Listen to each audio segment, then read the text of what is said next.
Hello everyone, good afternoon, and welcome back to United21 Season 36. We've finally reached the playoffs, and the 8 teams we're going to be looking at here: Big Academy, Brute, Wildcard Academy, Masonic, G2 Aries, Eyeballers, Wappa, and Sangle. Some of these teams came through with treacherous battles throughout the group stage. Some teams came here playing less than 100 rounds of Counter-Strike or something along the lines. Actually, Wappa, the only team that played less than triple-digit rounds in the entire group stage, apart from teams that, were eliminated and got clapped, essentially.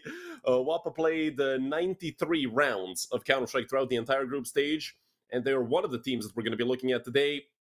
But the first match should be actually Wildcard Academy and Masonic. Wildcard Academy, also a relatively convincing road through the group stage. They played about 107 rounds of Counter-Strike, so a bit more than Wappa, but still, I mean, the dominance was there. They had a 2-1 victory versus the Eyeballers, which was a very close match between them and the Swedish legendary organization. Afterwards, they demolished Me Go Short, so there you go. They beat both JW and Flasha in, well, a couple days difference. We still haven't gotten the veto, so we're actually going to be starting relatively soon, and you guys are going to get to see the veto. But I do believe that we can. We don't have the graphic for it, but I can tell you what it is. Masonic pick Nuke, shocker. Ancient picked by Wildcard Academy, and map number 3 as our decider is Overpass. If you do end up needing it, you guys know that I absolutely adore Overpass. So Nuke as map number 1. Obviously, Masonic going to start off on the T side as Wildcard Academy have picked CT. No major changes in the rosters of these teams, because, I mean, if you guys were following closely, yesterday, Gade got benched in Wapam. Now, I'm not sure whose decision that was. TMK gonna take a lot of damage from his teammate Nate and just gonna get dropped by the Glocks. Bukavis doing great work, and they just continue rolling the A-bomb side. I don't think Sen and Lean really stand much of a chance, but as I say that, 3 unanswered frags for Sen and Lean. Lean picking up 2 of them, leaving this in a very doable situation. Hell, it's 1 Kevlar on each side, 1 player that's relatively naked. Sen nearly got caught out. But the bomb has dropped down towards the lower bomb site, so Noryup gonna have an easy task of just planting that, all nice and safe. They will try to chase him down through the vent. Lean is already close. Avu, the flash was a bit late. So Abu uses that. He does take out Sen. That was the player that had Kevlar. Lean is naked. Noryup has Kevlar, but at the end of the day, it's headshot v headshot at this range. Both the Glock can be as fatal as the USP, and, well, the triple kill that Lean got ultimately will not matter at all. It's a 1-0 lead for Masonic. A good beginning for the Danish team. It was a little bit shaky for a moment from a 5-on-2 to a 1v1 there at the end, but, you know, they got away with it. For Wildcard Academy, this is going to be a force. 2 Deagles so far, most likely going to be another one for TMK. An MP9 and a FAMAS for Sen and Lean, as they did get a couple kills, so they can afford a bit more spending power. But barely, I mean, hell, it's not really something you write home about. Hey, Mom, I got a FAMAS. In the meantime, Masonic have taken full ramp control. They're already down out towards B. There are 3 players that are here towards the lower bomb side on the CT side. The Sen is one of them, and that's a rough way to find out for Botman, but doing what they have, Masonic have fully pulled them down towards B, and now they have full A control. Oh, this is tremendous work by the Danish team. And they are poised to win a round here. 3 players going to come out from Secret. Sen is the one going in through ramp. Bukavis will be in some trouble. He is hidden from Garage. He will pounce. Won't get anything. Neither will Noryup. This is starting to get rough a little bit for Masonic. Sen has to go up through heaven. Kral is in a good position, but he could also go down. It's a very good angle because you get pulled both the ladder and four at the same time. But Kral, he missed. Hit one. Whoever really has to kill. And he does, and now it's a team kill. Oh my god, Noryup. Luckily for Noryup, they don't have enough time. He killed his teammate. Essentially, he traded himself. His teammate would have stayed alive. That's a catastrophe for Masonic. Luckily for them, Wildcard Academy did not invest into a kit. That's what's ultimately going to cost them here in round number 2. And that was a little bit of a fiesta, I must say.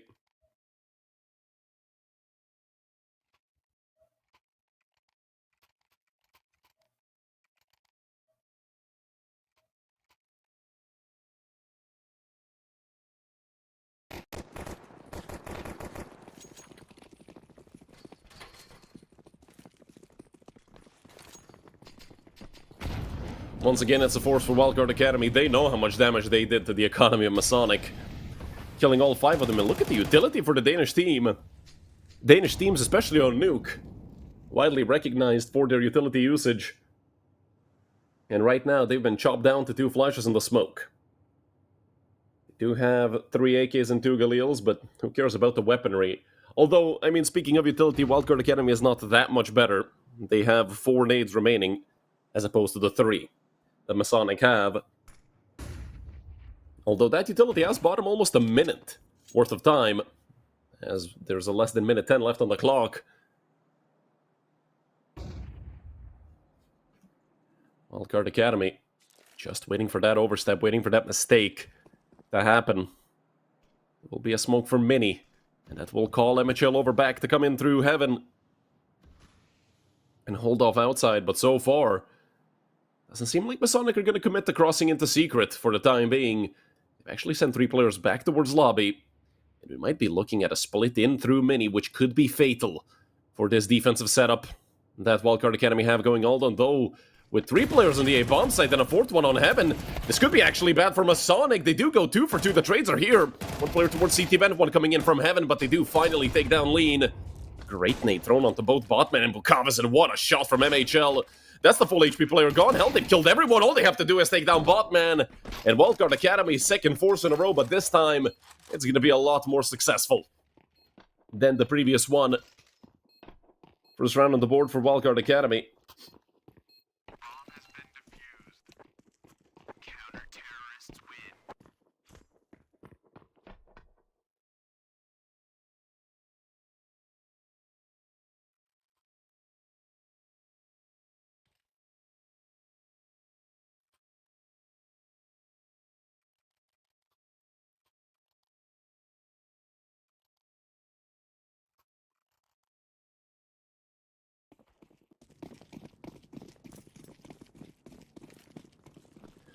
Force buy on the side of Masonic.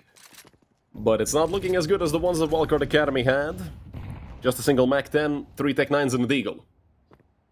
But they are pretty spread out. Masonic, you'd usually want to group in a round such as this. Try to make use of the numbers advantage that you might have, especially in a situation like this up against MHL, who, mind you, is an absolutely phenomenal player, although MHL decides to reposition, take a bit of a further angle. Hell, he's going to go all the way towards lockers. And look at Donnie. He really wants to poke and prod here towards outside. The smokes do come out. Donnie is going to nade into Secret. That could do some decent damage, and it's actually going to catch Kral for at least 35. TMK already in the vent. It's Donnie getting a kill as well. The Mac 10s will start to move forward. TMK does catch one of them off guard. Man advantage to be had here, and then some for Wildcard Academy.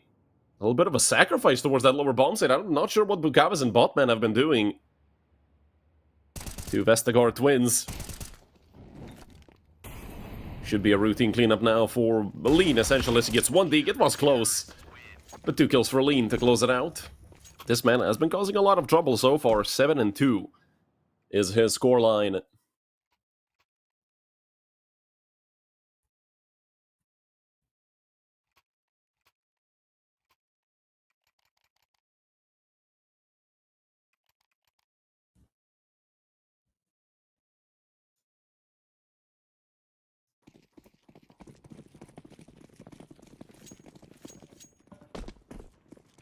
If we're going to go based off of a fan vote for this, which obviously it's never quite accurate, but a 2-1 favorite for, or rather, Wildcard Academy are the 2-1 favorites. I mean, I can see why, but also they have had some consistency problems in the past, and what a running dink! My goodness, that is disgusting. Onto MHL, he is gonna tuck back away, and look at the flank coming in from Lean. Oh, the MP7 is gonna, the MP9, my apologies, gonna have an absolute feast. The burst comes out, and it's 2 kills for Lean. DMK with 2 as well. Great work being done by Wildcard Academy throughout this first half, from 0-2 deficit to a 3-2 lead.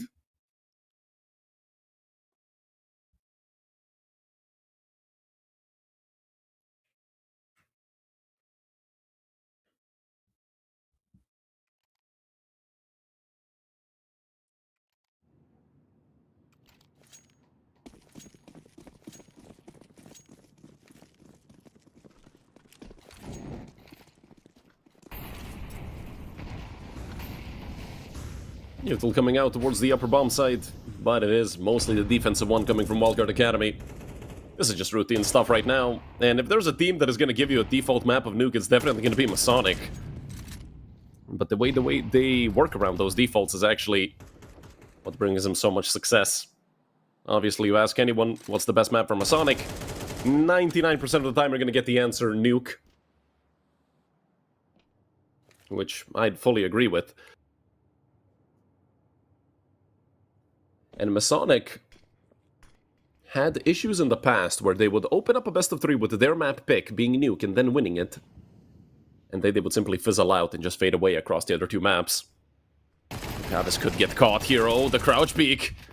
Does get traded out by TMK.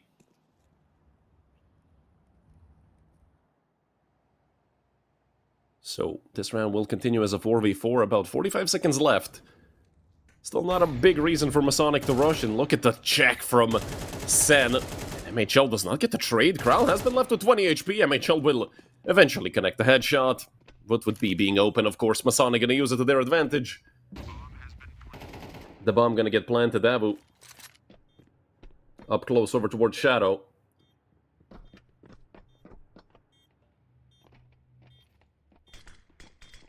And all 3 members of Wildcard Academy gonna be retaking from Splitter. Look at the spam for bot, man. That is an absolutely crazy kill to get, and, well, Avu might have just confirmed the round. The Nori up a bit of a wild spray. Took him half the magazine to get it, but it does take out MHL without further casualties, although still losing 3 players is not great. Or Masonic, especially with the fact that Wildcard Academy still have enough money to buy at least once.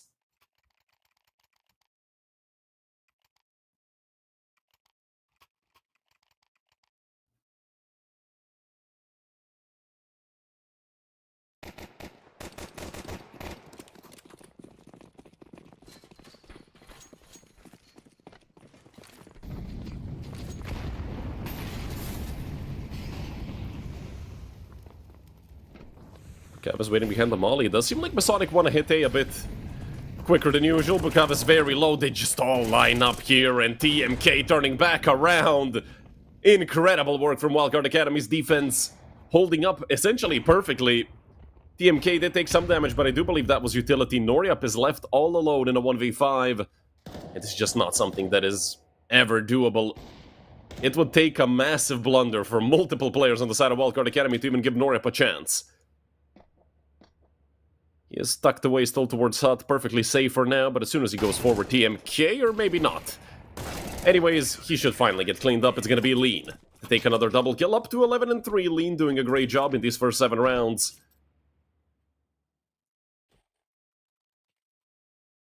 And with a 4-3 lead.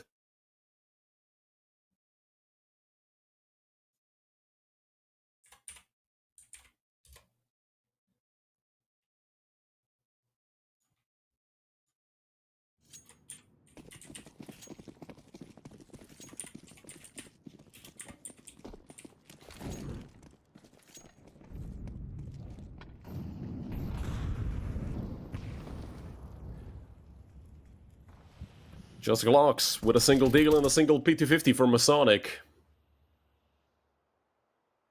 This is definitely something you don't write home about.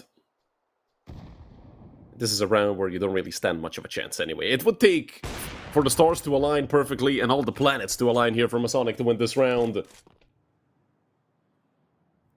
The Deagle has gone down, but it has just switched owners. Now it's in the hands of Botman, the P250. It was Bukavas who had the Kevlar, but, you know, not a rifle to pick up at all. Seems like it's going to be another flawless round for Wildcard Academy, or close to it. I don't think this Glock is going to do much. Everybody have helmets, and Lean with the easy cleanup.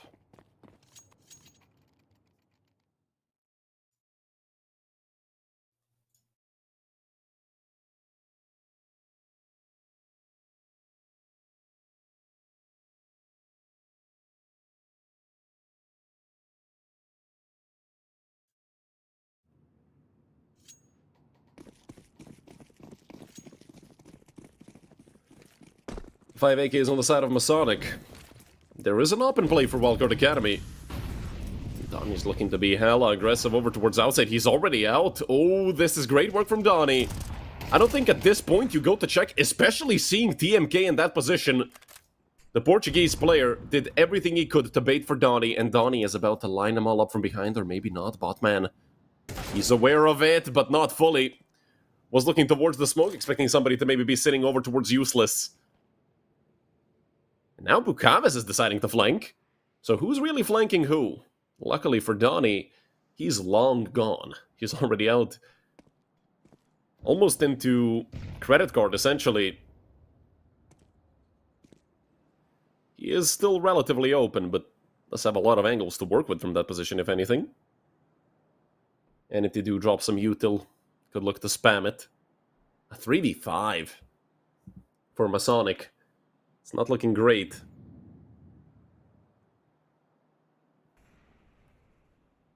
Donnie.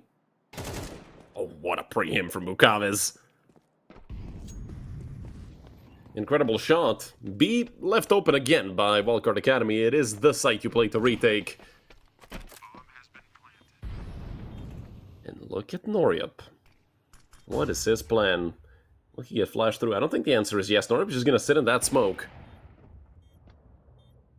And wait for them to come forward. 3 of them coming in from ramp.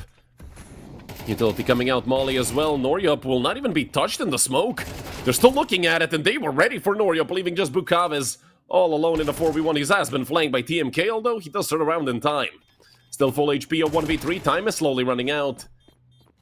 But it's Lean providing perfect cover. Lean is having a very good game. 14-3. After 9 rounds of Counter-Strike, nothing to scoff at.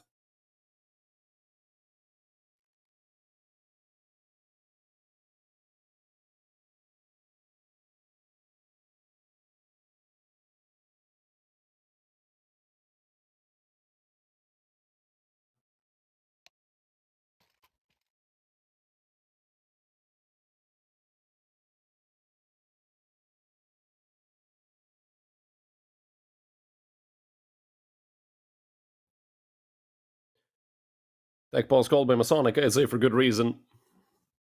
They've had a couple struggles here throughout these first 9 rounds, especially considering the fact that we're up 2-0.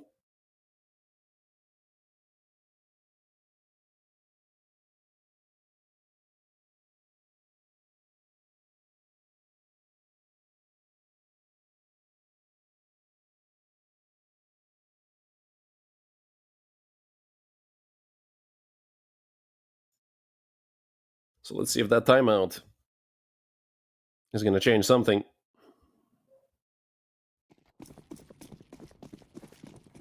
For Masonic.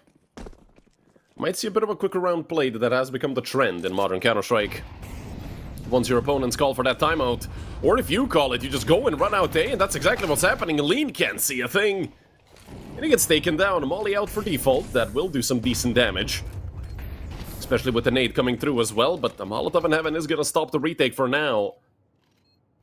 Still, just a single rifle and 4 pistols. For the Danish players, Noryup holding off towards 7, another nade falls. Blue will get mollied. Nobody's there. TMK dinked, and look at this, 3-4 kills going the way of Wildcard Academy. And once again, seems like it's going to be the perfect storm for Wildcard Academy. Botman does get 1 more, but the bomb is already being defused. He has an op, might as well look to save it for Noryup. He will connect another shot just to keep, well, I was going to say the economy of Wildcard Academy in check. Lean has 16k. So, I don't really think Lean cares about losing an extra gun. They have enough money to buy until the end of the half, and then some. A good attempt from Masonic, but unfortunately, as soon as they actually got a real chance to retake, Wildcard Academy just ran them over completely.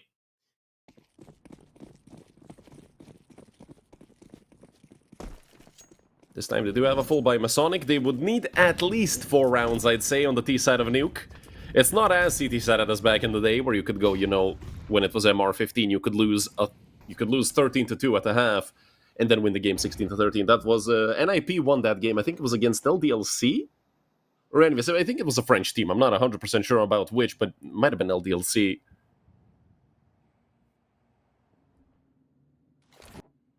Man, I mean, I don't miss that version of Nuke for the game, for the, like, fairness and competitive integrity. I miss it for all the meme run boosts and all the crazy positions you could get into. Don't forget, you used to have rafters above Squeaky.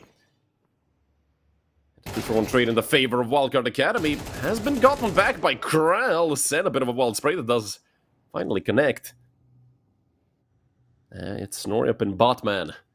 In a 2 versus 3, Lean is the first one down here to receive them, and that's not going to be good for the 2 remaining members of Masonic. Doesn't matter that they're 2v1, especially now that MHL has arrived as well, but they will miss the timing to let him go through, and Noriup will just turn back with a knife in hand. Well, with the jump spot, Botman has been spotted out. The op comes to swing.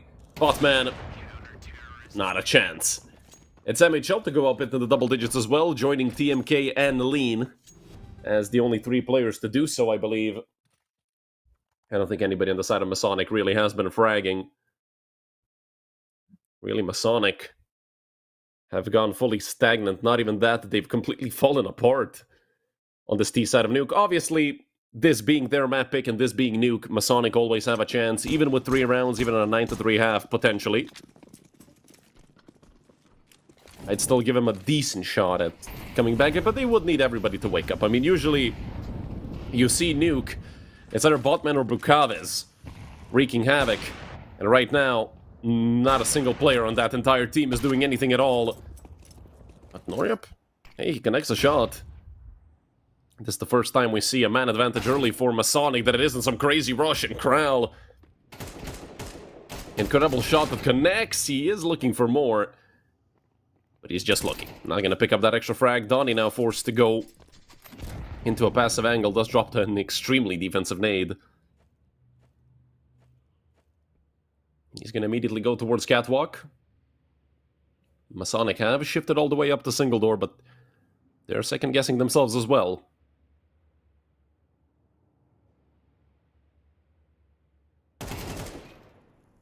Unsure what exactly they can do, but Bukavis goes down. So an equal number of men for both sides. Does seem like Masonic will decide to hit B. Opening up the window. Utility coming out towards single door, I believe, and also towards the bomb site. Donnie still towards Catwalk, and they're gonna hard clear him. Donnie, how is he still alive? They do take him out. The op will connect onto Sen. And that just leaves Lean. He needs the ace clutch, which he will not get. 3 kills for Noriup to close out the half. The only player in the double digits for Masonic. And finally, we see them show signs of life. It's been 5 rounds ever since they won their last one, so...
Gonna get back here into the second half.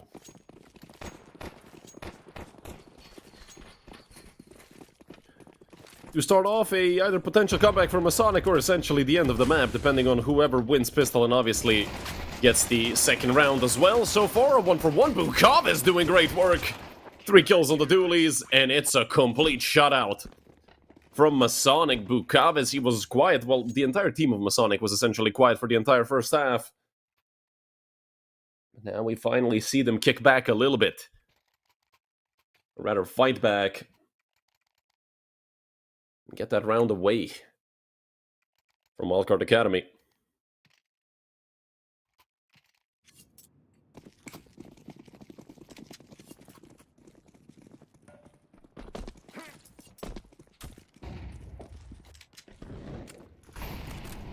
Not a force buy for Wildcard, so with 5 Glocks and a single flash, they're gonna be, I mean, hoping at best to do something here towards ramp, otherwise should be Bukavis just lining him up, and well, that smoke is actually gonna help them a little bit. Flash comes out, Bukavis barely touched by it. The Glocks are chasing him down. Bukavis really need to turn around. He will pick up 1, the second is not there. It's his teammate to help, but actually MHL picks up 2 on the Glock.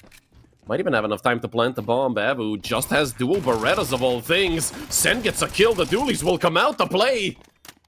That leaves Kral in a 1v2. Kral. Oh, does not see the player towards double immediately. Gun model blocking him a little bit. He's gonna smoke the bomb. Does have a kit. Just gonna tap the bomb. Wait for the peek from double door. Will they come out all the way? The nade was mixed. They missed the nade from double door. I mean, Kral got off the bomb. Now he can actually go to stick at the flash in hand, and MHL connects. Even though he naded himself. It's 3 kills for MHL and 2 for Sen. What a round steal. I can't believe it. 5 Glocks, and they end up winning the round. Somebody call dazed.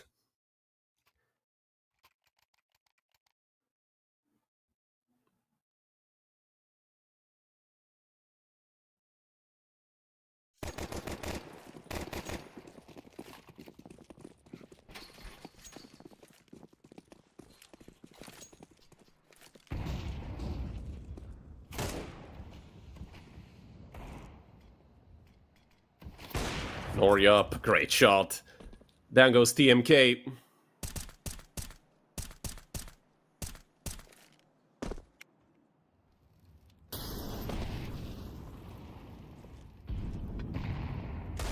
Kral is still looking around for a dig shot. Now that they have the man advantage, they want to extend it.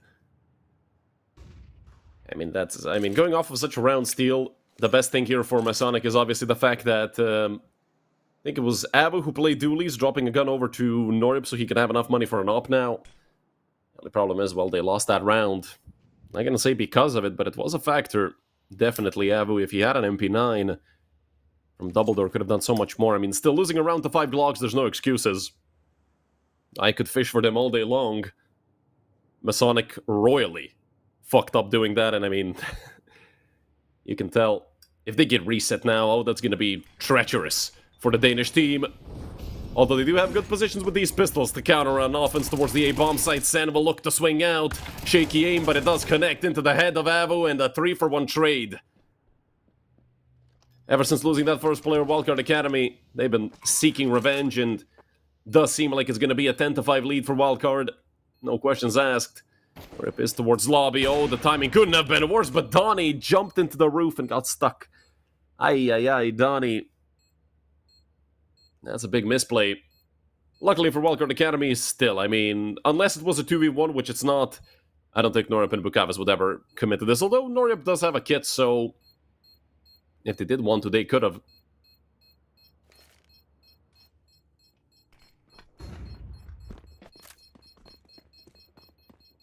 Although, Bukavis, even though he was poised for some exit frags, is just going to get out of there. And these 4 players are all going to remain alive. Not quite healthy. MHL on 13 HP, but it doesn't matter anymore. Gonna get that refresh, a 10-5 lead for Wildcard Academy, but don't forget. I mean, they're gonna have an AK and op, and I think Bukavis saved the 5-7 as well. So, that's all they're gonna have in this round. Has been given over to his brother, obviously.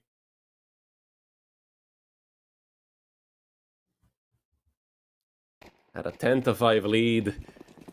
Looking like a good chance for Wildcard to get up to 11, but still an op and an AK in play. I've seen 2, hell, I've seen 1 rifle win a round, but it is a fast hit towards A, as it seems like right now, Botman fully blinded. There is the rifle on site, but it doesn't matter. MHL gets 2 on the MAC-10. They've kicked Masonic out of the A bomb site, and it should be MHL picking up that AK TMK, the only one with a MAC-10 remaining. And I mean, with an op, you're really just gonna look to save it. This is an 11-5 lead for Wildcard Academy, don't forget. This is the map pick of Masonic. And them looking the way they are right now does not signal good things to come for Masonic.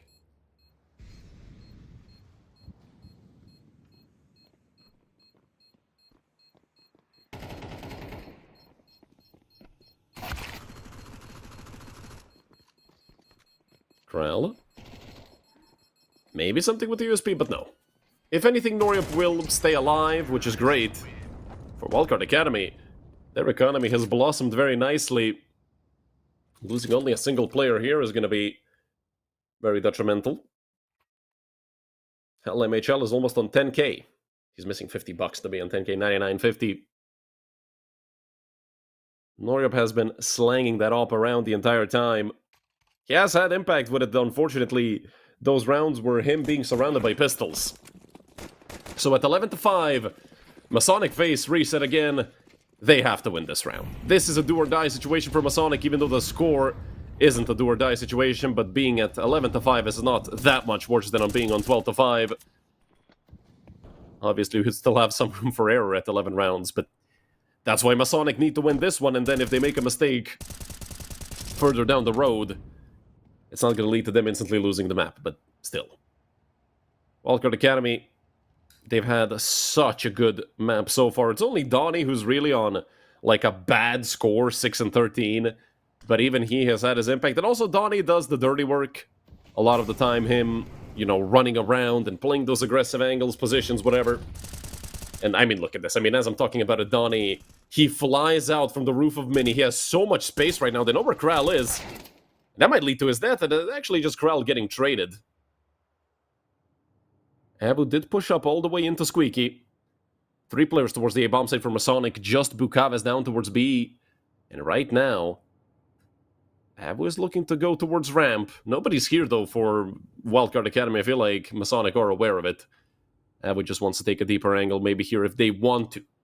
Try and go ramp to deny it fully. Again, a 4v4, you do have to spread out your defense if you're Masonic.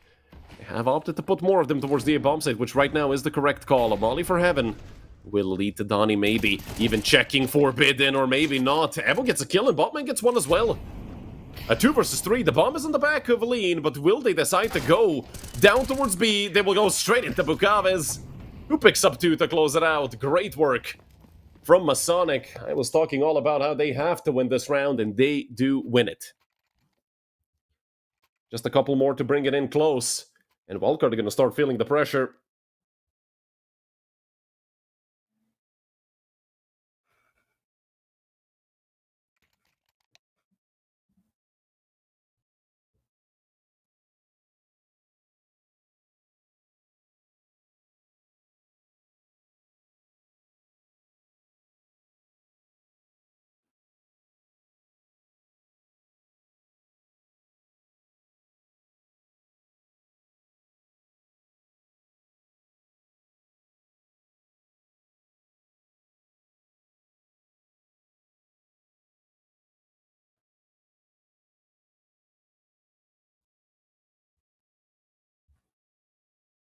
Attack pause called by Wildcard. They're first of the map.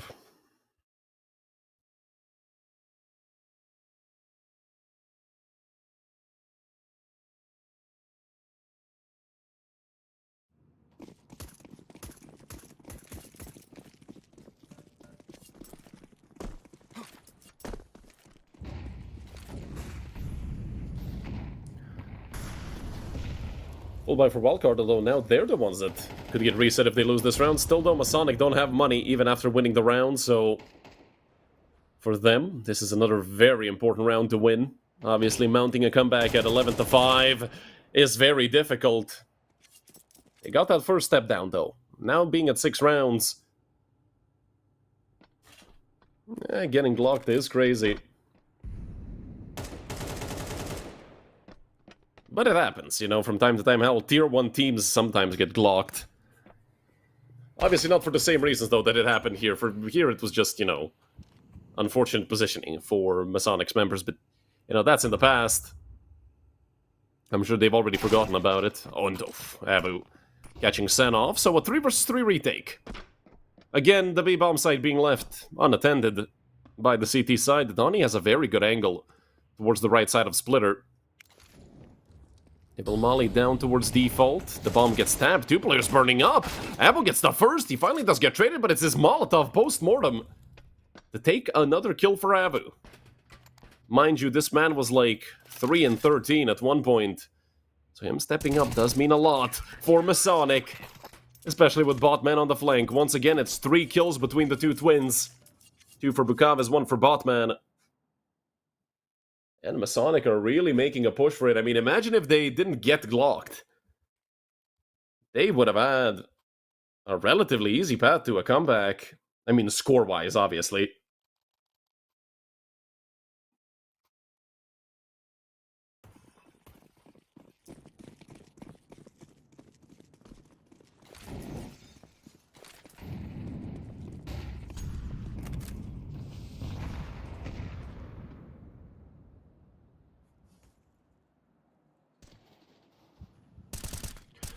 Oh, Corral.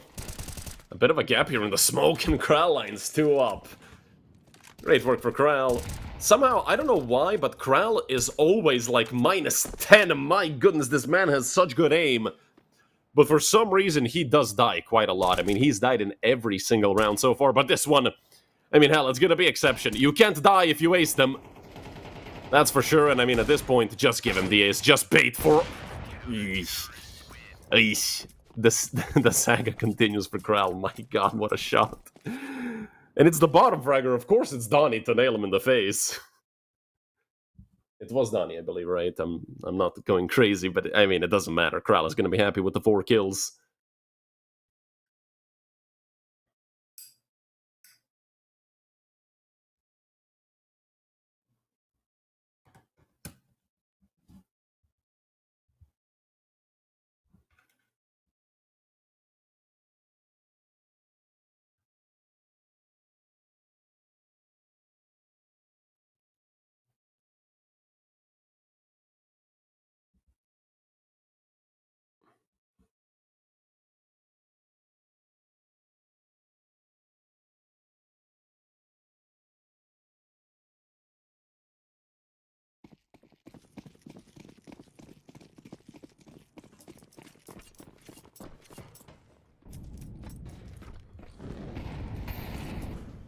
Default util from Masonic.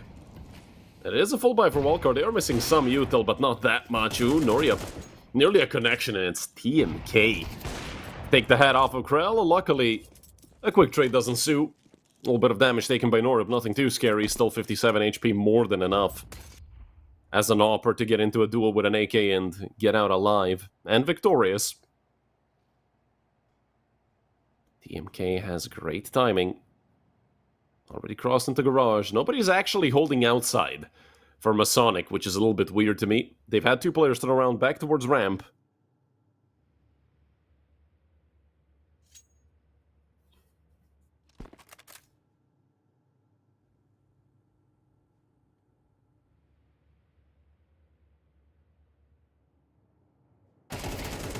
Oh, what a lineup, Botman. Making way to Norib has 2 as well for himself, so with TMK giving up his position and 23 HP left, this has to be a 9 for Masonic. An absolutely impossible clutch for TMK. He's gonna look to go back. He does hear the player coming behind him. Botman could get caught. That's a second frag for TMK in the round. I say he needs 3 more. He's not gonna go for 3 more. But he might be a little crazy, who knows? 20 seconds left, still technically winnable. You know, apart from Abu putting a bullet between his eyes. 9 rounds for Masonic. I mean, hell, I told you, they need just a little bit and they could make the comeback happen. This team is always in contention for the win.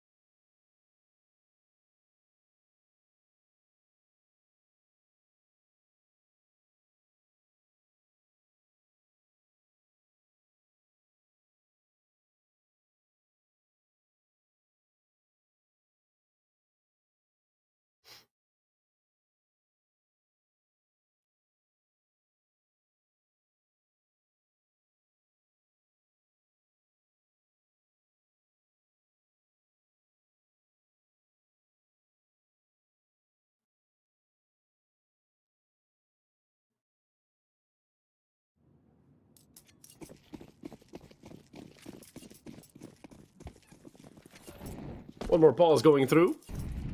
2 rounds now separate these two teams.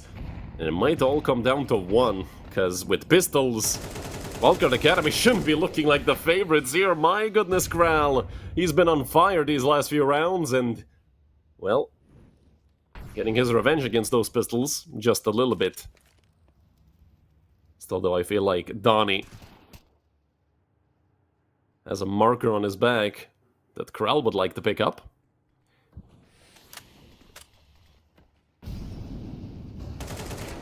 Oh, Bukaves in some trouble. He will be held up by Noryup, who's already here. Leg shot, and nothing else. It's a... what? Lean? I mean, it doesn't matter. They still did get another kill, but this would have been a 3v3. Not sure why the hell Lean just randomly shot his teammate in the back of the head. He has been trigger happy all game long.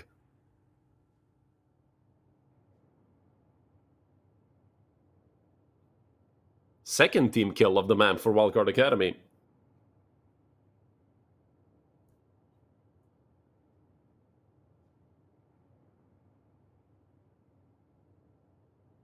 Or was it for Wildcard?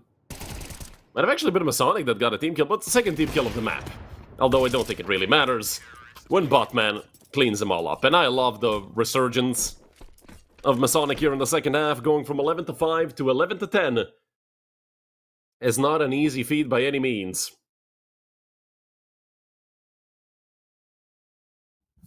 And this is why I, well, sort of glazed the Masonic so much on this map.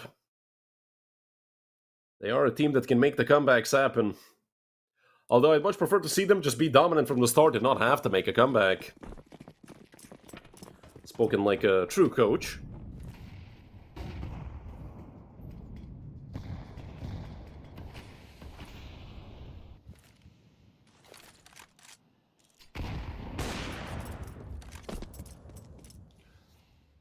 And once again, it's an entry frag going the way of Masonic. Noryup again, with the op doing so much.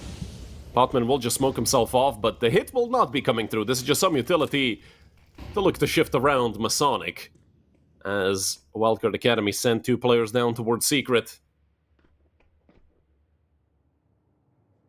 If Masonic are able to tie this up, that's going to officially be their 6th in a row.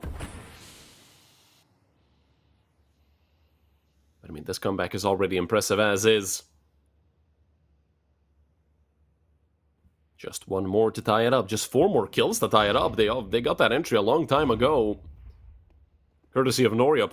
Does seem like it will be a hit towards the A-bomb site. Splitting from Lobby and from Mini, and Botman and Avu both go down. It's a 3-for-1 in the favor of Wildcard Academy. Everything fell apart for Masonic. Bukaves is dead.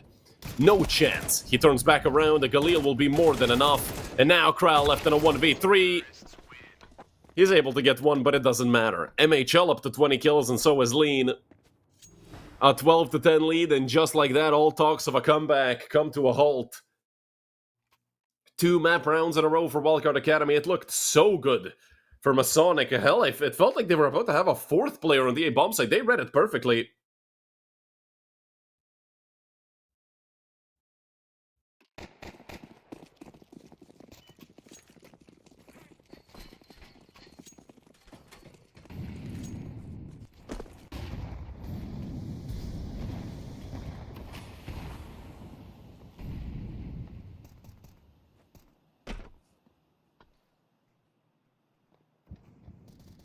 Noryup has an angle. He loves playing that position, but he does get punished this time. It's MHL picking up the first kill, just 4 more needed, but not when Kral is around. Now it's a 3v3, make that a 3v2, and Hull almost became a 3v1 with how low TMK is. They know exactly where Avu is stuck at. They will drop a nade right at his feet. That is some extra damage being done. They can wallbang that, and they will eventually connect. Lean left alone. Look at the money for Wildcard Academy. If Masonic take this, which it does seem like they will, they're gonna fully reset Wildcard. 2,900 loss bonus has just been delivered. Although they will have at least 2 AKs, Donnie and TMK on, well, 9k between the 2 of them. So not looking completely horrible for Wildcard Academy. Obviously, they would have loved it. They could have finished this earlier, but I mean, from 11-5 to 12 to 11, with us watching at least 24 rounds of Counter-Strike. It's always great to go the distance.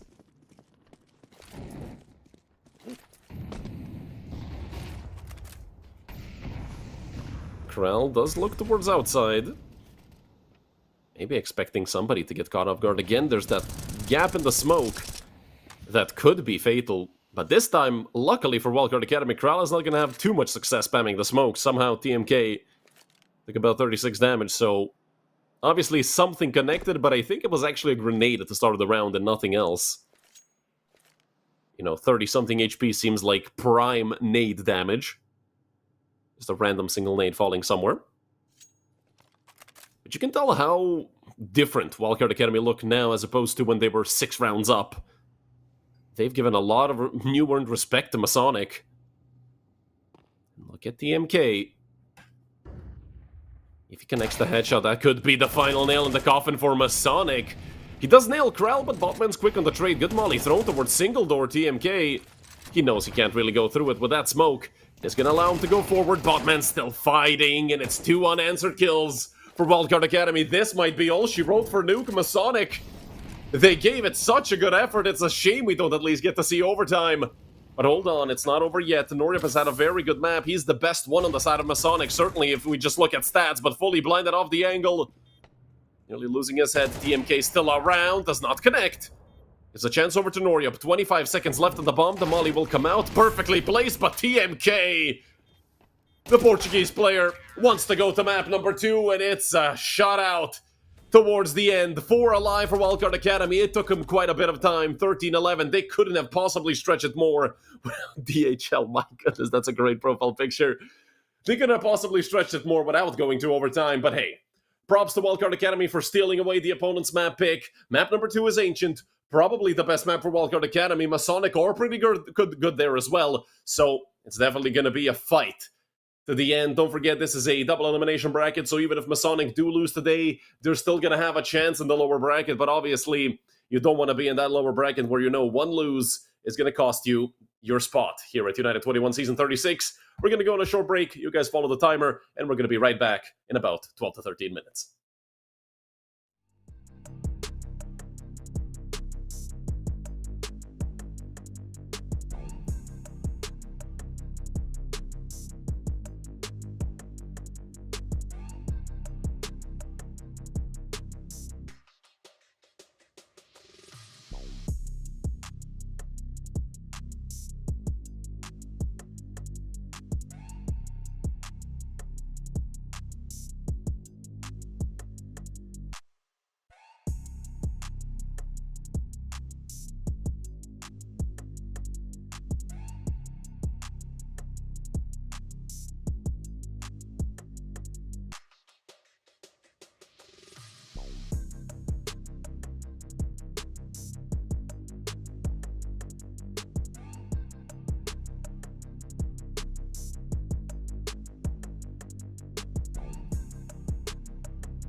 Hello everyone and welcome back to map number 2.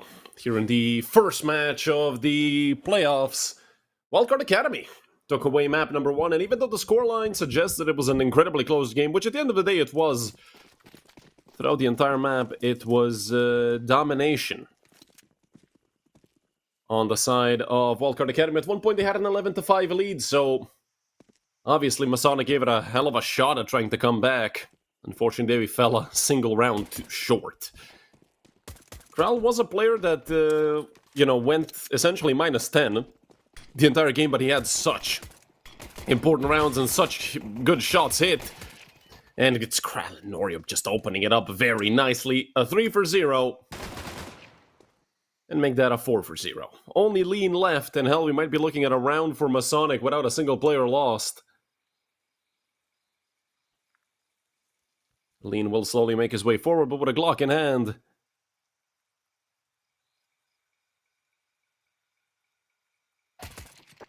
I don't think he's gonna stand a chance.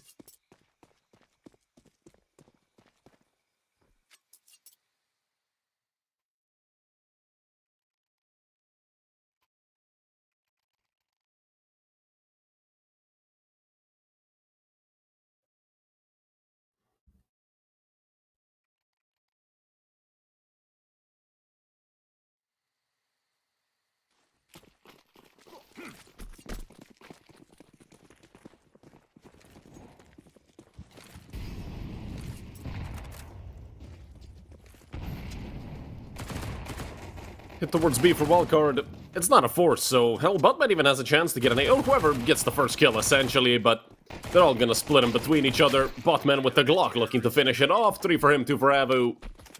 A quick 2-0 for Masonic. Respect to Wildcard Academy for ripping a quick round.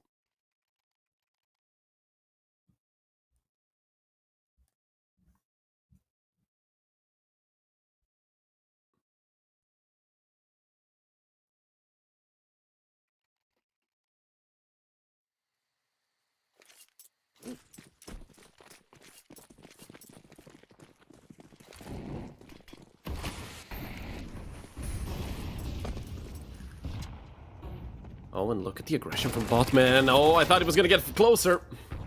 Couldn't quite get all the way through towards that corner where you can really cause trouble with the MP9, although he did a good job. He stopped the push completely on his own. There was a smoke thrown, I believe, by Noryup, or might have even been Kral who dropped that smoke over towards main. And Avu quickly traded out. But those MP9s going 1-for-1 with rifles is really good for the CT side, and caught looking the wrong way was Lean. But look at this, it's a 1v1 between Kral and Sen, and Kral wins it! A triple kill for Kral, off to a much better start than that on Nuke. And a 3-0 lead for Masonic. This time, they convert that early lead into an even bigger lead.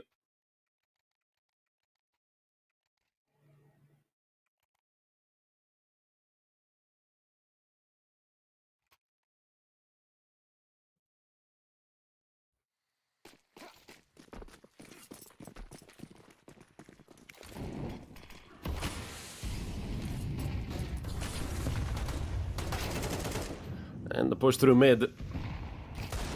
That's gonna work out too great for Wildcard Academy.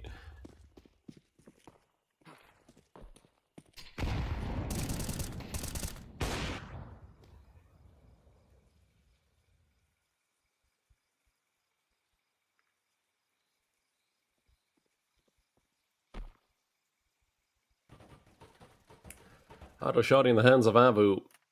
God forbid that Wildcard Academy go towards... Oh my god, that hurts. Ay, Noryup.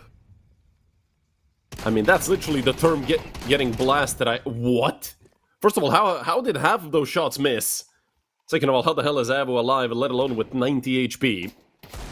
You're gonna look to go towards Donnie. Donnie already has that nice shot against Noryup. And that's another 2 actually for Donnie, so... He's given himself a realistic chance at winning this. A 1v2, he has Kevlar.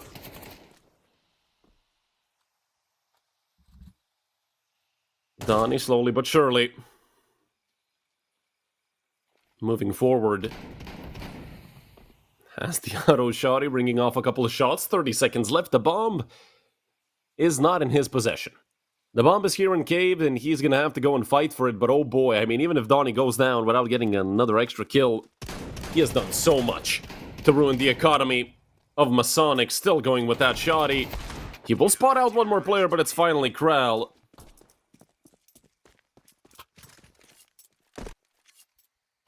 To end it off, a 4-0 lead for Masonic.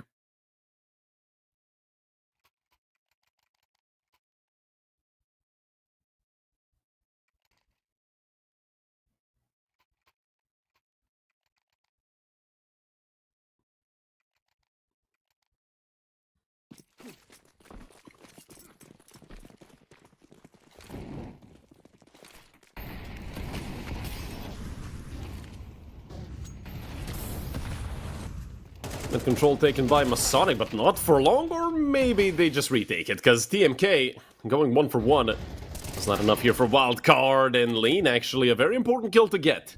If Botman does not go down, all of them get double-peeked by Avu, and Botman into ramp. Avu looked to go forward, but he did get caught. Now in the 4v2, the only thing Norip and Bukavis can do is save, and it took him a little bit of time, but Wildcard Academy are finally gonna put their first round on the board.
This time, a lot more lenient when it comes to mid-control from the side of Masonic. It's just Wildcard Academy coming out. And look at the push into A. I mean, Noryup and Corral realistically could have kept that setup. Although, I mean, committing 2 players into A main is not ideal on a map such as Ancient. Bukav is going to rip the head off of TMK, and once again, the trouble starts for Wildcard Academy. They aren't fragging nearly as good as they were on map number 1 throughout these first 5 rounds. Avu in a bit of a tricky position. This is very delicate with the MP9. One overstep either left or right, and he's gonna be dead. It's Donnie to catch him out. They continue going forward. Donnie's doing everything he can. Sen will finally get caught out, but it's MHL and Donnie. A triple kill for Donnie, casually just doubling his kills towards the B-bomb site. Leaving only Noryup once again to save. Donnie's doing everything.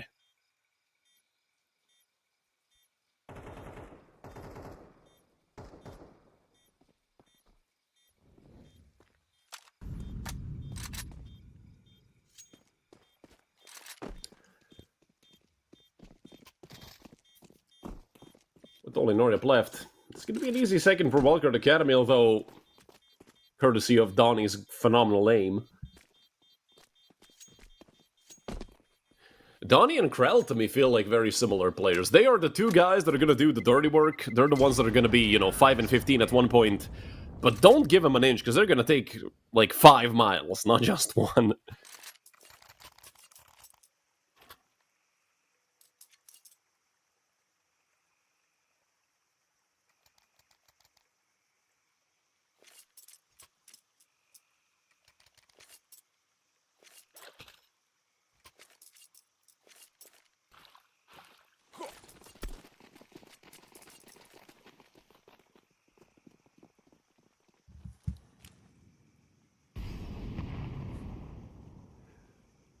Up in the hands of Noryup, surrounded by 4 pistols. it's not ideal for Masonic. They've had a couple rounds like this actually on Nuke. And on the CT side, they did not end up winning them. Maybe Ancient is going to be a bit of a different story. But I feel like Nuke CT side, there's more potential for an AWP to have impact than on Ancient. Because, I mean, the rotations from, you know, Heaven to Ramp into Outside are very fast, and MHL... I feel like bullets are just not connecting for some reason. I feel like MHL should have gotten that kill or at least a bigger tag onto Bukaves. But whatever, I feel like even then getting a 1-for-1 while you still have the man advantage is fine.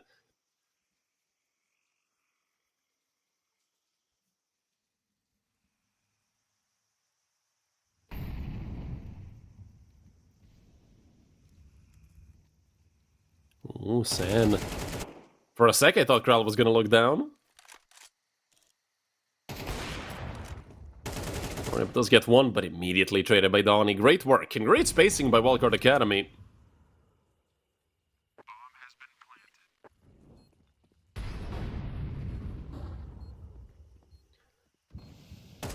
Boo. Not a chance. 3 rounds on the board for Wildcard Academy from a 4-0 well, a 4-1 start. No, actually, it was a 4-0 start. 3 in a row. Now, for Wildcard Academy, would love to see the roadmap of rounds if I'm wrong, but I think it's been 3 in a row for them.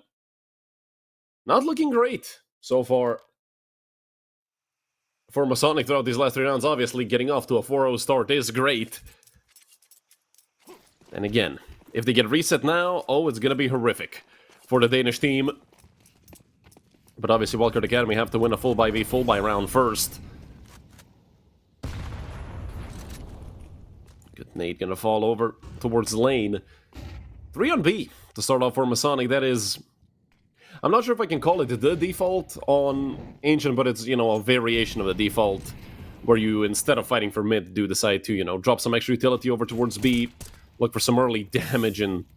An early kill found by Bukaves, who continues going for more. It is a quick trade from Noria, but Kral swings and chaos unfolds. With Lean being left in the 1v3 and taken out by Avu. Holy, did everybody just decide to swing mid.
Once again, Masonic looking for an aggressive play towards mid. This time 3 players going down. A left fully open, but we know that teams don't play the A bomb side on this map. TMK, even half blind, gets the shot onto Kral. Good thing they traded it out quickly. TMK would have certainly gone for more. And it's sent to look to swing out on mid. A 1-for-1 trade towards the B bomb site. Norip does go down. And they know Avu was towards Cave. He's going to continue sitting in Cave. 2 players coming in from lane. The M41, does it stick out around the corner? Apparently it doesn't. Avu luckily looks away. Lean gets the quick trade. Still, even number of men for both sides.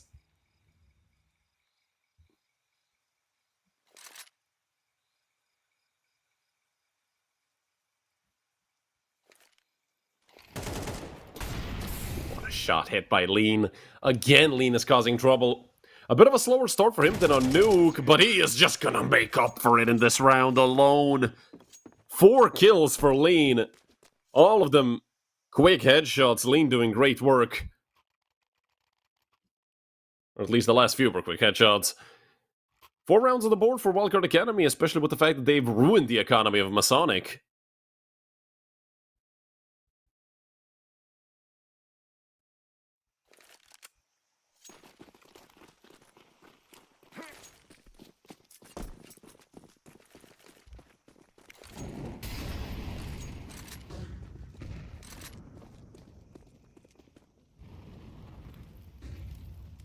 DMK looking to move up through mid. This time it's a 5-man B stack for Masonic. But they are taking initiative, obviously they have to. And now that they've been spotted out towards 7, I feel like Wildcard Academy have realized what's going on. The nade should seal the fate of Botman, and they just continue, tapping away at heads. Great work from Wildcard Academy. Not overly committing into it. I mean, I love the fact that they still haven't gotten the A-bomb site. They're taking care not to throw a round away. They know how much that one round could mean. You know, maybe losing a round to 5 Glocks on Nuke, and then losing the map 13-11 might ring a bell for these two teams, and Bukav is left alone. Noryap goes down.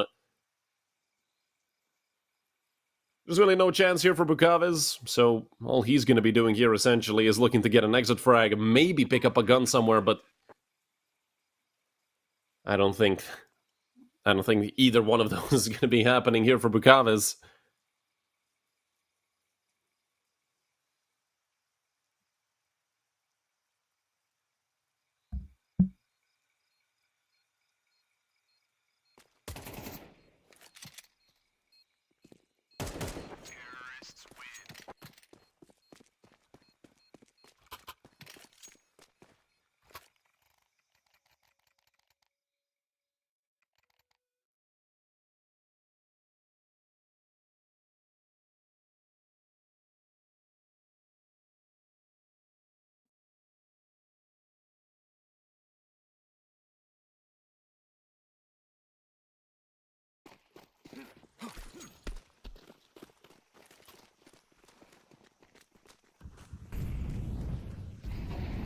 Full buy for Masonic, but again, you can tell their economy is struggling to keep up with these rounds. Mid control will be taken by the Danish team, and the Molly not even gonna touch Noryap. Great positioning by the Danish sniper. And round number 11 gets off to a great start. He does almost get traded with the wallbang, so Noryap has to look out, and Bukaviz just makes it +2. Not for long, though. What a shot, man. These guys are so insane with their aim.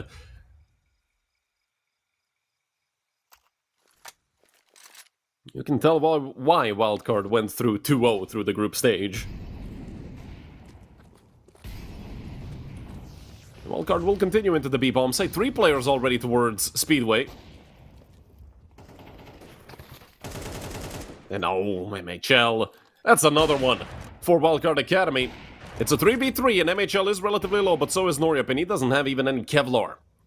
So even a wallbang could be fatal for Noryap. The swing out from Sen, and it's great work done. Only ever remains 1v3, not a chance. 2 for Sen, 2 for TMK. And the first lead of the map for Wildcard Academy, if I'm not mistaken, 6-5. They waited almost an entire half for it, but it's finally here.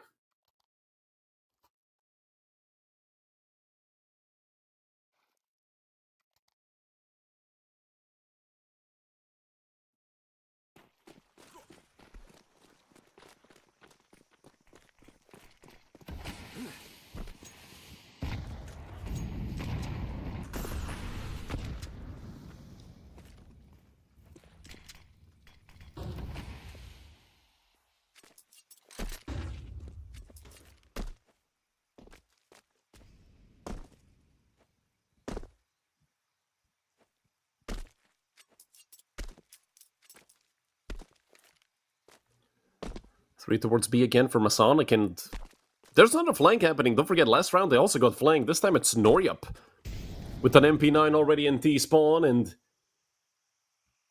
he's looking to move up very quickly. This is much sooner than they can expect.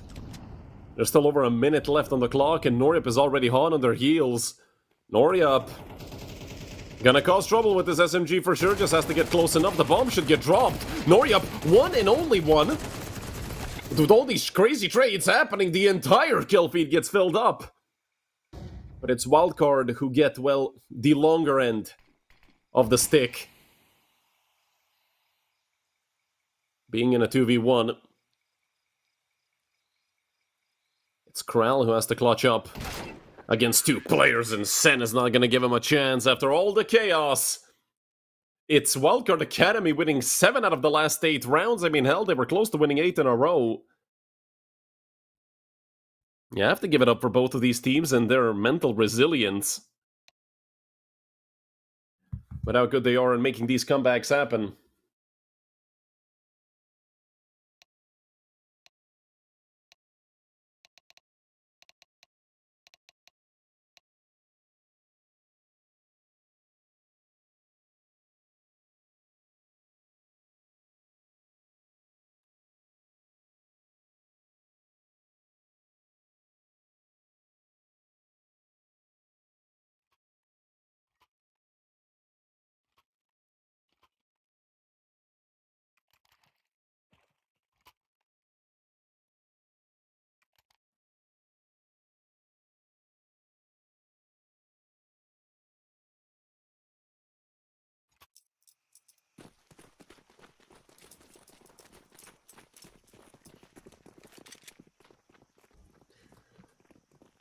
The 2-0 at 3.7 is free? You never know.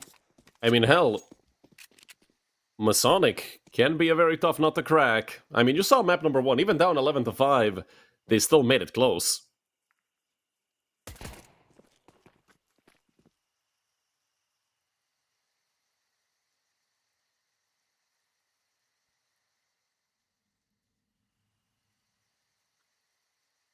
The hit will come out towards A for Masonic. 2 players are here, but 2 can rotate very quickly, that being Lean and TMK, although Sen and MHL do have to live a bit for that to happen. The hit comes through it. TMK does take at least 1, but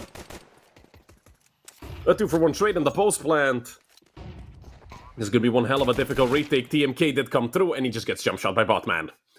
So Lean and Donnie left. Lean again, the one without Kevlar. He's going to need to connect all of his shots, and, well, missing a player who's walking away from you with his back turned. Not the greatest start. And Donnie might get killed here. Botman, not a trade gonna happen. Botman with 3. 6 on the board for Masonic.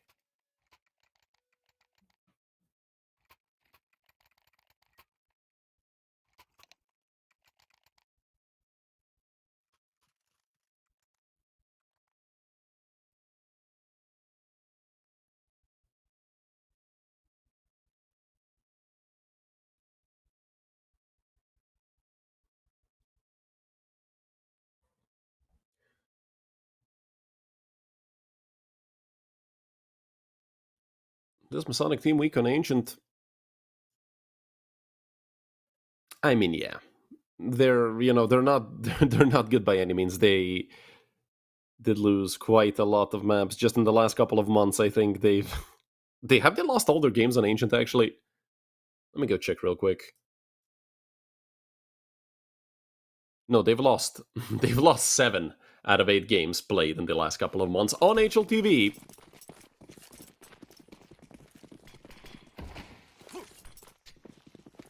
But hey, you never know. Oh no. Oh no. Pistol already getting a frag, Wildcard Academy. I mean, don't forget, this is a force buy from Wildcard. And this could be what breaks Masonic. And also, I mean, if they can win a round with 5 Glock Cell, they can win one in a 4v4 with these pistols. An AK, a Galil, 2 Galils actually, and a MAC-10. Look at the position that Bukavis has. I mean, him just existing is gonna be enough for them not to be able to take him out, although if they ignore him, maybe he'll just go away on his own. I do believe they just smoked him off, and his teammates all died on the site! Oh my god, Masonic are about to get ecoed again. The 5-7 is here, just a tap. Just a tap across the face. And that's 8 for Wildcard Academy. I can't believe it, Masonic. That is very unfortunate. Still not as bad as losing to 5 Glocks, no Kevlar, but on the second map, when you're already losing 1-0, that's a very bad look for the Danish team. And this might be what you guys were talking about. This might be the beginning of the end for Masonic.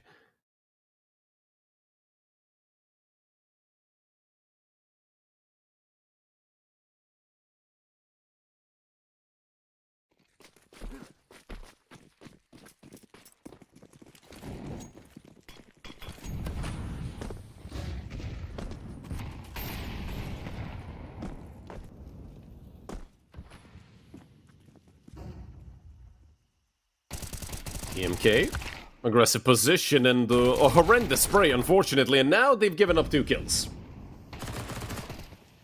So, the rest of the team has to pick up the broken pieces, and now they've become the broken pieces! Masonic got sick of losing Eco, so against Eco, so why not Eco Wildcard Academy? Obviously, it's a force buy, so not quite an Eco. But what the hell just happened? Wildcard, they just missed everything they could. And I mean everything. Not a single kill found. 4 players are incredibly low. This is just not something you attempt if you're lean. Especially now that they know where he is.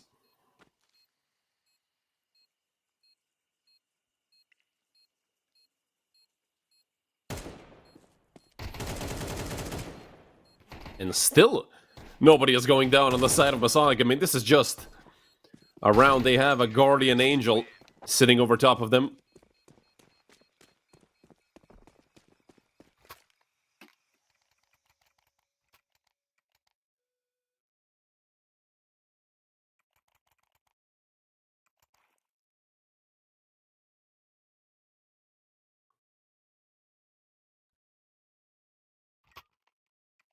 So a 7th round on the board for Masonic.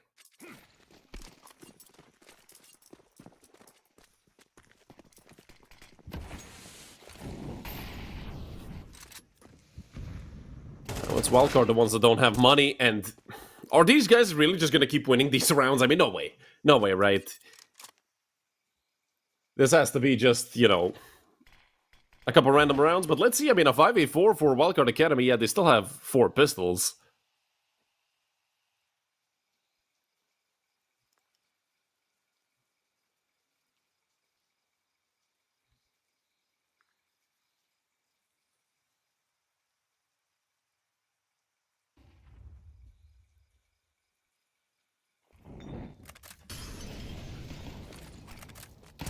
Avu gonna be the one to move up, and he goes down to a pistol. 3 more kills needed. Are Masonic really gonna get ecoed again? I mean, yeah, they might be playing who can get ecoed the most, because... Or it might be that mental factor of playing the force buy round / eco, and then you...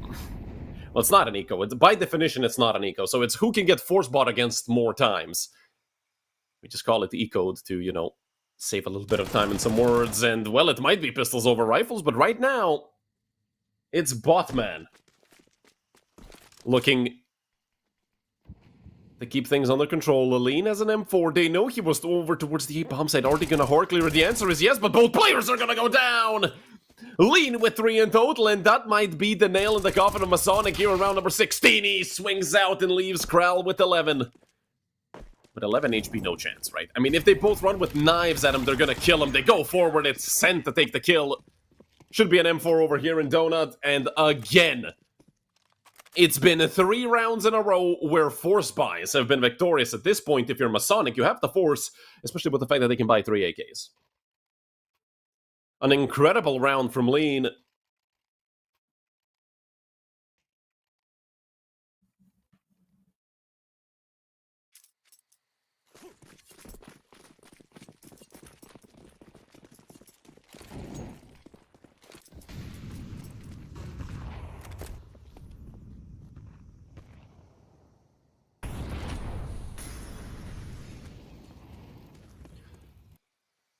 A tech in the Mac 10 alongside 3 AKs.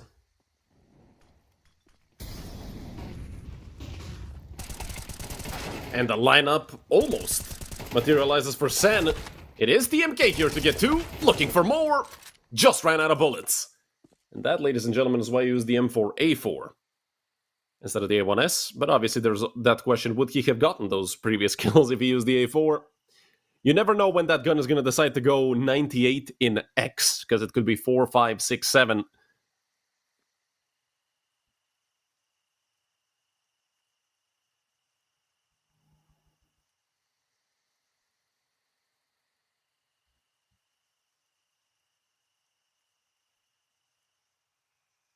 Two v3, that seems it's going to be played like 2 1v3s by Norip and Botman. Obviously, timing could be a massive factor here for Lean going down. The Galil should be enough to take him out.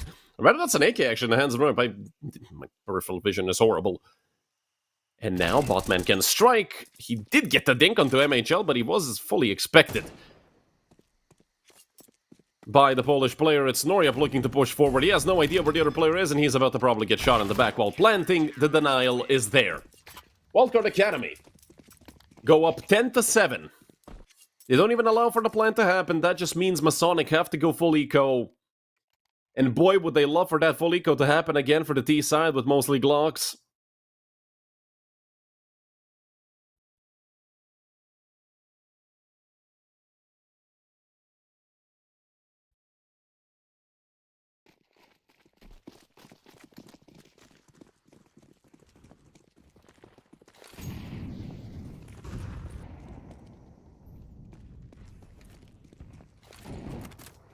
Sen dropping a molly over to main, and, well, they're just gonna have to run through it. It's said with 2, 3.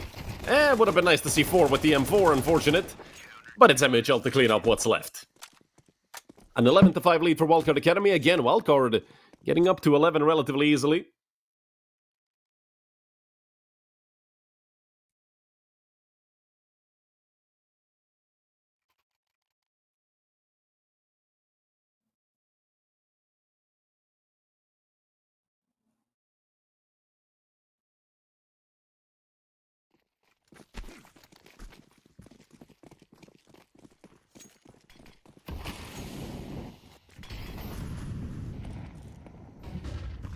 MHL could get caught out.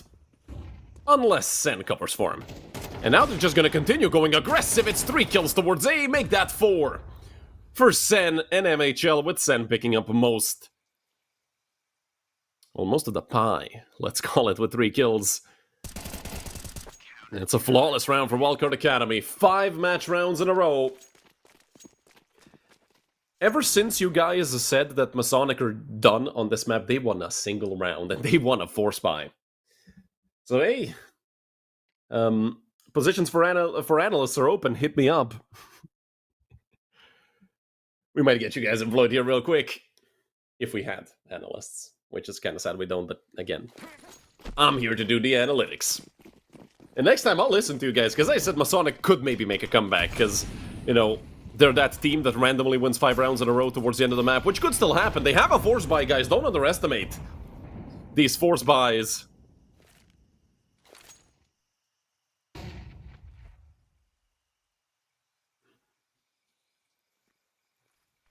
Donnie, he's gonna get tested here, but good timing for the smoke. They look to chase him down. It's Donnie with at least 1. You know, 1 for 1 is okay when you're being ran over by a bunch of these little fast guns, and that's a horrible smoke.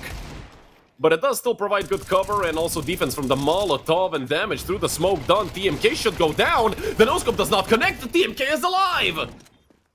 He's alive! Alive! And now Noryup and Abo are completely screwed. It's a 2 versus 4. To keep Masonic alive, they do push forward with the flash, and 2 kills have been found by Abo and Noryup. Make that 3! Somehow they keep Masonic alive, but Lean is still alive. He's been the Terminator all day long. He does miss on both players, but does eventually connect onto Abo, and Noryup is a bullet away from death. Lean, he's gonna get on top of the bomb and stick the defuse. He's taking it all the way. 2 seconds, 1 second. Noryup isn't peeking, and it's over. 13-7. A very dominant map, number 2. And a very dominant best of 3 in general for Wildcard Academy. They defeat Masonic. And they're the first team to pick up a victory here in the opening matches of the playoffs of United21 Season 36. Masonic down into the lower bracket, the Danish team. Nuke was essentially a must-win for them, as you guys pointed out in chat.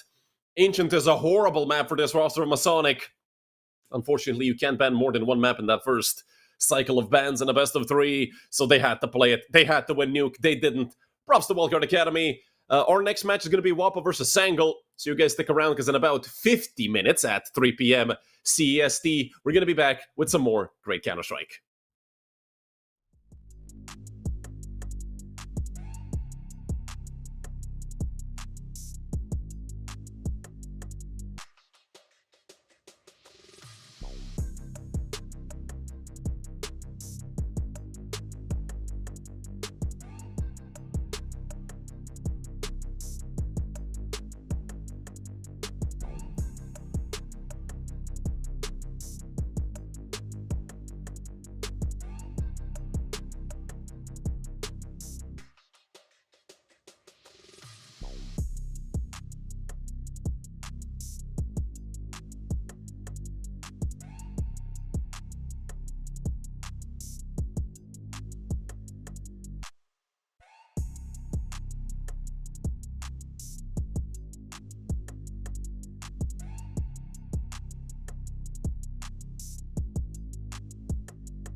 Hello everyone, and welcome back to the second best of three we have for today. It's between Wappa and Sangal.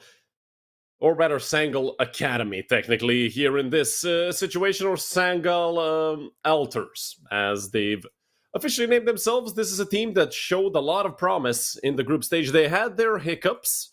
They're one of the few teams that won less rounds than that they lost. They won 87 rounds, and they lost 96. That just means that, their wins were close and their losses were convincing. They got absolutely demolished by Big Academy. Big Academy was unarguably the best team of that first group, and afterwards it was mostly, looking to scrape it back together. And, well, they ended their group with a victory over Northern Light 2-1. It was an incredibly close game, and we're actually going to get the veto right here. Terrain picked by Wappa, Inferno by Sangal, Alters, and Ancient as our decider. If you do end up needing it, love to see Ancient as the decider. I feel like it's a great middle ground for both aggressive and passive Counter-Strike. Both can and will work in the jungle. When it comes to Terrain, map stats and all, map stats be damned. But Terrain is a very played map for Wappa. It's not a good map for them by percentage-wise, because, if you look on HLTV, they won 40% of their matches, but they play Terrain quite a lot. And I feel like, at one point, it's quantity that's going to actually determine who's going to be better on the map. Sangal Alters don't have that many HLTV games. These are some of their first in the last few months. So definitely a very good test for Sangal Alters. Obviously, as I said, these are the opening duels, so upper bracket, even if you lose, you get to go home with a lesson. You get to come back in a couple days and play the lower bracket. Or rather, well, you get to log off because it's online Counter-Strike. Come on, you're not going anywhere. As for Wappa, well, hell, they dominated their group, and I mean dominated. They 2-0'd 11 Esports, 13-6, 13-8, and then they actually 2-1'd Brute, 13-6 and 13-6 on both maps. They won the map they lost 13-2. So Wappa got everything done quick and easy. Hopefully we do get into Terrain very soon. Should be starting any moment. I do believe we're waiting just for one player to connect. I think it's 9 on the server right now. And for Wappa right now, considering the fact that their roster is like 3/5 of ex-Astralis talent, it's Xanto, Skoto, and Tham. Like, all three of those players were members of Astralis talent at one point. I can't quite remember if Skase also played at one point for ex-Astralis talent. I don't think he did. I think at that time he was in 11 Esports, which is, where his picture on the HUD comes from. On the side of Sangal, Skolan, Ents, TGN, Hawks, and Radix. Radix we saw cause a lot of trouble. He is the Opera, if I'm not mistaken. And we also saw Skolan pick up the Op from time to time as the secondary Opera, obviously. But Sangal, they are a very prominent team. And once they get going, it's very hard to stop them. You need a big round to cut them off. Yeah, two teams that are on completely other ends of the group, obviously. A and D, B and C. And I do think we have all 10 players on the server, so we're going to be getting into Terrain. CT side for Sangal. Both teams picked CT sides on their opponent's map picks. I feel like, if I don't say otherwise, I feel like at this point it's just default to pick CT on your opponent's map, unless it's Anubis, of course, which doesn't exist anymore in the pool, so happy me. That map was kind of boring, and I know a lot of people will disagree with that. There's a lot of Anubis fans out there. But Overpass, objectively, is just a better map. Of course, if you have to watch Virtus Pro on it, yikes. Or, well, any team that uses that old-school Navi playbook of waiting until 15 seconds are left in the round to make a decision on where you want to go.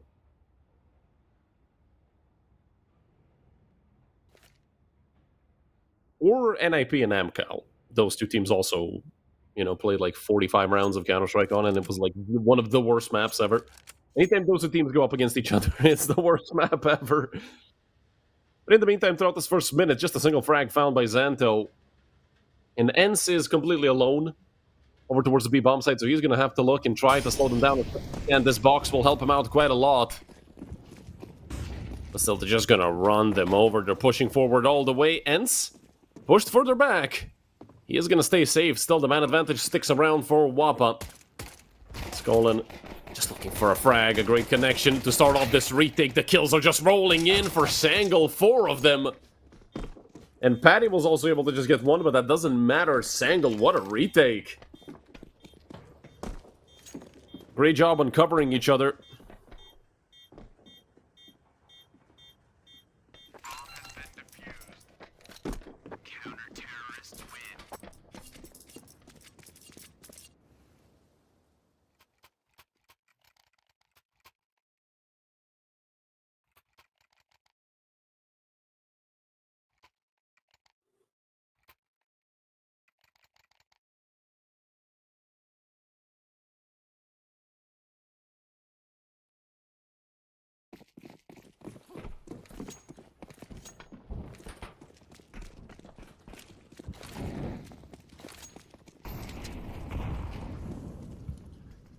Force buy on the side of Wappa, as to be expected after getting the plant on the pistol round.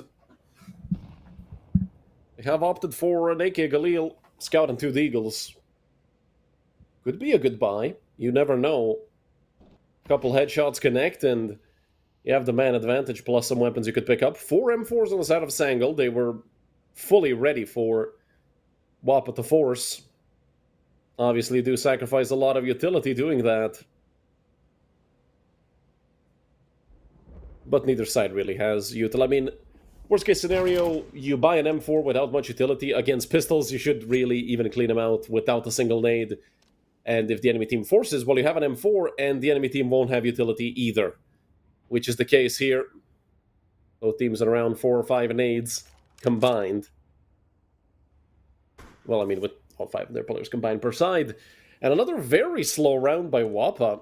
Haven't really done much. They've taken pop dot control and that's about it. But it was more so given over by Sangle. Filthy coming out. Skoto has been spotted out and now they know where the scout is. In the meantime, Skase is gone. Trade from Patty.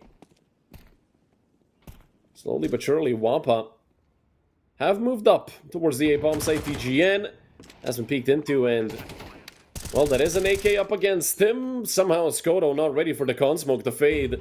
Probably wasn't calmed properly. 2 players are alone on the side of Sangle, and TGN might join them. Hell, might even go down in the meantime. Thamlike and Xanto picking up a frag each. Wappa are doing everything they can to secure this round, and it should be enough. Xanto and Thamlike, former teammates in the 2v1. TGN just gonna commit to the save. He knows there's nothing he can do. No kit.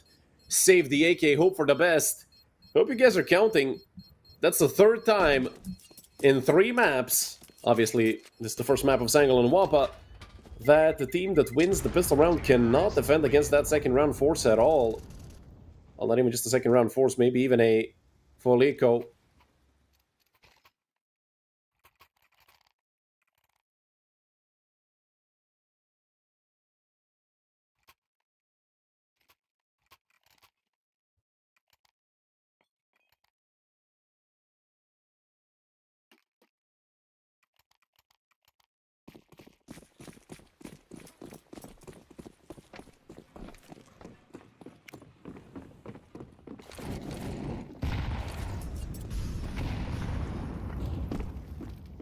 FAMAS and AK for the Sangle members, 257s and a Deagle. Again, a buy that could result in a tricky round for Wappa. There is a Mech 10 for Skoda. Would love to see him go aggressive, and he's already doing that. Out Ivy. Threw Ivy out middle like a Speed Demon. And speaking of Speed Demon, Skoda is here much quicker than I think Sangle could expect. I mean, yeah, 30 seconds have essentially passed and then some from the ramp, but Skoto's going to have the flank all the way through CT. Did they forget about Ivy? Nobody's looking at CT. They're just going to group up towards B. Skoto's going to have a freebie. There are 3 players for Sangle over here. And while Skoto, Mach 10 in hand, he knows where all 3 of them are. He's just going to probably wail out here on TGN. Look to save as much bullet as he can. They turn back around. Perfect round for Wappa. A single mistake on the side of Sangle was leaving Ivy open, and Skoto took full advantage of it. Yes, he only got 1 kill, but that's absolute turmoil. I mean, you get flanked out of nowhere. When you think it's covered, you panic. The team speed gets crowded. Somebody turns around, somebody doesn't, then they just all get cleaned up. And I love the timing of Wappa to actually hit as Skoto got his first kill, and now he's back towards Ivy.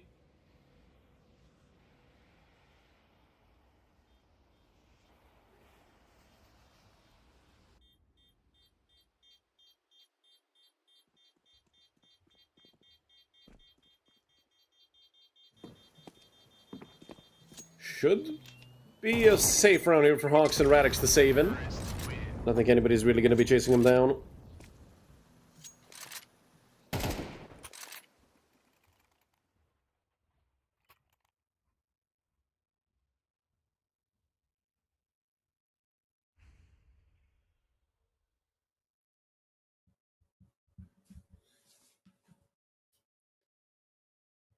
So what little they have saved, they're going to come into this round as the massive underdogs here on the side of Sangle.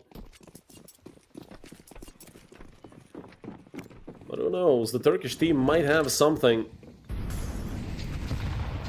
to pull off. Smoke through onto lower. Radix wants to push forward. He continues going and catches off Xanto. Does have help behind him. Both of them will get pushed back, and Hawks hits another shot. Heads are ringing left and right. Skoto has to care not to go down himself. He gets dinged. Obviously, Hawks has no idea he did just 25 HP worth of damage. The info might be wrong on Skoto, but it doesn't really matter. Have a 5v3. If it comes down to how much HP Skoto has, that just means Angle made some misplays. You don't want to give him 1v1 duels, not into AKs and M4s. And that's, well, not happening here because they're getting flanked.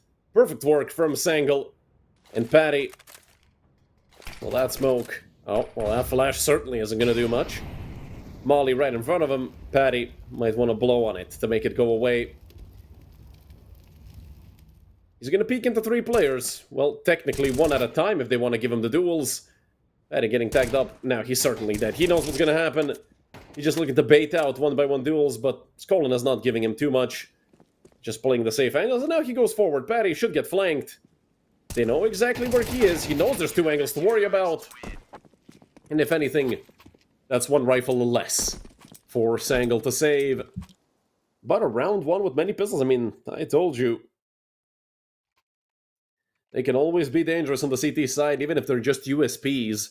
And I love the flank. Just crunching him fully towards lobby, or rather towards A main.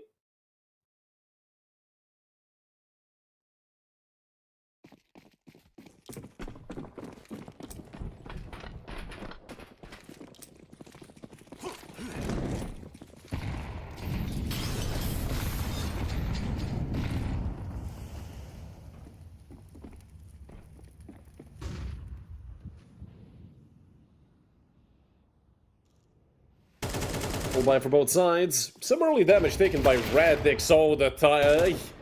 I mean, yeah, the timing was unfortunate, but that was a pure stubbornness, reaggress, and well, it's gonna cost Radix. Going with the resmoke. Just gonna keep the players towards A main at bay. And Sangle have to make a play. You lost that player early, and another missed shot, this time by Skoto.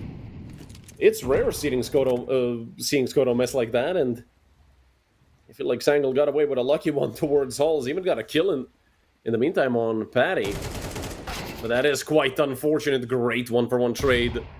Perfect timing for the peak, and a great nade from TGN. Taking out Skoto, giving the man advantage over to Sangle once again, but look at them, like again, they're forgetting about Ivy.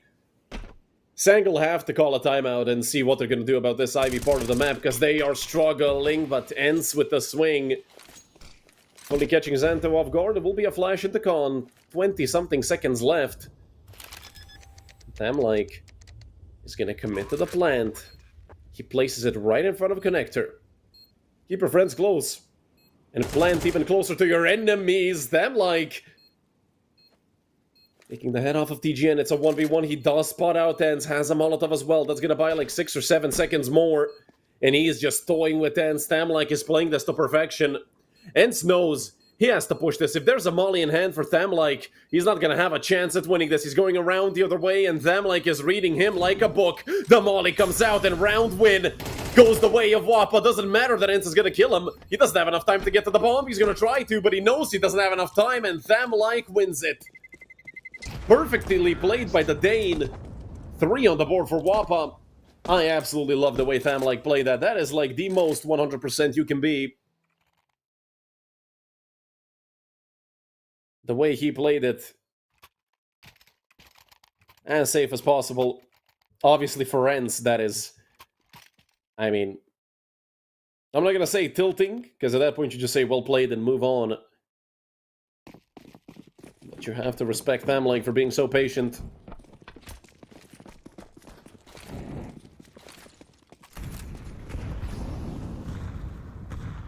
Wappa are on another buy. I mean, they've, you know, just won a round, but their money is not looking great either. I mean, a Galil, a Mac 10, not much utility on the AKs. Once again, just some A main control, poking and prodding and getting out of there.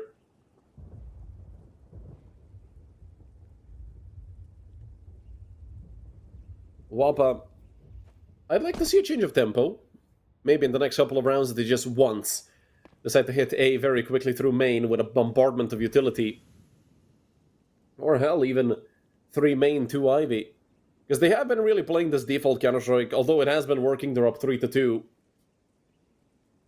At one point, Sangle are going to figure out how to deal with it. This time, they've left Radix here to watch that flank through Ivy. Usually, teams put 4 players on A, 1 on B.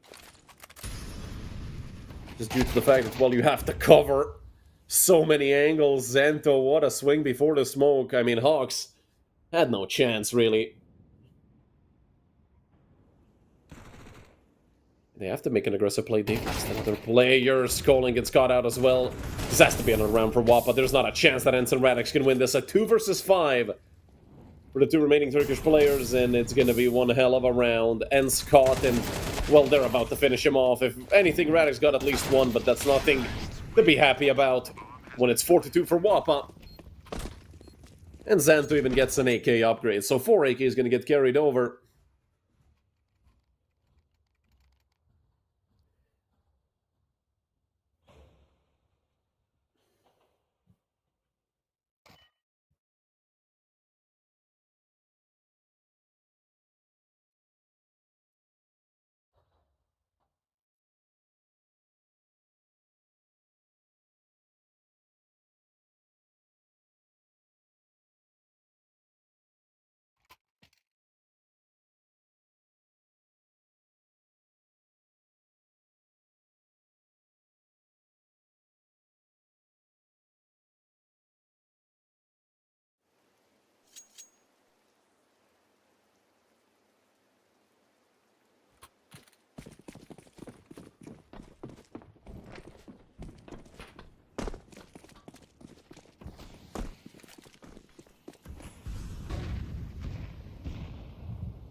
Just pistols again for Sangle.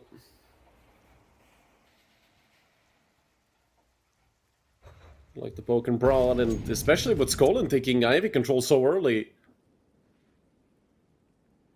They just put 3 players on A and not have to worry about that flank that has caused them so much trouble throughout these first rounds. And Skolin's in an off angle as well. I mean, I don't think you're going to look up here immediately, especially not in this angle. Although, you know, you're going to check it. Even if you have check it, you're probably going to have enough time to flick it. He does have a P250, which can be more than enough at range such as this. He does decide to peek, so maybe a bit of a lack of patience. Wappa, again, playing extremely slow Counter-Strike. Obviously, this is tilting for the opponent because you just want to get to that full buy round. You just want to get this one over with. Sangle stacking B. Okay, that's an interesting call. I don't think it's going to work, but I respect the call to just almost fully stack a site. Cadian-esque. If you guys remember back in the day, and I'm saying back in the day, 21-22. Cadian loved making those calls, but he was doing that on full buy rounds halfway through the round in the semifinals of a major, so obviously there's a bit of a difference here, and the AK should just clean up these USPs, no questions asked. maybe a Deagle in the hands of Hawks could do something. He does connect on the Skate, so if anything, some economic damage, but losing one player shouldn't really mean too much here for either side. For Hawks and Ents, this is just going to be try to get as many exit frags as you can, Simulator.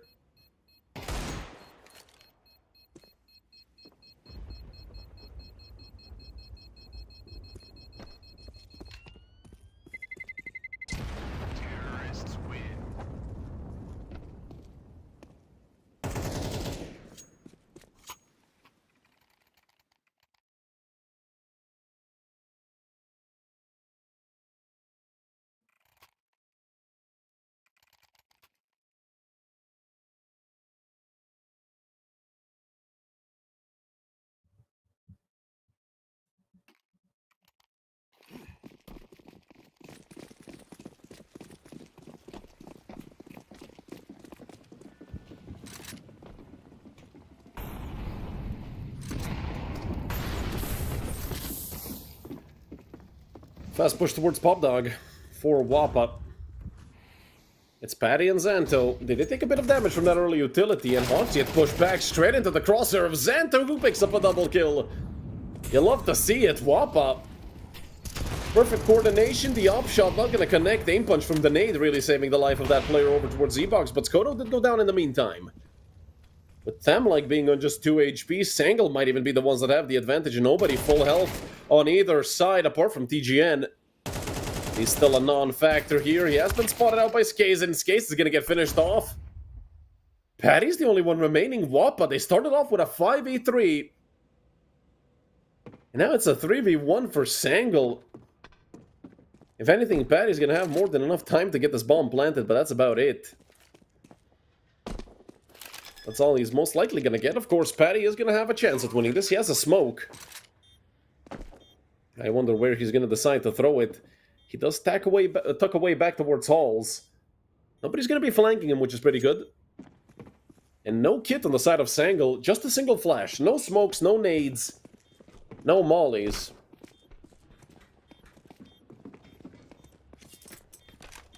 Most likely just going to see the op get on the bomb and the AKs hold off all the possible angles. TGN. A double for both him and Ents.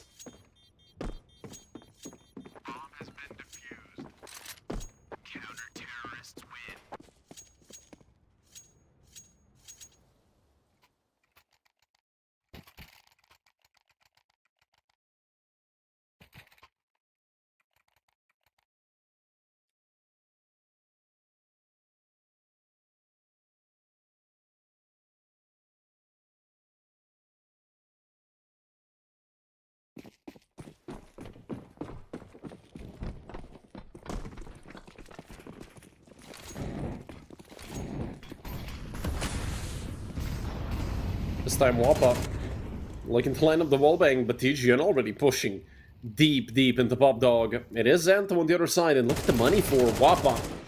It could go away very quickly if they were to lose a round. Skoto doesn't care about a potential round loss. His op is always going to be ringing shots off untrainable. Up until now, he only had 1 kill. Now he's up to 2. Patty caught off. Quick trade for Sangle.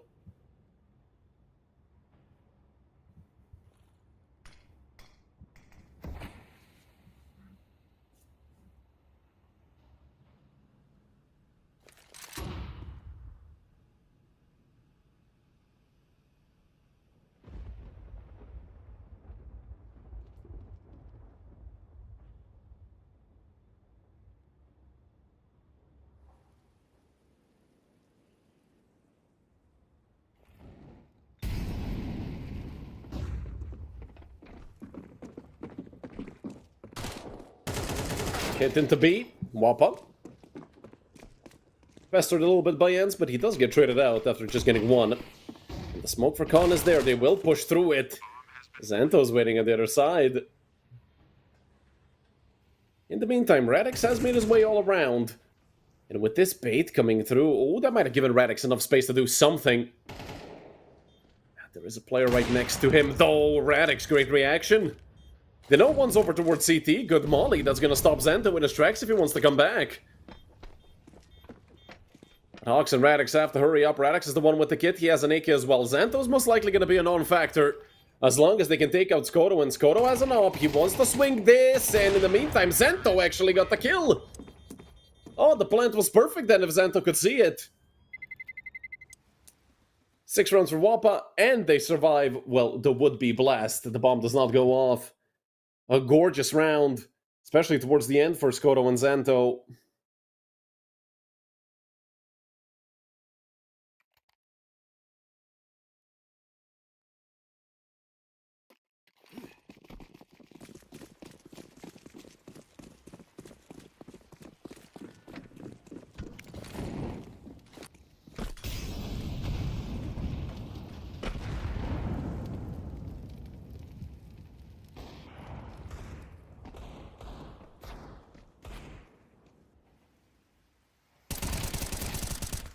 A 1-for-1 trade to open up the round. Skoto and Skolan.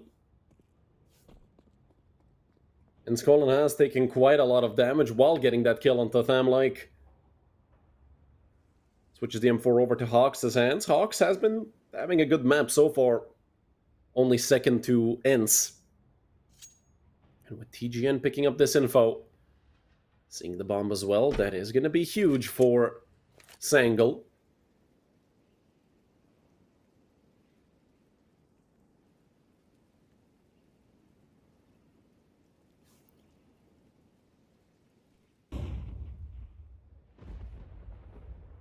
Maybe not so huge if Wappa decide to go the other way.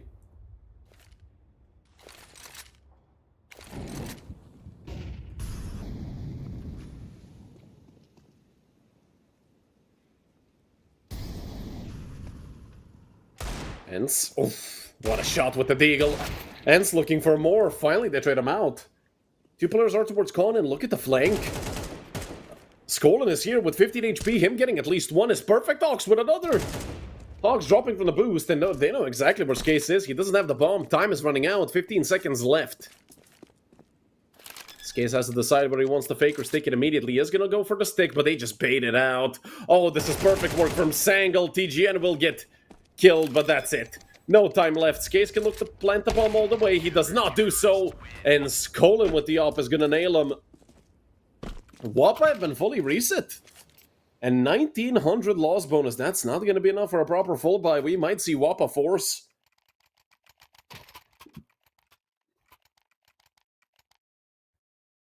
You can't blame him. It's damned if you do, damned if you don't.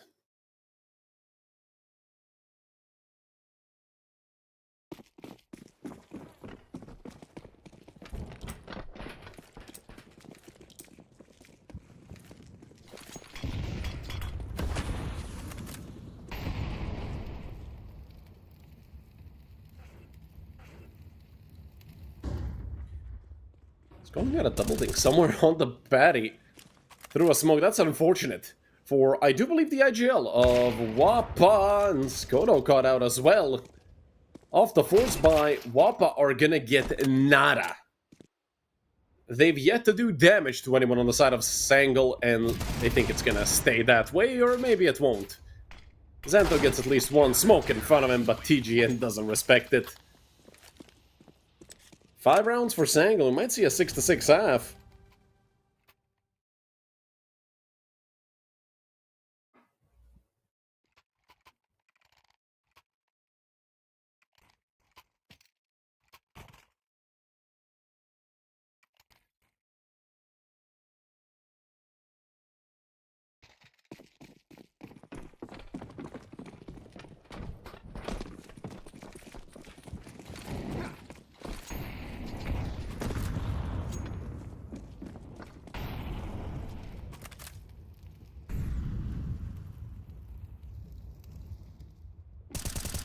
TGN will push Patty back with that smoke as well. Gonna take a lot of space. Angle doing great work early. Yes, they haven't found a frag yet, but some damage done, and also so much space taken. Skoto has a deagle, and a headshot could ring off at any moment. Hawks just looking for the pre-fire. Skoto not gonna fall for it. You could hear Skolan, I think, give him a nice shot in chat. And I mean, it's never nice when you get deeged out of a round such as this Molly thrown, but Skoto recognizes it properly and he just gets out of there. Skoto without a care in the world. Well, I have decided to make this half last 2 hours with the way they've been playing, but hey, if it works, it works. If it's good enough for 6 rounds, it's good enough for 7 as well. But let's see, I mean, with 5 pistols, yeah, the man advantage is there, but it's not as impactful as it could be. Xanto, that is disgusting. TGN only able to connect on 1 frag. He did do a lot of damage, and TGN nearly the spray transfer. A 2-for-1 was huge there for the moment, and it continues to be. Now it's Sangle the ones who are snowballing. And look at the flank coming out. Thamlik is being held. And if Hawks gets this kill, it's most likely round over, but Thamlik has spotted him out. The spam does not connect. Hawk swings the other way, and it's a 1v1, but Thamlik's not ready for Radix. 6-6 at the half, with Sangle winning 4 out of the last 5 rounds.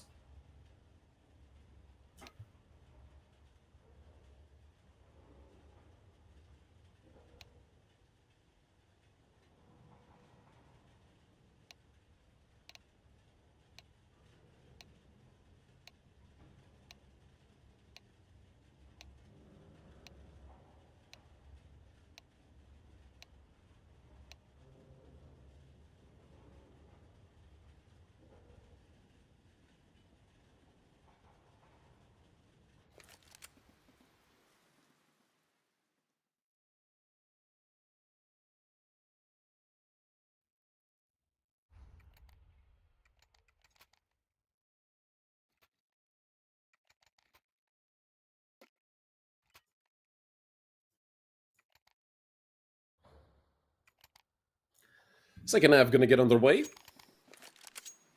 Completely equal coming out of the first half, but I would say that Sangle are the team that's a little bit better off with the momentum they have coming out of the first half. As I said, 4 out of the last 5 rounds, and the last 3 all coming in a row. But again, this is, I believe, statistically, well, not I believe, it's like a 53% CT-sided map. 52, maybe closer now after these updates. And they're just gonna continue pushing towards Khan. Patty caught out. He's somehow alive. Not only that, but Patty gets 2! Oh my god, Patty just won the round! Off the back of some Looney Tunes stuff there towards Khan. Wappa go up 7-6.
Let's see if that short break is going to lead to something here for either team.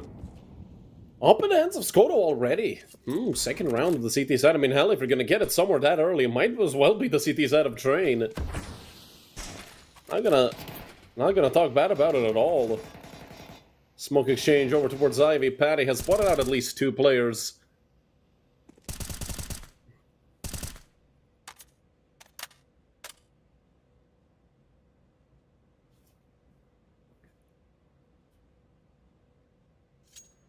Sangle alters. Minute 10 left for them. Thamlik and Patty pulling the crossfire towards Ivy, and 3 of them will start moving up. Do you have anything to throw? I don't think the answer is yes, and even if it was, they wouldn't throw. Patty coming up close. He does get hard clear. The M4 gonna be enough. Thamlik, can he get it? The answer is yes. A 4-for-1 trade in the favor of Wappa. And now just TGN left. And I don't think TGN is going to be doing much here with the Deagle. Yes, he could get maybe one kill. He's going to go forward. Smoke going to come out. There's a Galil to pick up as well. TGN is out all the way. Gonna flash over the other part. They heard where the nade came from, so obviously they're still going to be on high alert for somebody potentially pushing that smoke. TGN, about 7 seconds left, and he's gonna decide to spam the smoke. M4 in hand as well, 7 bullets left. And it's just case to swing into him.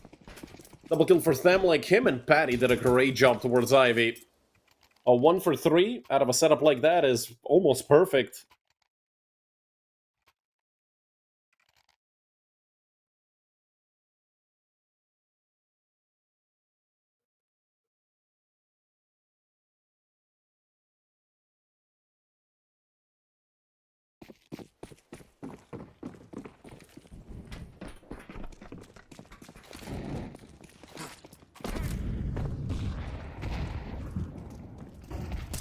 He's going to be the one to go quickly towards Pop Dog. Being guarded by Xanto as well. With them already taking that kill, should be a routine cleanup for Wappa. Xanto. Not even needed here. It's Case and, well, Xanto to finish it off. 4 kills between the two of them, two apiece. Great job so far by Wappa on the CT side. All that waiting they did on the T side left them a little hungry for kills. Saw them with the aggressive play. I'd love for that to continue. If it's working, it's working. The Wappa are working their way slowly but surely towards a map 1 win on their own map pick. And we saw how detrimental your own map pick could be. They are holding on much better than Masonic was earlier today. One of our 53 Danish teams, as I always say. But we love the Danish boys, don't we? And actually, with Skoto being towards upper, they might be able to take full Hulls control if Case decides to be ballsy and push forward, which he isn't doing right now. He's just playing the smarter angle. Obviously, he doesn't know what we do, and the push through the smoke is just brutal. Xanto falls as well. 5 versus 3 for Sangel. Themlike is going to get caught in the middle of nowhere if he stays here. There's a player towards main. Molly out. It's not going to catch Olaf. A complete dud from that Molly.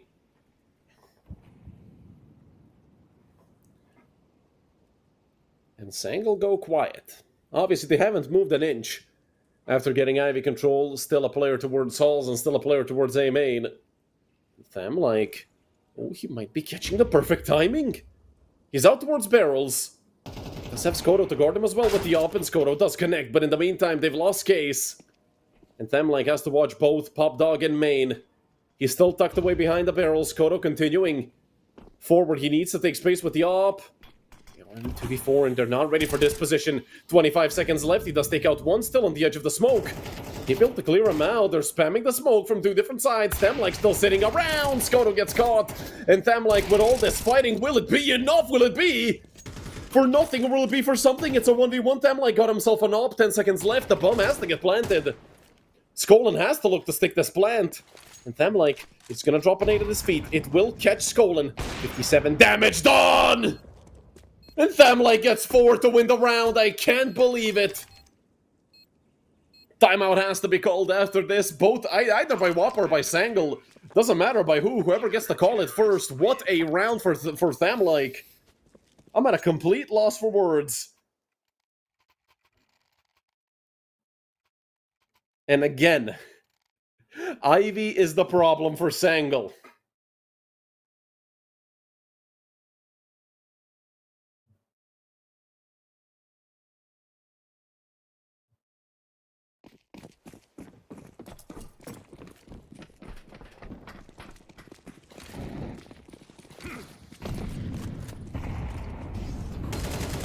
And you can tell how much confidence Wappa have. Immediately deciding to go aggressive. A wallbang connection there towards Showers, and a quick 1-for-1 to open up the round. Don't want to sit on that 5v5 for too long. Otherwise things get awkward. Themlike will retrieve an AK. Skoto wants to swing this. I'm loving the aggression so far for Wappa, and actually, Skoto, this is such a good angle to have. Because whoever has to peek, you peeks you from the left side, which is just a little less natural for most players. And also, they're coming off of the stairs, which will offset their aim ever so slightly. Skoto moves back, re-aggresses, he goes for more, and he connects. You'll love to see it. Skoto's up to a 1.0 KD, he has been struggling with actually having a good KD this entire map, but after 16 rounds and a half, you finally get to see Skoto on 10 and 10. You'll love to see it. Skoto was like 2 and 8 at one point, so good to see him enjoying the CT side, but again, Opping T versus CT side, it's to be expected, and you can tell Skoto wants more. A triple kill for Skoto. In full style for the Danish sniper. An 11-6 lead for Wappa.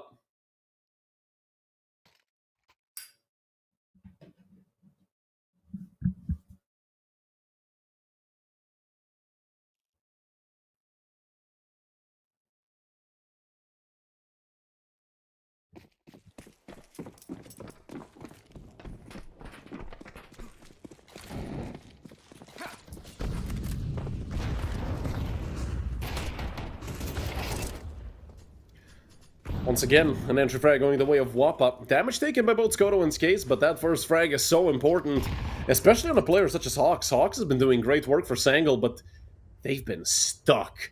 And I mean stuck on these 4 rounds, 5 in a row now for Wappa. Could they make it 6 and get us to maybe map point? Xanto with 3. Should confirm it. Skolan's able to get 1, but it doesn't matter. 4 surviving members for the Danish team, 6 rounds in a row, and 6 map rounds in a row for Wappa.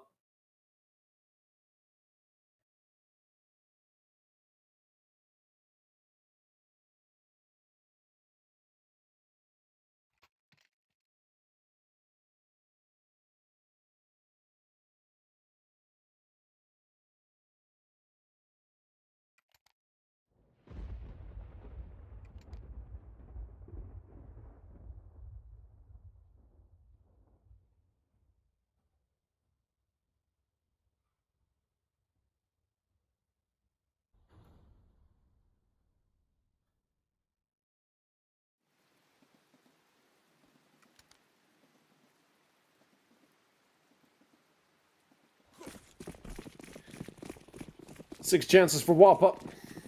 6 rounds for Sangle that they must win. If they want to stay in contention on Train, they had a decent first half. Closed it out very nicely, if anything.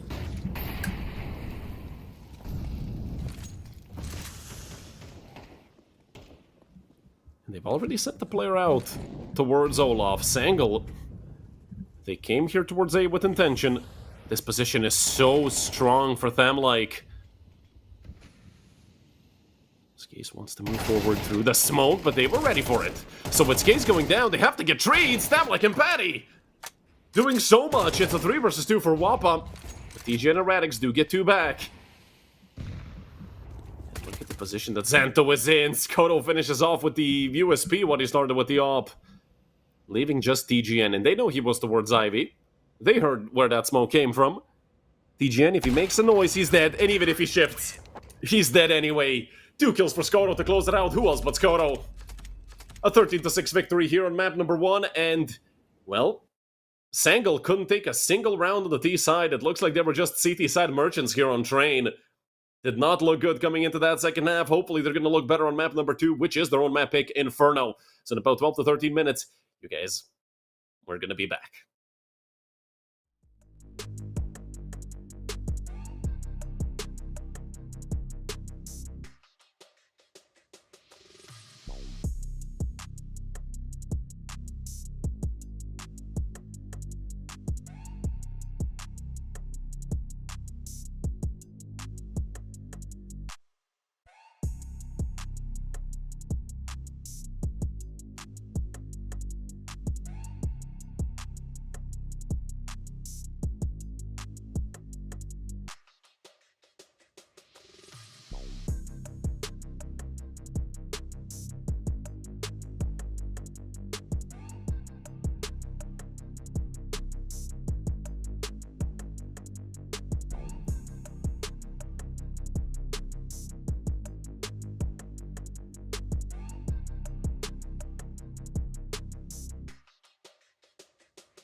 Hello everyone and welcome back to map number 2. After a very dominant showing from Wappa to close out Train, after a 6-6 half, winning 13-6. I mean, just in any situation, winning 7 rounds in a row shows that you are a very strong team. And Wappa got to start on the CT side here, which could lead to them just continuing that streak of rounds. Sangle had a lot of problems on their T side on Train. Obviously on Inferno it's most likely going to look a lot better. Hawk's already just deleting Patty. Patty didn't stand a chance. They're continuing towards A, which might not be the best call here for Sangle, as this is a stacked bomb site, but they're doing so quietly. They've actually managed to pull Xanto and Thamlike away from the bomb site by doing nothing. Just do nothing and your opponent will make mistakes. That's the play here for Sangle. And look, it's Casey starting back around. Dual Beretta's in hand. They're jumping out and Skolan, what a shot. Just Xanto and Thamlike left. 2 versus 4 retake. Up against 2 pairs of dualies. Not going to be easy at all. Well, might not be possible at all.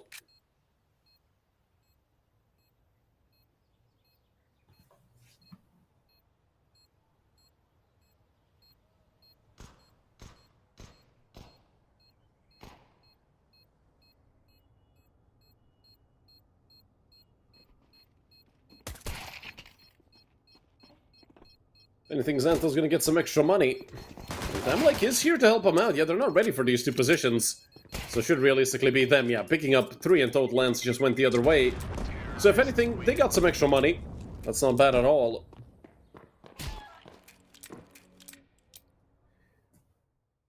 But it's a round win going the way of Sangle.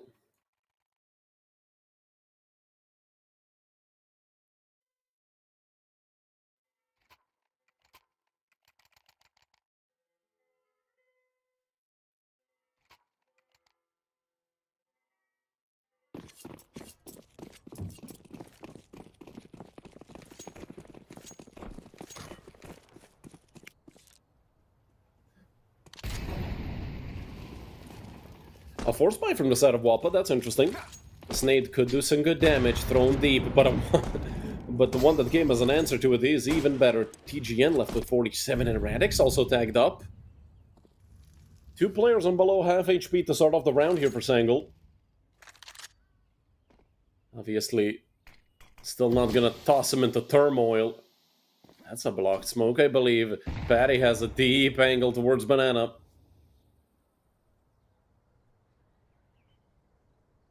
In the meantime, Skolan just chilling around second mid, trying to cover the flank, but with him moving towards Banana, we might see Sangle just fully commit into the B-bomb site. It's Thamlike and Patty here.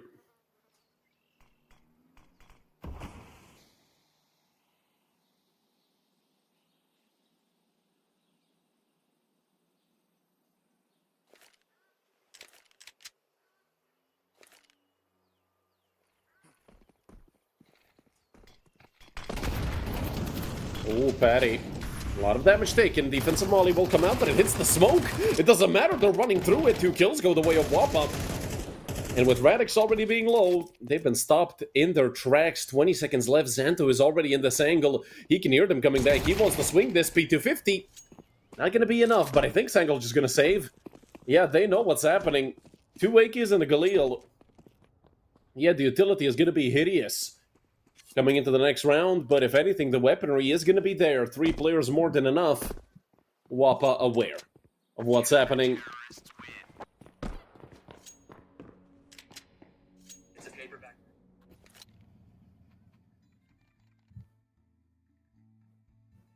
So 1-1. We're all tied up. Once again, these 2 teams just going at each other's necks.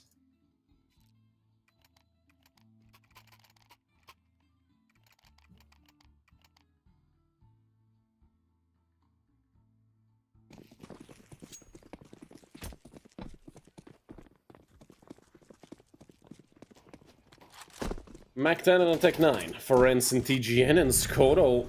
I mean, he went for the aggressive peak. Nothing happened. Neither damage done nor damage taken. Skoto is saving money up for an op as soon as possible, which is good to see. We saw how impactful it was on the CT side, but Radix is gonna splatter him on the wall, and Skase gets 2. Great work done by Skase. He's gonna keep Wappa well in contention for this round. Nade out the shore, but it's gonna be late, and Xanto, that's a big, big choke. He did get one, but man, did he take a long time. Patty's gonna push forward, straight into the crosshair of Hawks. Second round on the board for Sangal. Now it's them with the force buy doing great work. Although if Xanto just gets the first, there's probably a good chance for his teammate to swing out and help, but again...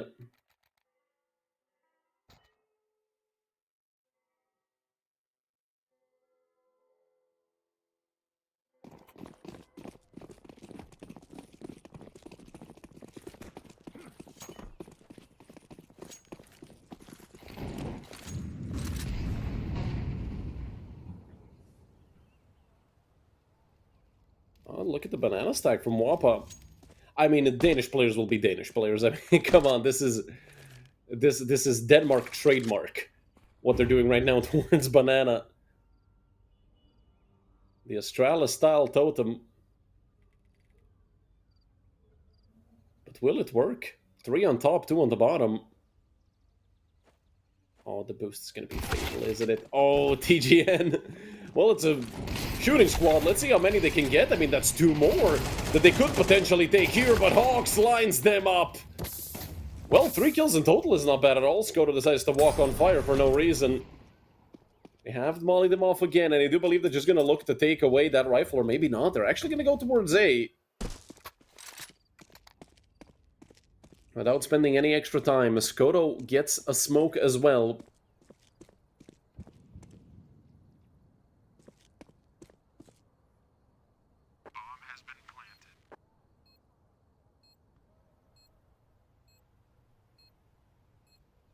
Skoto does have a chance, but he needs 2 essentially insta-headshots. The first, it's going to be a tough task. Does avoid the flash, throws the smoke deep in the pit. I'm surprised Skoto didn't throw that, maybe closer, but again, I feel like he realized he has to commit to the save. I mean, from a full eco, killing 3 players and saving 1 AK, have to say, Wappa did a great job.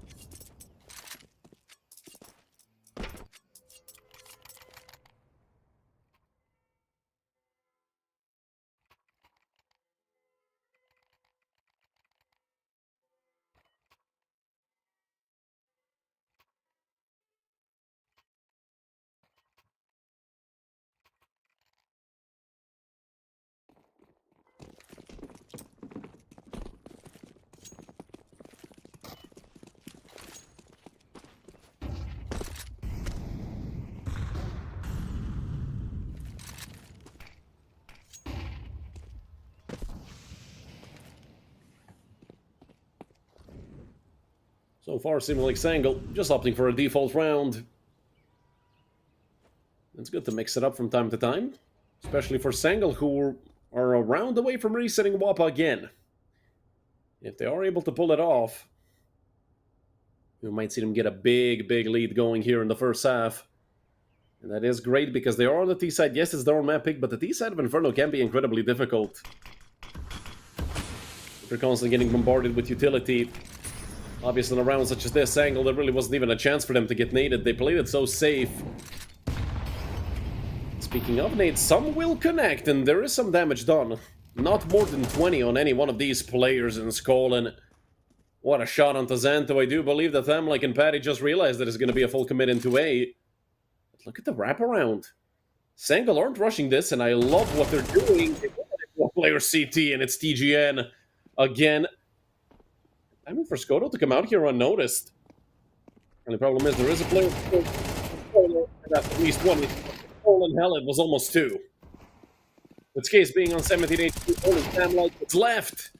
He had some heroics on the first map, but this time, he's not going to do the same thing. Case up in hand, gonna look to save.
A 4-1 lead for Sangle.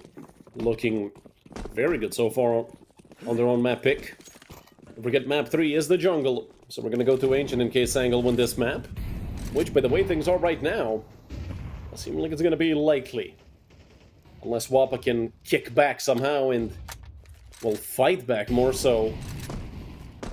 Sangle have really just had, you know, a streak of rounds where no matter what they do, it seems like it's the correct call. I feel like the players on Wappa have cooled off as well a little bit.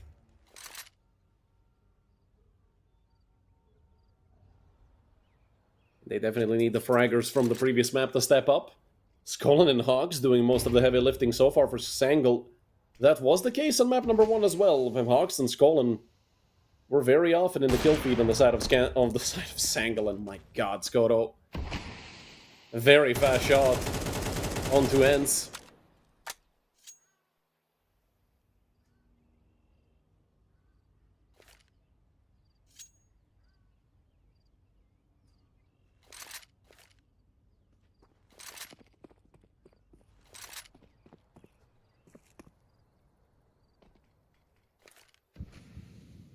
Slowly but surely, Sangle gonna look to sell this fake towards B, which TGN is gonna be doing on his own.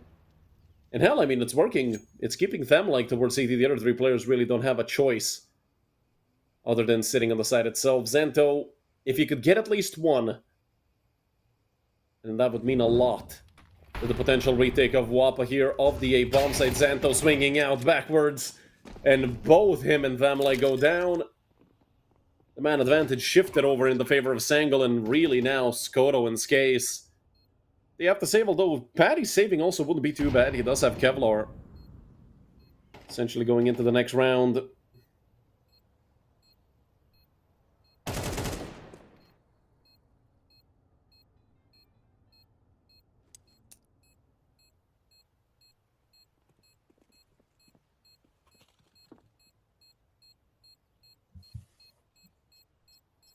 But yeah, Skase and Skoto gonna look to get as safe as possible over towards construction. They have heard some rifles spraying towards Banana, so they know that they're gonna get chased down. Although I do think that they can both just sit here and hide. The swing. And a miss. Hawks might be able to clean this up. No! Hawks just needed 1. It was 12 HP, I'm pretty sure, for Skase. I mean, if anything, they get to save the 2 guns, which is great for the Danish team.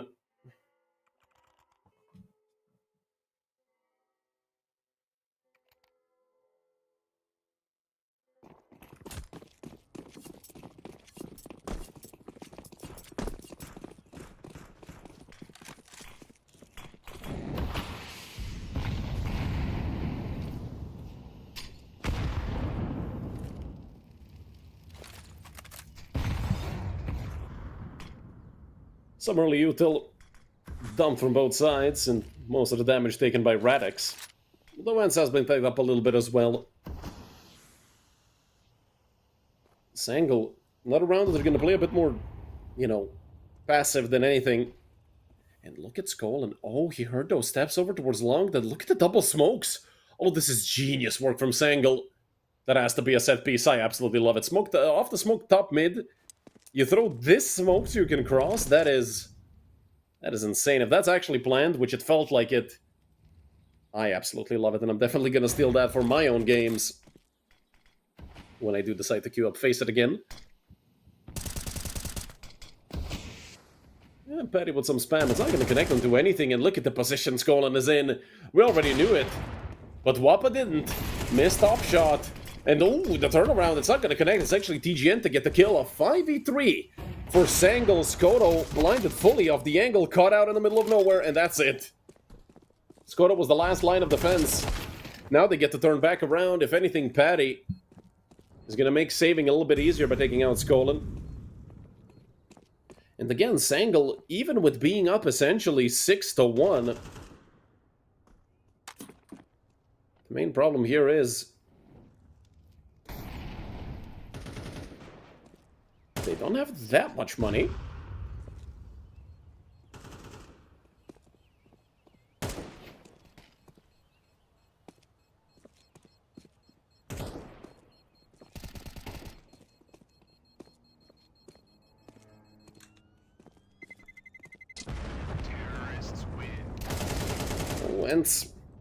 We'll get that kill on tough Patty.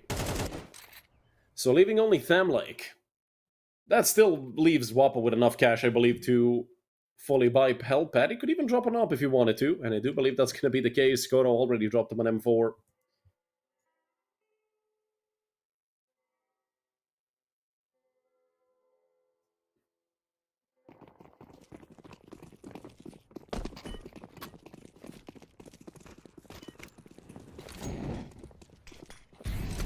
Get the love from Sangle. For top mid and for Banana. Again, a similar approach. Leave 2 or 3 players down towards ramp and bottom of Banana. Then send the others towards second mid. A completely blind shot from Hawks. Although TGN has been traded out, so an equal trade there on Banana.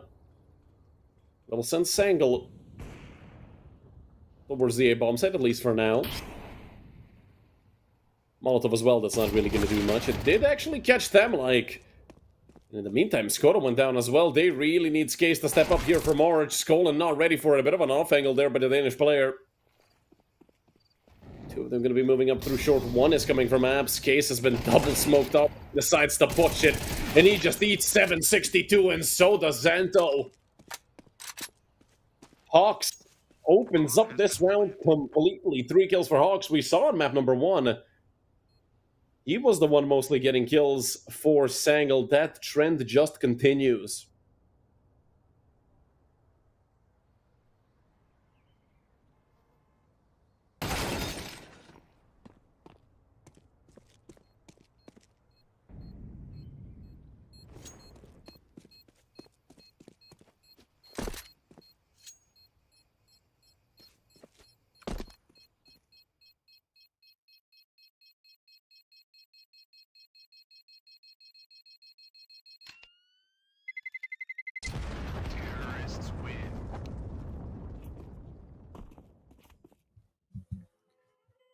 At a 7-1 lead for Sangle.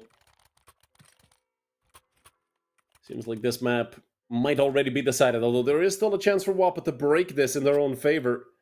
Start winning rounds. Obviously, that is much easier said than done. So Wappa, they're going to need a lucky one here. A lucky break. DJN getting, I believe, the G2 mid-banana smoke ready. And are we going to see a quick hit through B, at least for a couple of players? I mean, the smoke is going to be their great nade in return. Look at the position Skoro's already in. I mean, sitting here with an op, unless he gets pre-fired, he's going to have this kill all day long. Skoro, lightning fast. Putting Wappa in a favorable situation. Some noise made towards Banana, and they heard it. Man, missing the jump onto your teammate and then crouching for him to go up is just devious work. That's unfortunate for Hawks. But yeah, I mean, they've killed Hawks and Skolan. Those are the 2 main actors here for Sangle. The 2 main stars right now. So can Wappa close it out? I mean, it's a 5v3. Would be a tragedy for this Danish team not to win this round, especially with some extra damage done and info picked up. And Skoto, now certainly. Guaranteeing the round with 2 more. A triple kill in total for Skoto. Hell, might be a quad as well. Well, it was close. But Radix, 2 in return. With just 3 HP. He's certainly going to be a dead man. I mean, I'm just waiting for these nades to start flying towards the bomb site. He's going to commit to the plant, and I think Tham, no, they're not going to nade him. Okay, well, now they will. Hey, that's a good job by Radix, my god. Over default and nearly into graveyard. I don't know what's up with the ragdolls, but I love it, and I hope it never changes.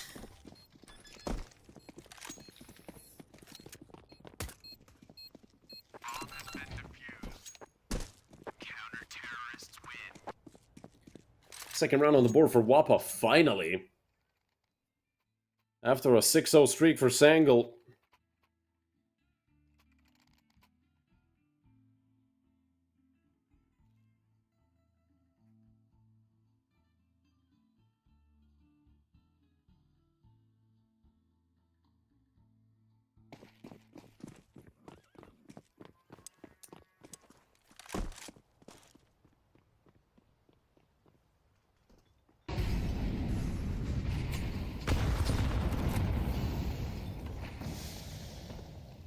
Quick setup towards B for Sangle. Don't forget that they've also ran out of money completely. Hell, Wappa lost 6 in a row, and they're looking like the better team. Of course, after winning 1. That is usually what's going to happen. Good damage on the banana. Not only just a kill, but 3 more players heavily tanked. Patty's going to get out of there. 52 points of health. This nade could do so much, or it could do nothing at all. Hell, it could actually do damage to Case. Perfect pre-fire from Ox. Case is still towards CT. He will drop the defensive Molotov. He's just gonna wait for them to come close. Tham with another molly. Time is not gonna be a factor here for Sangle, and already Tham in case they're holding off. How is this defense holding? One player had a chance to literally Goomba stomp Tham and it just didn't happen. Now Tham pushing over towards CT.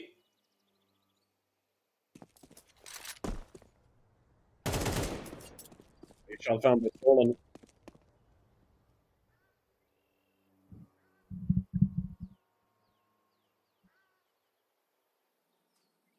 2 versus 2. And Hawks has already taken CT control. This could be great for Sangle. It's most likely gonna be. These players being towards Ace. Hawks is gonna be ready for both of them. It's Hawks!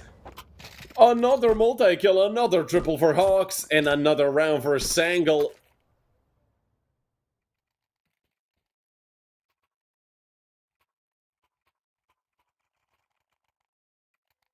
Looks like we've booked an expressway ticket to that 3rd map.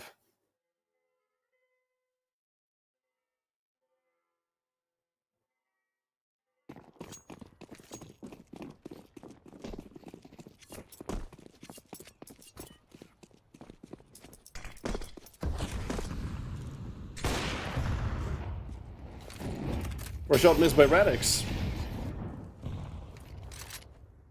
And look at the boost. Oh, fully silent. Skolen. I mean, Wappa are playing in a setup that could counter this. And it should counter this. Sense can cause some trouble. They're gonna time it together. Skoto gets the first kill. The spray transfer not there. Oh, Skoto wants maybe way too much, but with the USP, Skolen missed everything. Oh my god, Skolen, that one's gonna come back to bite him for sure. Skoto has the angle and decapitates Radix. Skoto could be on for the ace here. The flash does come out. Skoto's on 4. Get the ace. I was hoping for Skoto to get his 5th, but it doesn't matter. A 3rd on the board for Wappa, giving them some breathing room at least.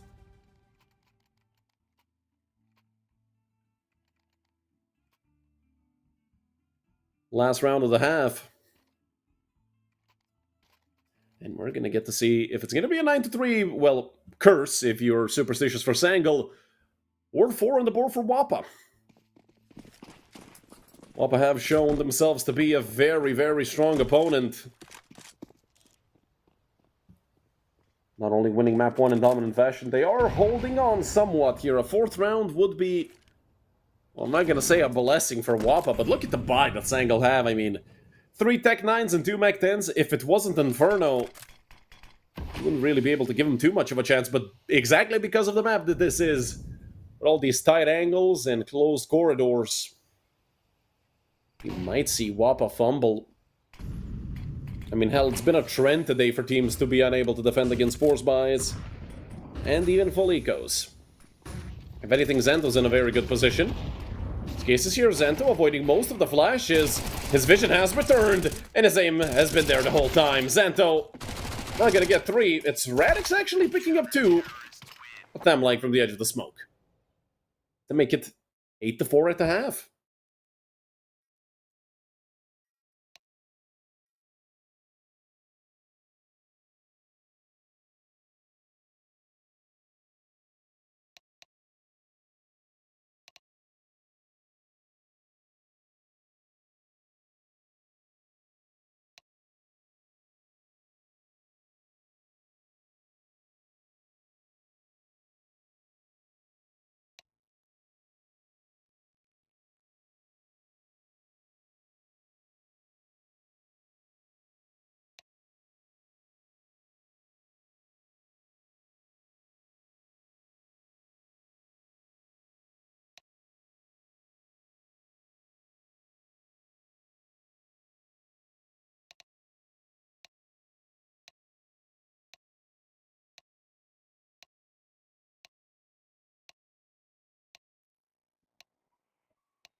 This round could be a massive break for Wappa.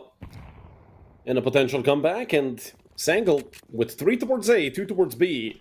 This is a perfect storm potentially for Wappa. The flash is good. Hawks is able to get 2, and the dualies just continue to bring off shots.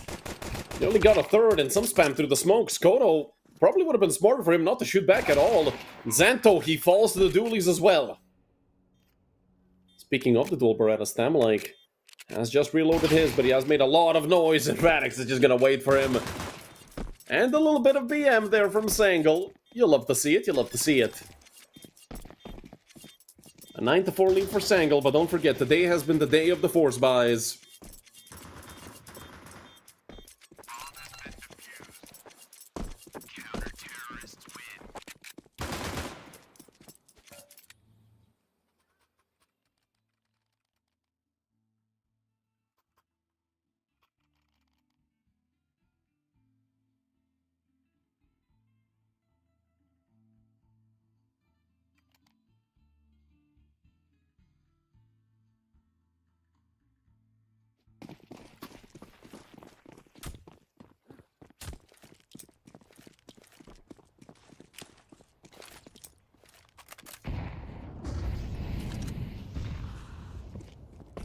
A Tech 9 a Deagle and 3 Galils for Wappa. But if they lose this round, that's essentially going to guarantee an 11-4 lead for Sangle, which is going to be an incredibly difficult comeback to deal with for Wappa. Obviously, still, the Danes are not going to be giving up anytime soon. Masonic fell today into the lower bracket, so it would be a little disappointing for both Danish teams to end up in the lower bracket at the start of the playoffs. And surprisingly, those are the only 2 Danish teams in the playoffs. I haven't... Where did TGN get this kill, man? I don't know, but that's brutal for Wappa. Losing Skoto just like that. He's been their top fragger throughout Inferno. Not really the entire time, but he is still doing so much with the MP9. My goodness, TGN.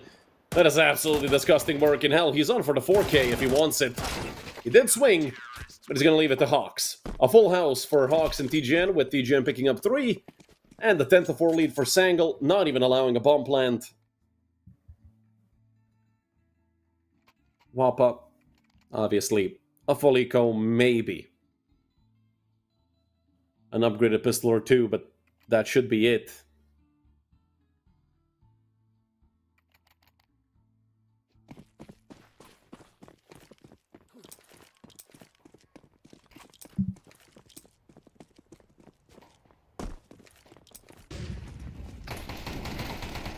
Oh, push into B. Hawks might be in trouble. Oh, the molly is deep, and, well, a 1-for-1 to open up. Hawks realizes he has to go back. Yeah, he might have full util, but, I mean, that util is going to be no good if he's unable to throw it. And nobody has Kevlar on the side of Wappa. Xanto just going to drop that M4 over to somebody who's a little more healthy. Should be Themliker's case picking it up and then giving the Deagle over to Skoto. It's actually Skase to take it. And look at this position for Enz. He can do so much from here. And he's going to get 2. Does get traded out. This is going to be a plant for Wappa, if anything. And it is a difficult site to retake. A-side Inferno, one of the most difficult sites in the game to retake for years on end. This site has been such a nuisance to deal with if you lose it, but, I mean, it has to be a punishment. If it's easy to defend by the CTs, it has to be easy to defend by the Ts as well once they take it.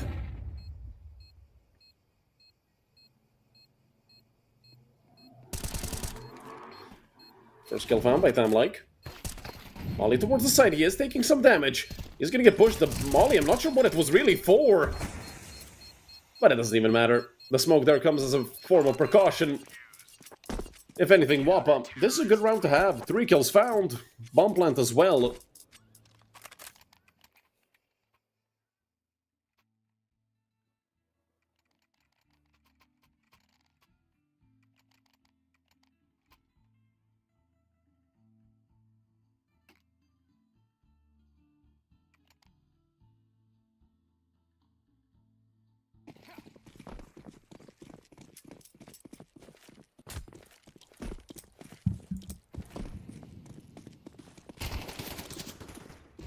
Damage taken by Ents, but the nade does come through, dealing great damage. Case barely alive. Patty as well has to take care, and nearly a connected shot by Radix. So sending them back. A lot of utility damage on both ends. Case tagged even more, left with just 10 HP. He is incredibly low, but the actual HP advantage still, I believe, is on the side of Wappa, and then swings.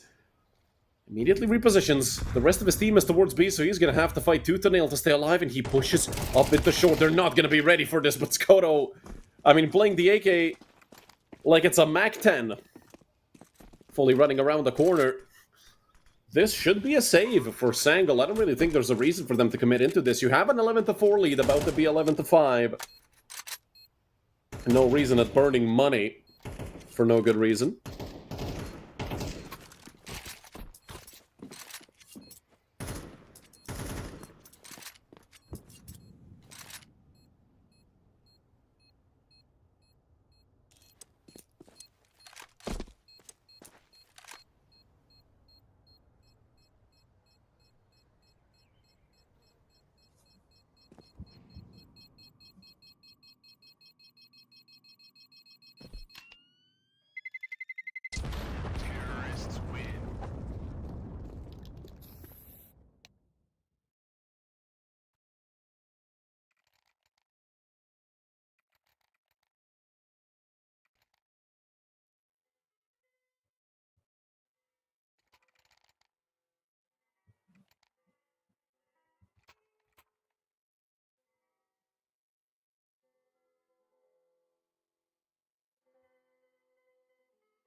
Up in the hands of Radix and in the hands of Skoto.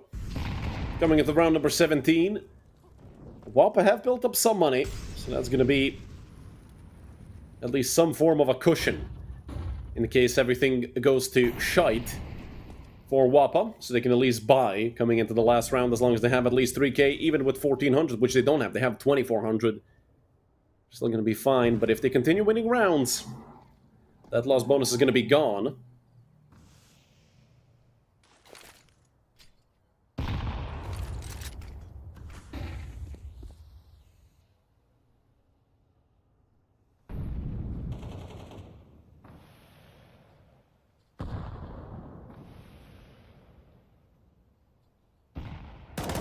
Stolen.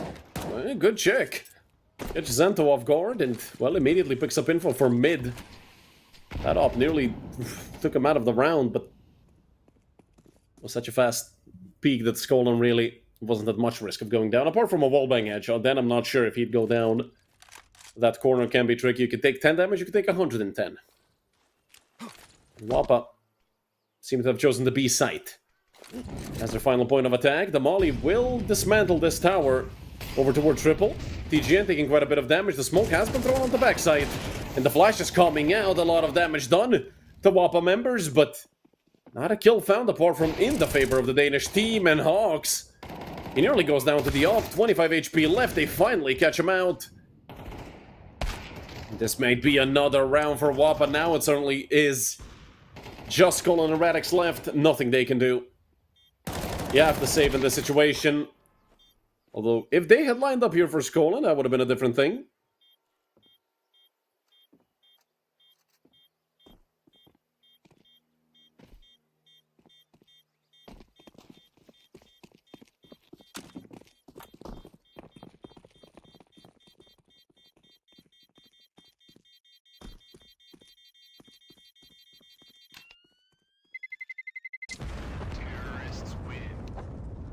At the end, it's just Radix surviving.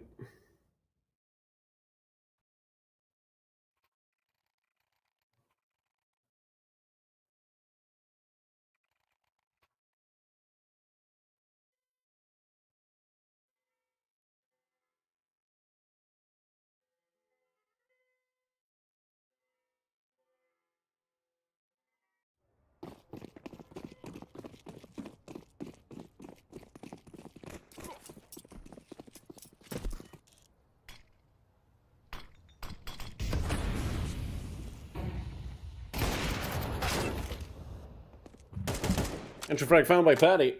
But against these pistols, it shouldn't really be that much trouble for Wappa to deal with. Smoke out for long, and they're just gonna tuck away on this utility. Molly out, and the swing is there. Skolan, if he had gotten to with that 5-7, would have given a proper chance to the rest of Sangle to try and deal with these full-buy players. But again, Wappa, they're playing this very cautiously. You can tell the way they're clearing angles one by one. They're not rushing anything. And I feel like that's just the main mistake teams make in rounds such as this.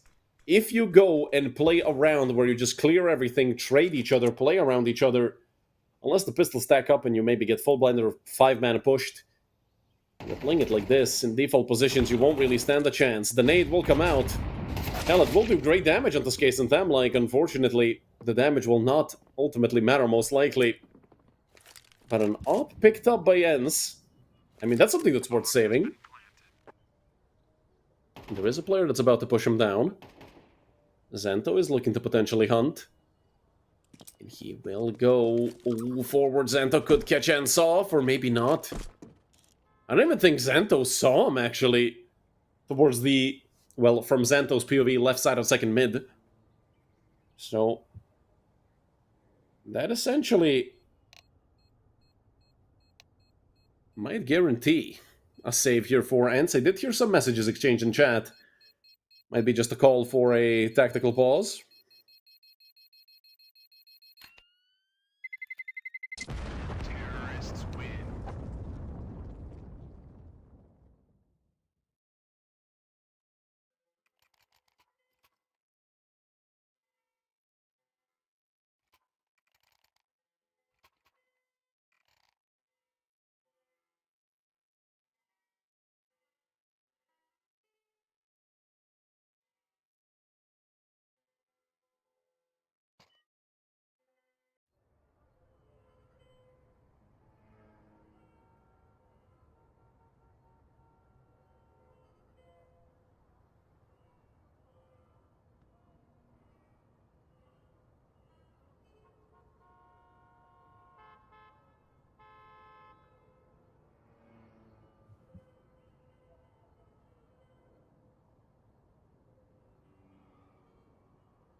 Luckily the tech pause not gonna stick around for too long.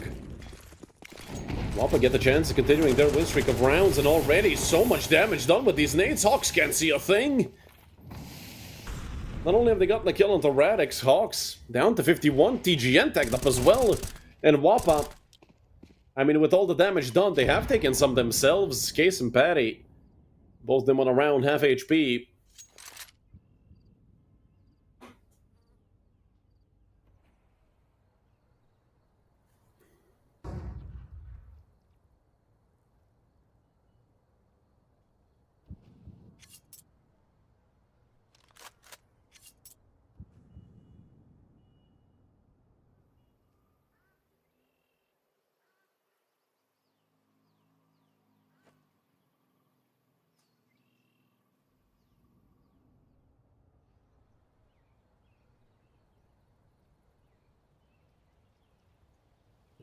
Skolin is a round-winning play for sure. All he has to do is not mess it up. 1 for 1 could have been worse, but could have obviously been a lot better. I feel like when you have such an angle, and now Thamlike has a chance to fully close it out, a potential double kill right in front of him. Hell, unless Kodo picks him up both. Ends goes down as well. You love to see it here for Wappa. En route to the 8th round. And they know Hawks has been the B player this entire map.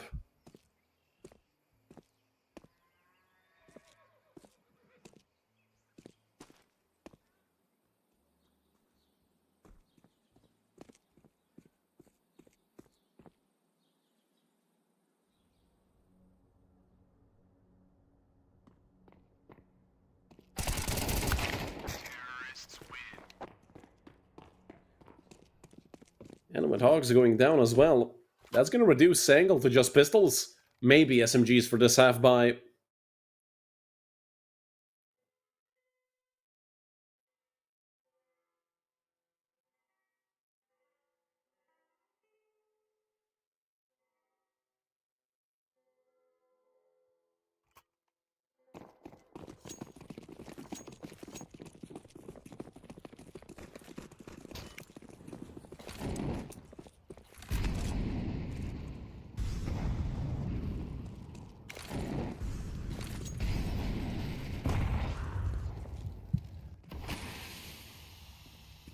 Two SMGs, 2 5.7s, and a deal.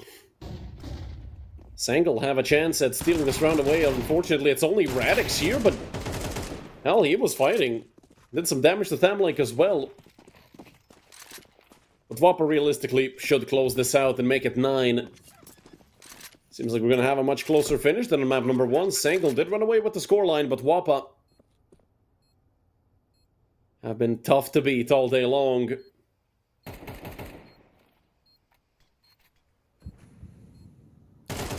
Case off the swing. Beautiful work. That's an actual connection with the... Oh, Skoto. There's not a door there anymore. I feel like that's happened to us so many times. Valve, just bring back the door.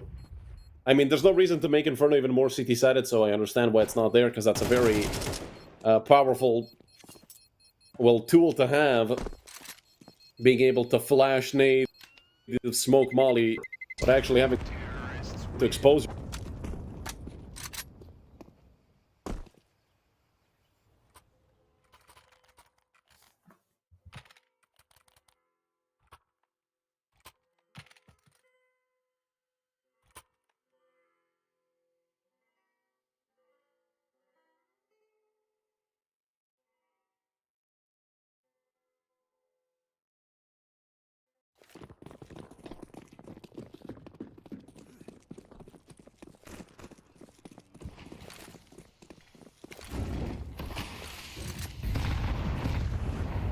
It's out through Banana, and it's Skolin already getting a kill. Over towards second mid, Skolin. That's a great start for Sangle, although they do immediately leave apps. And the players on B had to retreat. It's an aggressive setup. Hawks and TGN being pushed back even further. Don't forget the economy on the brink of breaking once again for Sangle. Case looking to move up. It's a 5v3, but only 2 players still on the B-bomb site. The rotation is not coming through. But Wappa aren't pushing through either. Feels like WAP are hesitating.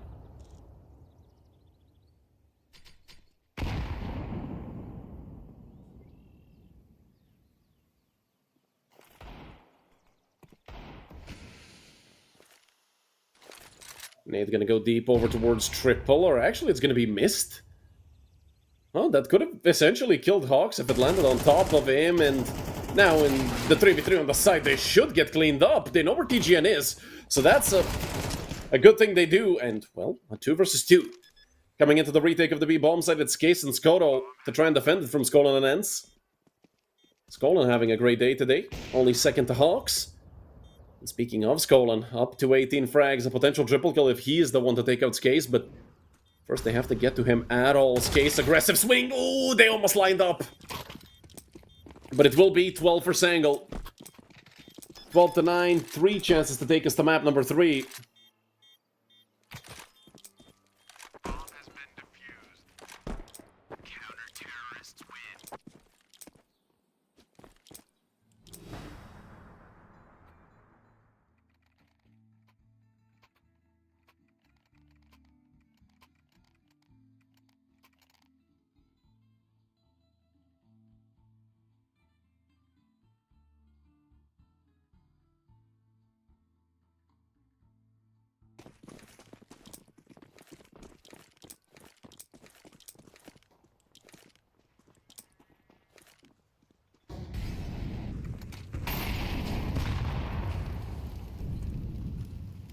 Double up setup for Skolan and Radix.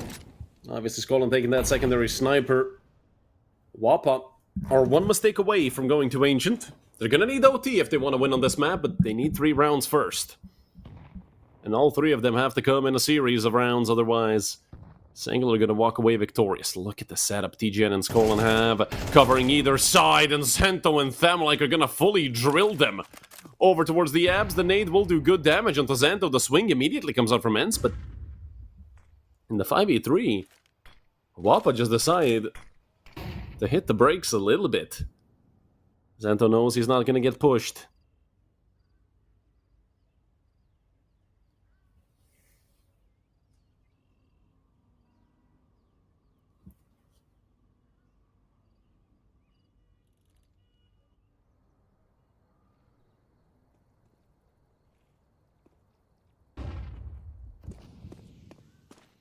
Three players all on B. And I think now they figured it out. With A being relatively quiet the entire time.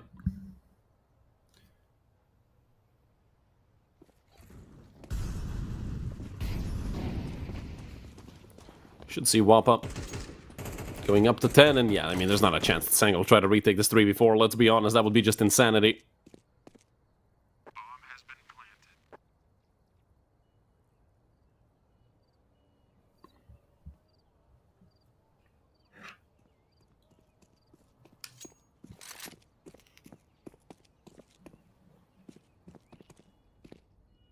But will Wapa hunt? They have a decent chunk of change saved up, so there is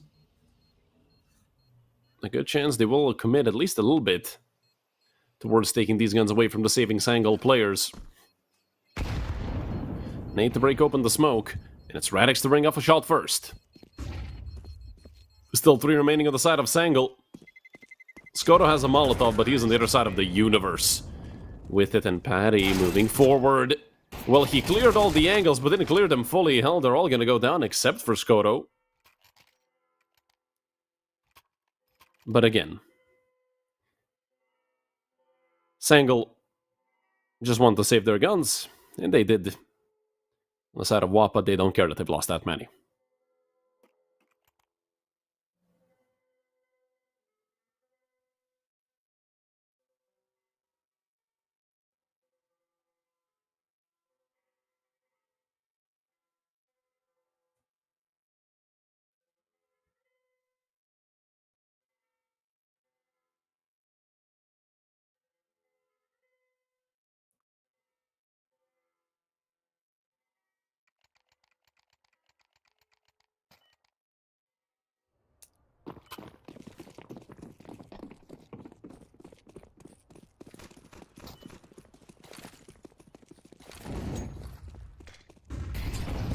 Util coming up from both sides.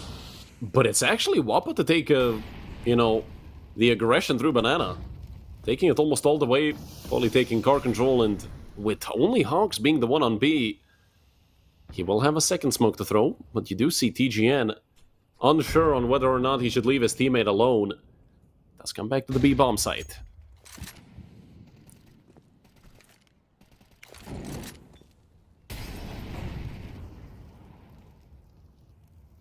Molly off towards long, but Radix wants to swing from the other side, and he's been baited out. Radix is gone.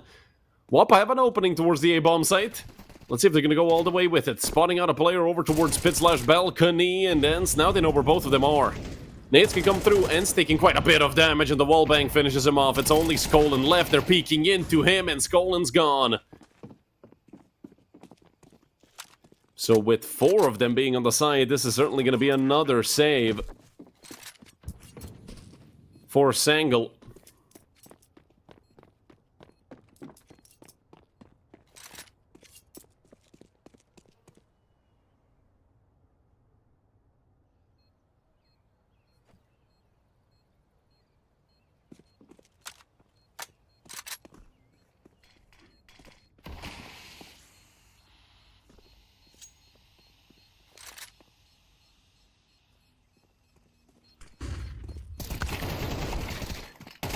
Once again, Wappa are looking to hunt, and they do take out TGN, so I guess it's worth it.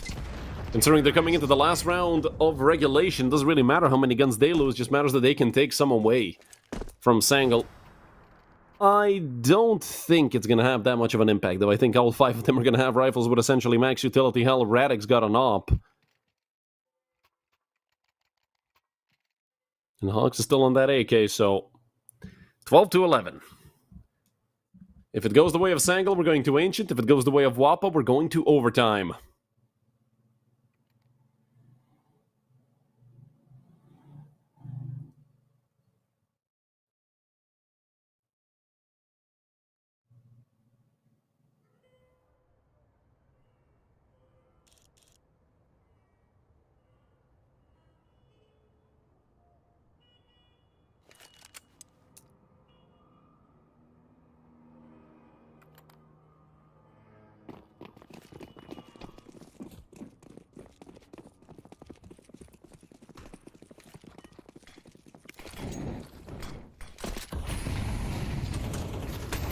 It's coming out. Patty taking quite a bit of damage, and it's a 2 for 2.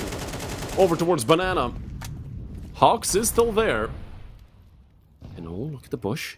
Skolan. Oh, the gun model blocked Xanto! Well, we know he uses right hand, that's for sure. That's why a lot of players today have switched to that centralized view model, but it's not over yet. Hawks is still around. And he might have just put Wappa in the ground here on Inferno. Only Xanto left, a 1 versus 2. 12-21. Xanto's not having a great day here on Inferno. But full utility, full HP, and AK bomb on his back could change that very quickly. If he clutches this, Wappa are going to come into overtime with a lot of momentum. This was 12-9 at one point. Xanto just gonna chill towards New Box. There's a nade and a flash left for Sangle. Nothing that can seal the fate of Xanto indefinitely. A Molotov would probably be the nade of choice here for Sangle. And Radix is going with his pistol. Radix does not have his op out. Xanto still towards New Box. They will tap the bomb. Xanto still hiding away. They're not ready for New Box, but Xanto completely missed. He has a Molotov. He's gonna throw it on top of the bomb. Can he deny the defuse? Xanto missed, but it doesn't matter. We're going to overtime. I cannot believe my eyes. I cannot believe my eyes, Xanto. That is insane. First of all, that Molotov was atrocious.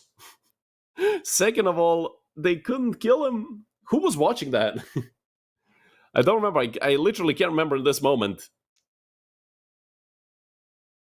Oh my god. We're somehow in overtime after that fiasco. Time being the deciding factor there for Xanto's clutch. That is unbelievable. That is unbelievable.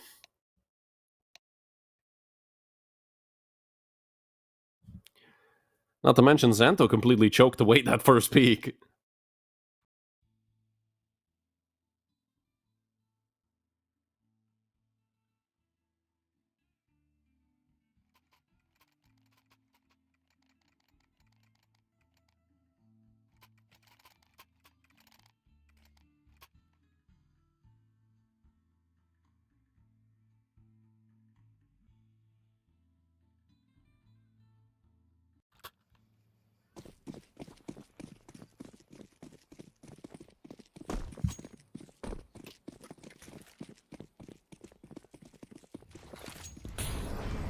Hands out from Wappa, going towards Banana.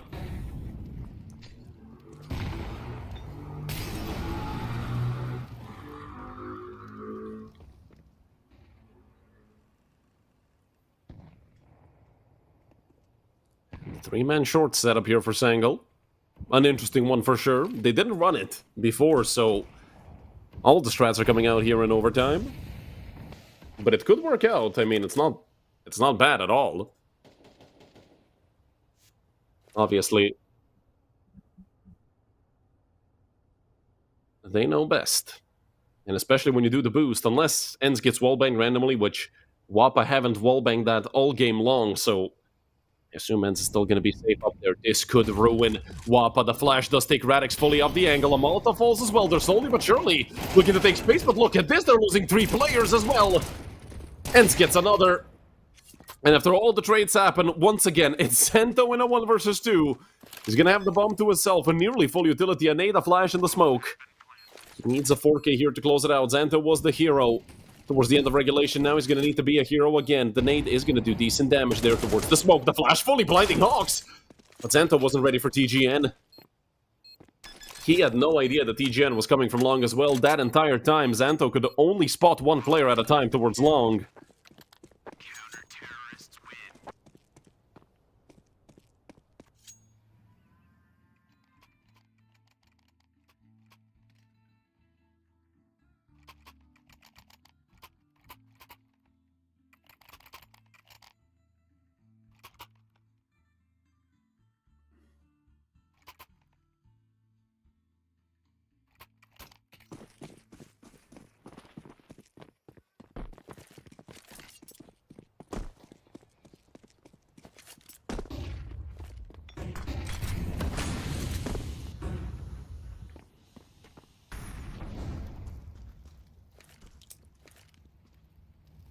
(13-12) lead for Sangle.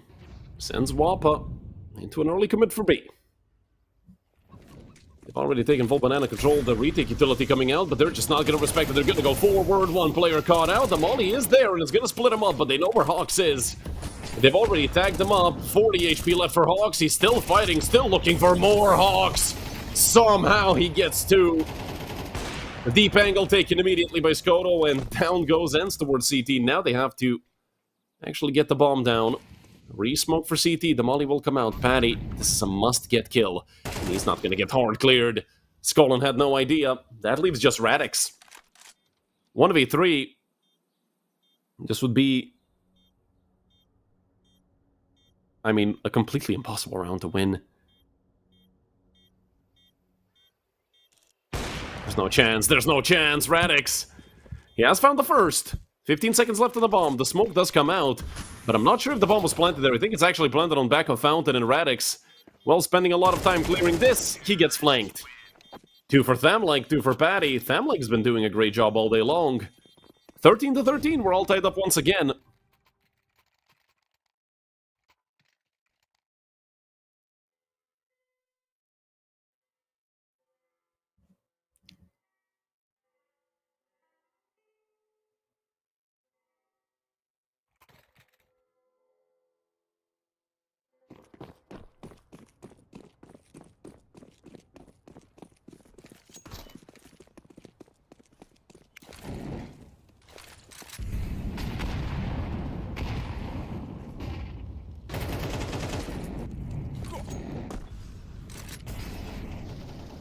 Sangle running the 2 short 1 amp setup. You know, the cousin of the 3 short setup, why not? And they have been joined by TGN as well. So that's just a call out of nowhere for TGN to come through. Obviously, Banana has been quiet this entire time. But Wappa could strike at any moment. Molly thrown. I mean, Radix is just doing it to try and buy time, but nobody's rotating back, that's the thing. With that smoke being thrown over onto long. The swing out into mid. Could be a double-edged sword for TGN and co. TGN also decides to push forward. Will they make any noise? Ends, he has to check this. The kill goes the way of Ends. And Zento gets caught out as well. Now they have to hit B, and it's only Radix here, but I say only with a big asterisk. up in hand. Radix, well, he's going to smoke in front of himself. He's going to wait for that smoke to bloom. He's going to get out the backside, but I feel like Radix just wants to swing any angle that he can find in the smoke. Radix still going around. The no-scope completely misses. Skoto and Patty. Now just Patty left. A 1v3, and it's not going to happen. 14 for Sangle.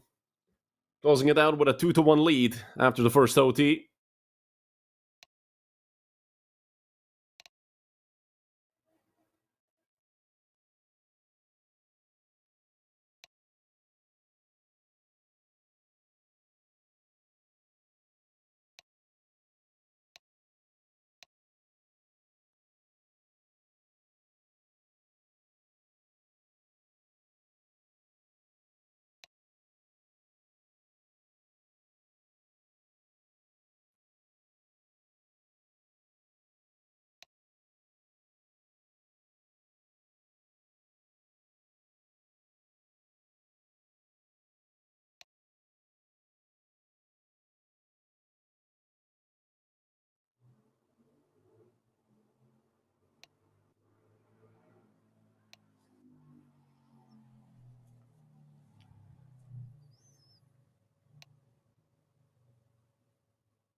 The command for the first tee gonna get going. Waited a little bit. Or the player's probably taking a small pause again. It's been a very long map. But they are now on the CT side. Their CT side was incredibly good on map number 1, to the point that they won 7 rounds in a row on it. Again, they played CT here. They only won 4 at the half. Now they have a chance to fix all the mistakes they made and potentially take this map away from Sangle and close this out 2-0. Skoto is already posted up on the angle. 3 players towards A, actually 4. Thamlike is in library. This is a perfect read so far by Wappa, and with some utility coming out, there's reason to keep Thamlike around. They've given up bracket control somewhat. And with the peak, Skoto, first shot rings off. He might get traded by Skolin, but there is a player up here. Xanta holding it. Molly is going to catch Skolin, who just answers with a Molly of his own, and with Thamlike spotting them out on long, he's just going to look to swing with a flash thrown. Skolin, I do believe they're aware that TGN went through, not Skolin. Skolin's all the way over into apps. And in the meantime, Skoto goes down to Radix. Case gets caught out. They've successfully baited Case, but look at the flank coming in through library. Thamlike, easiest kill of his career. My goodness, that was so close to being an awful play. Still, the man advantage sticks around, and now it's even doubled, tripled. And now it's infinite. A 4v0. Wappa go to 14-14. And that could have been close. If they were able to get a trade throughout all that chaos towards the end of the round, maybe Sangle would have had a chance, but Wappa read them. At the start of round number 28, Wappa were essentially 10 seconds into the round after taking some control on B and just leaving a player towards CT immediately. Went 4A, and now they're going to start with quite a lot of util towards these B-side players. Thamlike just holding the defensive flashes. Who will be the first one to get map point here? Because for Wappa, it's not just going to be map, it's going to be match point as well. Skoro, passive angle towards Arch. They have thrown a bunch of utility here towards Long, and they've fully cut off the A-bomb site away from Wappa. Xanto. Oh, he wants to swing this. Oh, he has Case right behind them. Nate comes into the smoke. There is a player close left, and Xanto was able to get at least one. But now they know where Ents is. He cannot turn around in time. It's a 2-for-2 trade in total. Some extra damage done. That's a great roof molly from Hawks, who's up to 30 frags. Hawks really wants that third map. Unfortunate Molotov, but it doesn't really matter. I mean, Whopper gonna slow down, and oh, the bomb is dropped on Long. Oh, that is horrible for Sangle.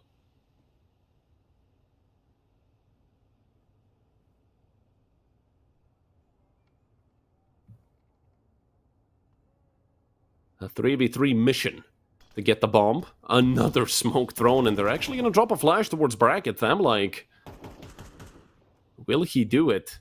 The answer seems to be yes, but they're still gonna wait. 35 seconds left. Now the flash comes out, and they just use it to clear it. They know where TGN is. Hell, they might have even spotted Skolan out. They're gonna start moving up close. Xanto here, it's nearly a lineup. It is the lineup for Skolan. And now it's only Tham like left. He can't get anything. Perfect round for Sangle, and map point Sangle.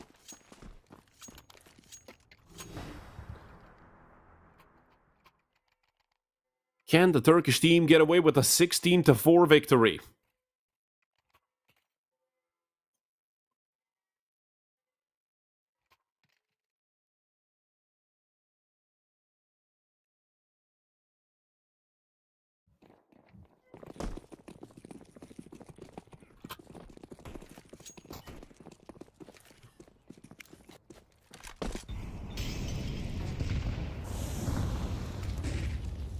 Hawks, very aggressive, and Hawks with 31. Can anyone stop this man? There's just one more remaining on B for him to get to. Thamlik and Skase are here, and from CT, Skase will do something. Flash comes out, it will blind his teammate a little bit, and finally, Hawks goes down, but the spray transfer is just not there for Thamlik. Spam through the smoke going both ways. Radix and TGN are on less than half HP. A 3v4, it might be doable here for Wappa. Nate's coming out again. Damage being done, but Radix picking up a kill might have just secured the map. With just Kodo left, we're most likely going to Ancient. It's a 1 versus 4. Kodo's dead. 16-14. And we book a flight to the jungle. Hawks, what a map from this man. 31-16, absolutely incredible. We guys are going to go on a short break. And we're going to be back in about 10 to 15 minutes with map number 3. Who is it going to be? Will it be a 2-1 victory for Wappa or a reverse sweep for Sangle? You guys stay tuned.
Hello everyone and welcome back. We gotta see what the knife round holds in store for us to see who's gonna be starting where. Here on map number 3. A very close map 2.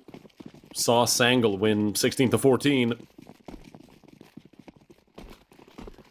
Can Wapa come back from that mental defeat first and foremost and win the third map? Or, as I said, will we see a potential reverse sweep from Sangle? Granted that Wapa won map number 1 in very dominant fashion, 13-6. Wapa looked incredible and, well, it should be Radix going down, so Wapa win the knife round. Well, that most likely means we're going to see Wapa stay on this CT side. I don't really think there's reason for them not to do so. It's Ancient. The CT side is still incredibly strong. 51-something, 52% win rate on the CT side. Hell, we can check it right now. We have HLTV. We have the stats. We have people pulling out those stats. Maps. Just let it load. Ancient. Ancient. Thank you very much. CT round win 51.9. So essentially 52%, as I said. On the CT side, obviously, if they want to, I've seen some teams pick the T side on Ancient. It's very rare, but it does happen. Obviously, now that you're playing after losing map number 2, you're most likely going to want to start off on that easier side to give yourself the best chance possible at breaking any mental streak that Sangle have going on. Obviously, props to Sangle for winning that second map. It's tough to stay in it mentally. When you have a 12-9 lead, go to OT, end up being 14-14. Sangle did a great job, and all that after losing map 1, 13-6, with them not taking a single round in the second half. So, we're most likely going to see Wapa, as I said, pick that CT side, which does mean we're going to get a lot of Skoto action very early on. And Wapa picked the T side. There you go. So, as I said, some teams... Oh, no, it's actually... No, it's flipped. The HUD is backwards. Okay, Wapa did pick the CT side. I'm not going crazy. Just the top of the HUD is backwards, which is what I use as reference, and the 2-for-2. By the way, the new lighting and textures on Ancient looks beautiful. And also the new night mode map is growing. My God's case, that's a horrible miss. So instead of this being a 3v1, now it's a 2v1, because Patty just destroyed Hawks. With just TGN alive, no Kevlar, he's going to have to fight tooth and nail, and it's Skoto to take him down. So, Wapa are going to win round number 1. But Sangle did get the plant, so always a chance for them to do something with that money.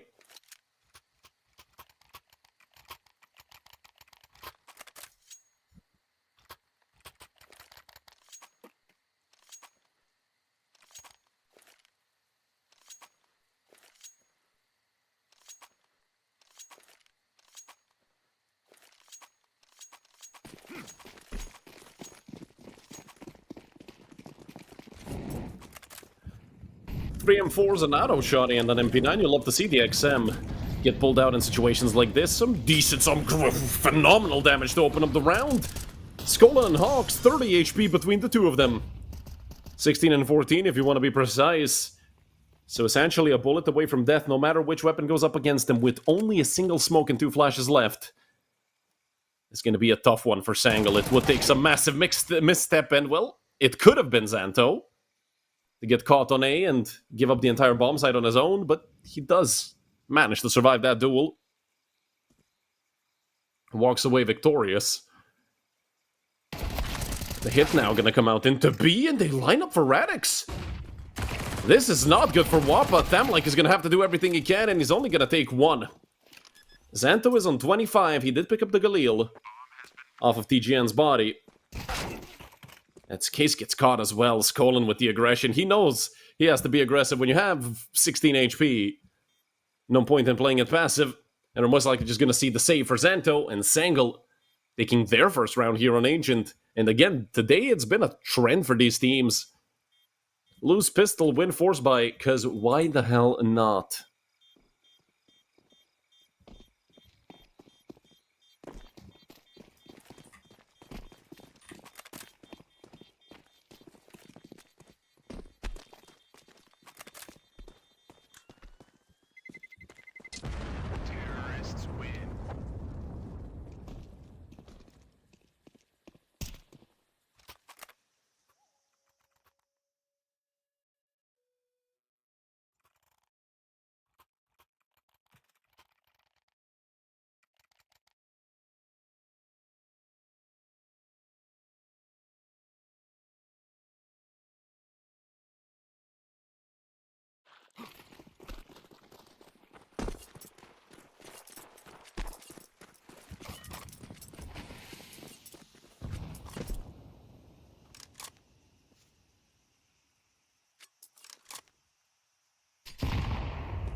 Deep smoke onto doors from Wappa.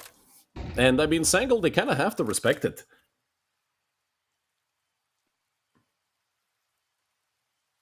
You never know if there's going to be like 5 pistols waiting for you on the other side of that smoke.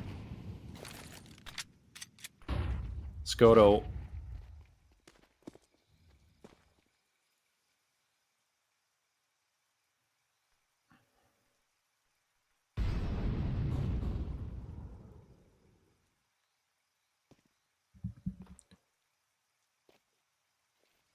Wappa positioned with 4 towards B, and look at the flank coming out from Skoto.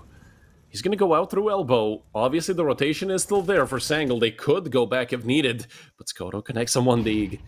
And that's gonna send Sangle into maybe some turmoil. Molly towards the side, but nothing there. A smoke for short, a smoke for long. They're gonna make their way back. They're gonna spot out Skoto. He got himself an M4, which is gonna be great for Skoto. He's gonna be the only one so far on the say bomb side. And Skoto, oof, that was close. He's gonna continue forward. Skoto, well, 2 in total. And will a 2 for 1 be enough for Wappa to take this round away? They push the smoke and it's Ensign Radix. And now Thamlike falls as well. Great work being done. A triple kill for Enz.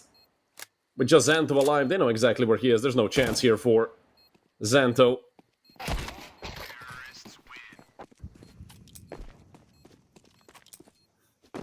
4 kills in total for Enz.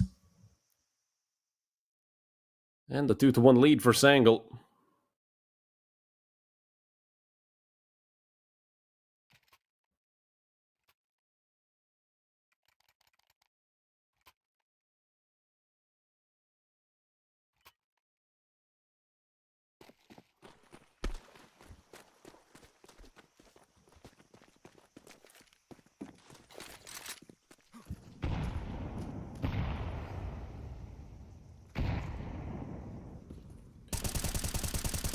PT-50 and 4 USBs with a flash. Well, if I didn't see 5 Glocks went around today, I'd give him no chance, but you never know what's gonna happen.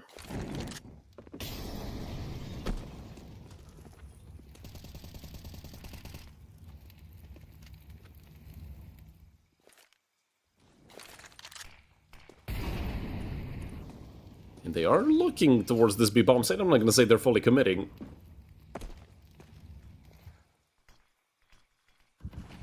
And they will come close. Maybe catch them off with the pistols. The flash was perfect, actually, but TGN somehow got 2.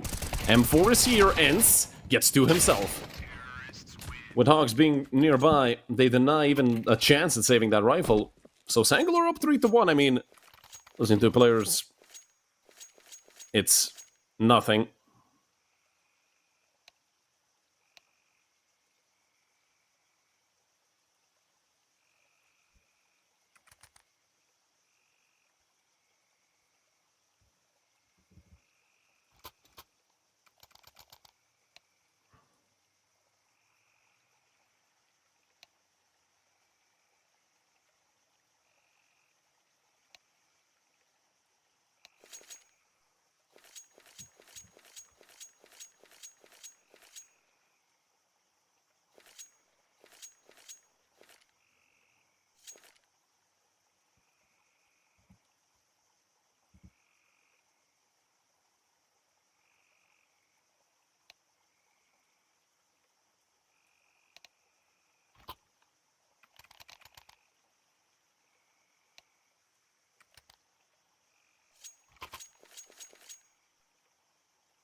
Quick hit for Radix coming into A, and Skoto, even fully blinded, just takes him away. My god, Skoto. It's not even the first time that's happening. I mean, today it might be, but Skoto, he's great at hitting those fully blinded shots or even random spam through the smoke with the AWP. He connects it quite often. And I mean, man, it's scary to be up against an AWP like that, because even when you do everything right, even when you fully blind him off the angle, you know that he can still hit a shot, and hell, he was close. But with them hearing that op ring off a shot, they might not be ready for Skase, although TGN does seem like he wants to full clear this, and he sees the shadow, but it doesn't matter. Skase just swings out. Now it's a 3v5 for Sangle. They still have enough money to buy, so obviously they're gonna look to go for this, get at least the plan down, enable them to buy a bit extra. And Wappa haven't fully rotated to B yet. They will send a third player over, they don't have any utility and only a single kit.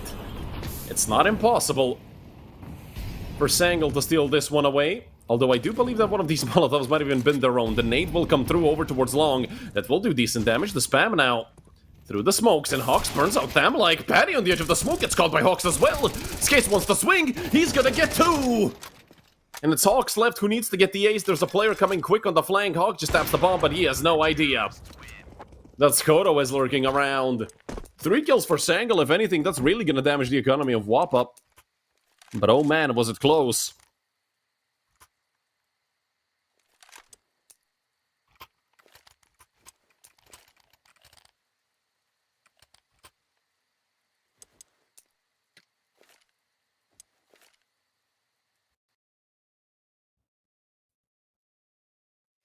Well, it seems like we've lost the Observer. Might have to come back to me. I do believe that the Observer's internet crashed, so maybe production could switch over to the pause screen and we could come back. We're gonna come to the studio. Didn't time it properly. So anyways, yeah, the beginning of this map so far, I mean, it's 3-2 for Sangle. Should be relatively, we're essentially all tied up, and we're going to talk about this map as if we're all tied up. But so far, I feel like Sangle have shown us a bit more, although Wappa aren't trailing too far behind. Hopefully our Observer's PC gets back to life. I do think it's not, I don't think it's PC or electricity or internet issue. I do think that just Counter-Strike crashed, which, I mean, I'd be surprised if it hasn't been crashing for like a decade and a half, so hadn't been crashing for a decade and a half. But anyways, most likely going to be a short break. If it goes on for a couple more minutes, we're probably going to cut to the pause screen. And yeah, I mean, we don't even need the pause screen. Come on. We're back here in round number 6. We have lost TGN, and now we've lost ENCE as well. So Wappa en route to their third. Sangle, with the remaining 3 players looking to commit out through A, the molly will fall on top of Skase. It pushes him out. The flash is perfect. But Skase couldn't quite calm his aim down enough. Hawks looking for more, it is. Patty here towards backside. Utility coming out all over the side. Skoto still hasn't been smoked off, and Xanto here on the edge of the smoke. Patty just looking to calm attention, and well, that is insane. Great job being done by Wappa. The teamwork is incredible. And with just 7 seconds left, Sangle, or rather, Radix, has to save. Sangle get to spectate him over towards T-spawn. Nobody's gonna chase him down, because Wappa are aware their money is not the best either.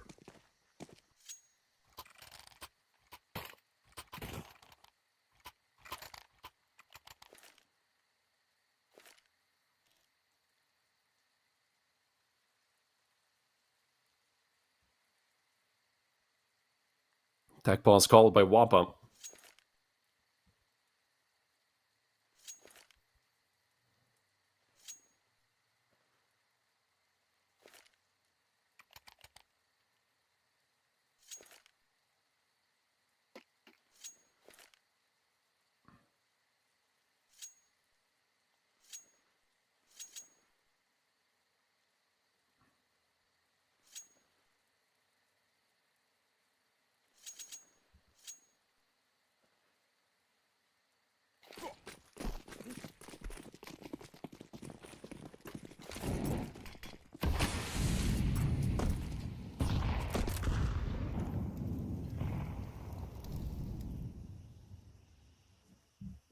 An AWP and quite a few pistols around. Radix, never mind. Forget the AWP. It has changed owners, now it's TGN the one to have, but hey, that's what I was talking about. The smokes and Skoto playing around him is always scary, even when he doesn't have someone to break him for them. And Patty, just gonna guarantee this round for Wappa. I'd say Hogs doesn't stand a chance. It's Skoto to clean him up. We won't be seeing a double AWP setup from Wappa, so if they don't pick it up now, they're never gonna pick it up on the CT side, so Scotto has all the priority when it comes to being the sole opper.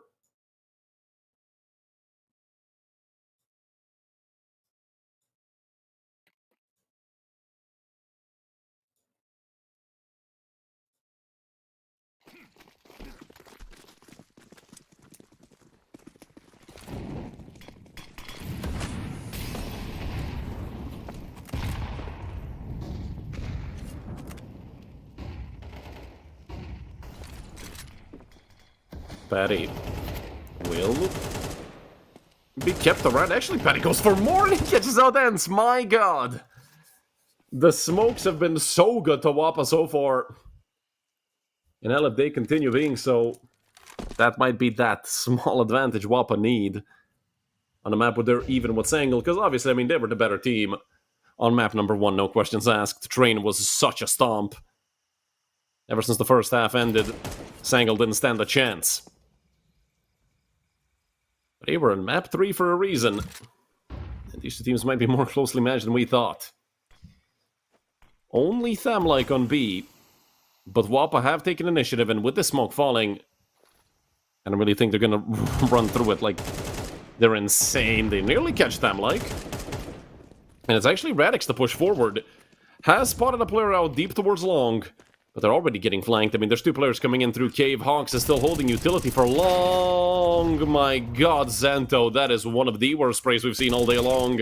That's going to give a chance to Sangle. But it should still be around going the way of Wappa. But instead of losing maybe one player, they're going to lose two, maybe even three. I mean, Hawks has been hitting his shots all day long. The bomb will just get tapped. And he knows they're trying to bait him. He will go for the spam. He's out of bullets. He's dead. So 5 on the board for Wappa.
Ski is just gonna immediately go over towards Donut.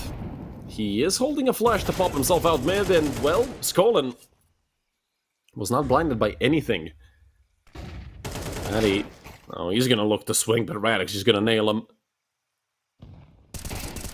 And with Zanto getting the trade, it's a 3 versus 4, and still a bunch of pistols left for Sangle. Haven't been able to pick up a rifle yet. There is one guaranteed to them over towards Cave. So Hens can go to pick it up. It's actually Hawks to get it. If somebody has earned it, it's definitely Hawks. He's been insane all day long. Definitely the highest rated player for Sangle. Even if he plays a mediocre third... What's a miss? What? Not sure about that one, Counter-Strike. I've seen a lot of misses today that shouldn't be misses. That it was mostly with rifles and, you know, spraying can be a bit random at time. But that op shot felt like it had to connect, and Thamley gets caught out. Now the rotation comes out of 4v2. With TGN holding this is perfect. First angle must be a fourth.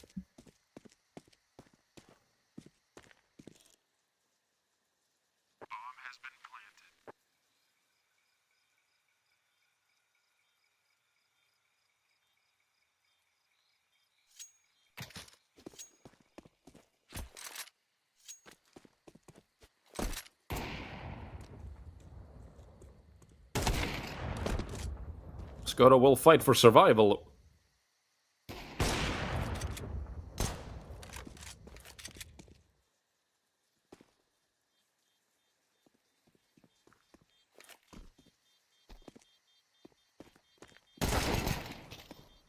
Hawks does go down as well, so Skoro is really putting up a good fight.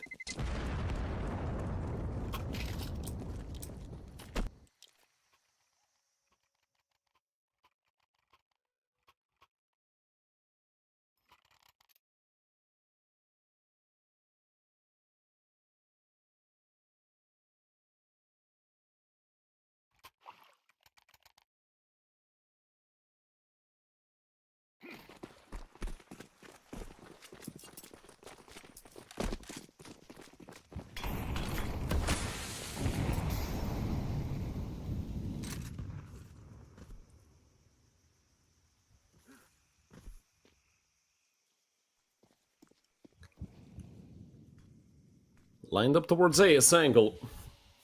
But it will be 3 players here defending it for Wappa, and Skoro is one of them, looking to put this up to good use. The top fragger for Wappa so far on map number 3, good angle. He will just turn back, and perfect dodging of the flash, perfect shot as well. The nade is a bit wonky, but it doesn't matter. Still enough to slow them down. Molly will fall, seems like, on top of Xanta, will smoke himself and get out into Temple. Great work being done by these defenders of the A-bomb site, and a great nade thrown by Xanto. He does jump back, but they're not ready for this angle, and it's only one. But it seems like it's going to be more than enough. A 4 versus 2 with Skull and Radix having, like, less than 70 HP between the two of them. Shouldn't really be a chance for the duo of remaining Sangle players to pull this off. If they are given duels, they might be able to steal it, but the bomb is dropped in the middle of nowhere. You have to fight this.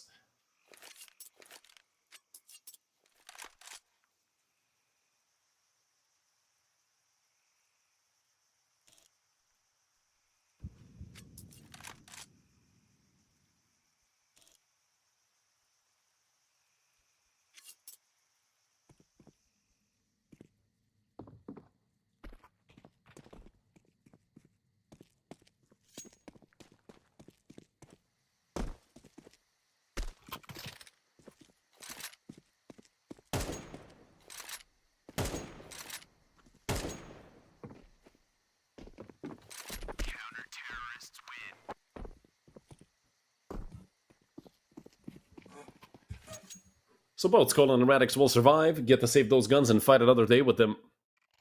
Rather fight another round with them. It's only going to be TGN who's going to get chopped down to a Mac 10. But if anything, full utility. Although I feel like if you're buying Mac 10 and full util, it's a little bit counterproductive. Because with the Mac 10, you want to just play it, quickly, maybe catch a quick frag and get traded out, do some extra damage. But when you have full util, I mean, you want to stick around and throw it.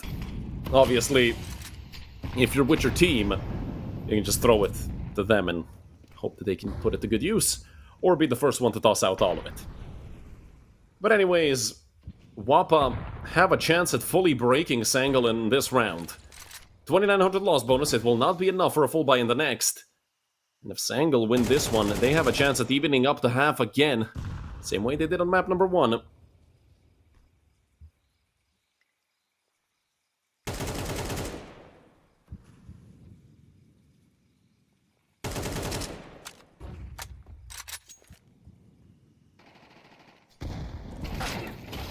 Radix getting caught out. Look at the peek through mid. Xanto and Skaze, they're selling these tricks again, and it's fully working. Don't forget, a couple rounds ago, they actually did that exact same thing.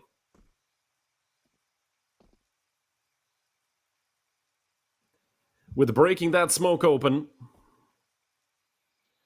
Catching Sangle members off guard, a 5 versus 3. And I mean, Wappa are really putting in the work to even be up these 2 rounds, and maybe 3. With Patty getting another kill, that should be the guarantee. Here for Wappa, of course, there is always a chance that Ents steps up. He's already up to 10 kills. One of the only 2 players on the server with double digits, the other one being Skoto. And the 4v2 retake. Ents dodging, ducking, and weaving through these bullets. He's helped up by Skolin, who goes for more. But the man advantage eventually does lead to them just sitting around each other and getting the kills.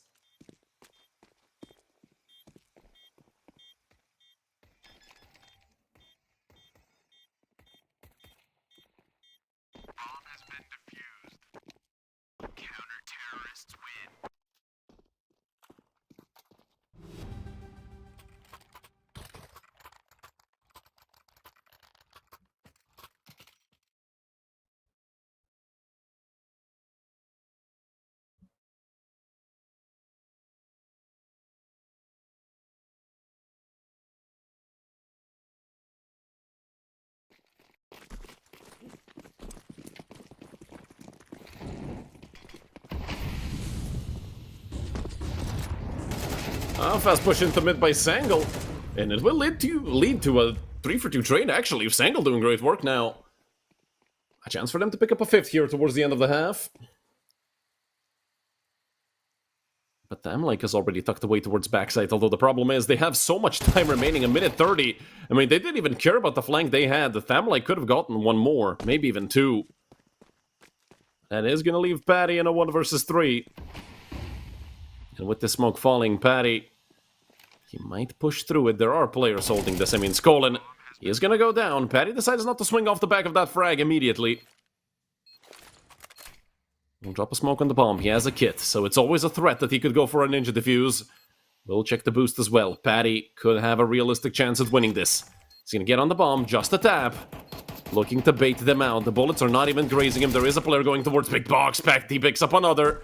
And now it's a realistic chance for Patty. It's just a 1v1. The nade comes out. He's not going to use it to mask the sound. He's not on the bomb just yet. Just a tap once again. Patty swinging back out. And Patty wins it. I can't believe it. Patty. You mastermind.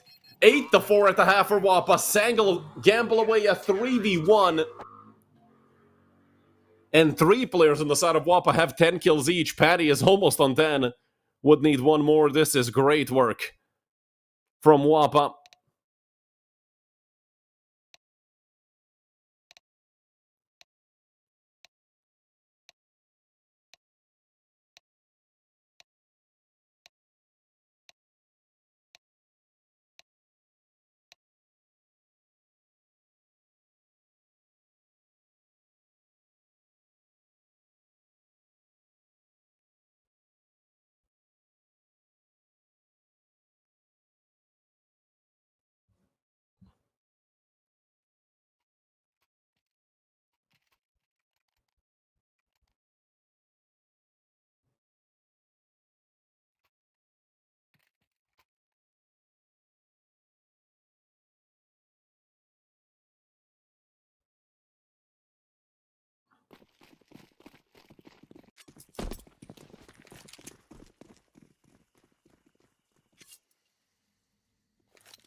Fast hit towards 8.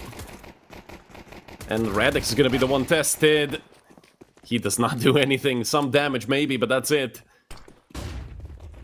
And look at the push immediately coming in through CT, but it's actually just a fake out. Wappa have sent the bomb to B. Ence is getting kills, and so is Skolin. So what, 2 versus 3 with the bomb planted, they just realized that they've been made fools.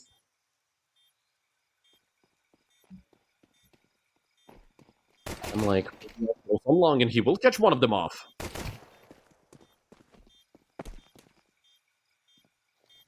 Now it's a 2v2 with both of them coming from different angles. Get some action in as well. That frag. Ence can get on the bomb, but can he stop it? He sees him through the smoke!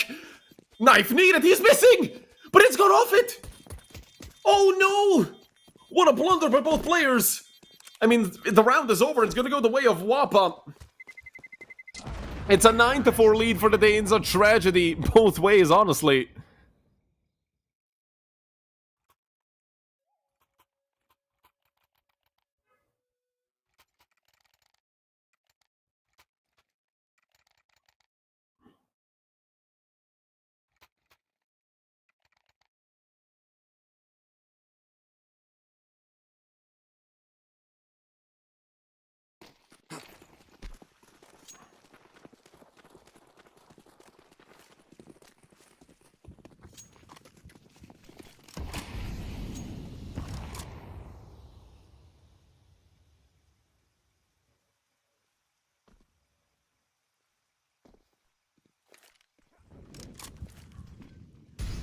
Util coming out towards B. It's Wappa coming in. And Sangle with the force buy, they have to fight this. And actually, I'm surprised that they sent out Skoto on essentially a suicide mission. You know Sangle are going to most likely force. Might be one of those miscommunications where somebody says, you know, don't push halfway through Skoto's push, but it doesn't matter. I mean, it does matter. I'm not going to say it doesn't matter. It's a 5v4 now for Sangle. Yes, their weaponry is still weaker than that of Wappa. I mean, Wappa have 4 Galils.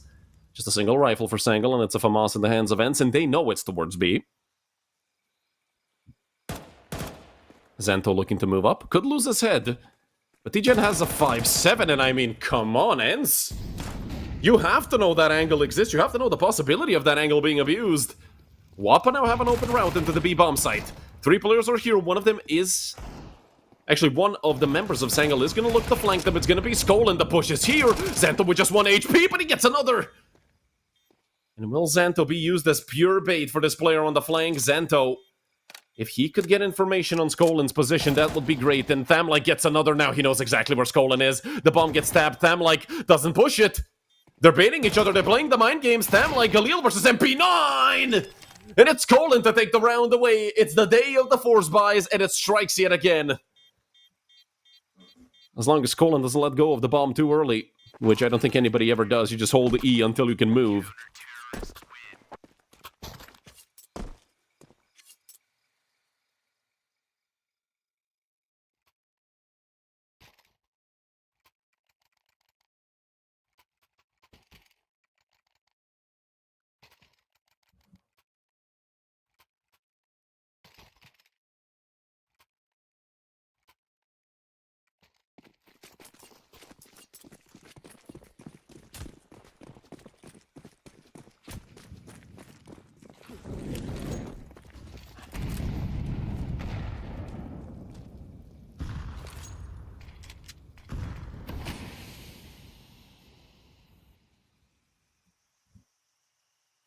Wap are the ones who are forced up now.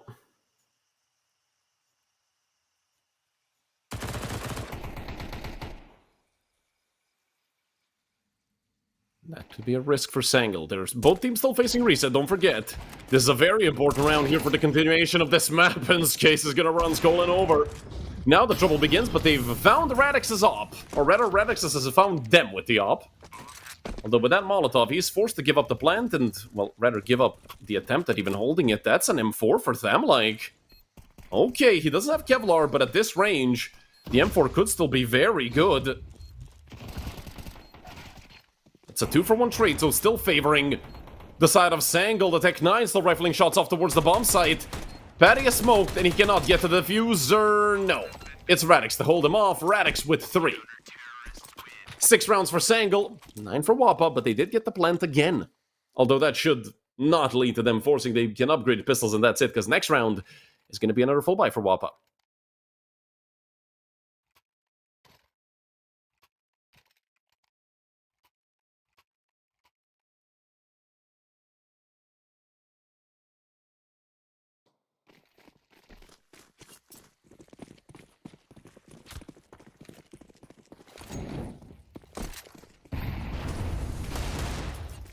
Skace, great shot found.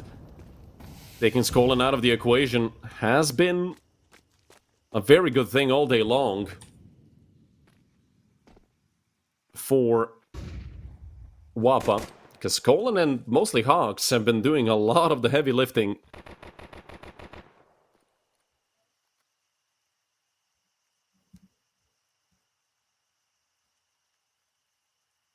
But still, it's 2 Deagles and 3 Glocks. Maybe the gun they can pick up on mid, but they know where Radix is, and I mean, again, he's being covered by Hogs. The nade is going to do great work to slow him down. This is textbook stuff from Sangel. Hawks with 3. Come on, make it 4. And the style points. I mean, it's just style points with this guy. 7 on the board for Sangel.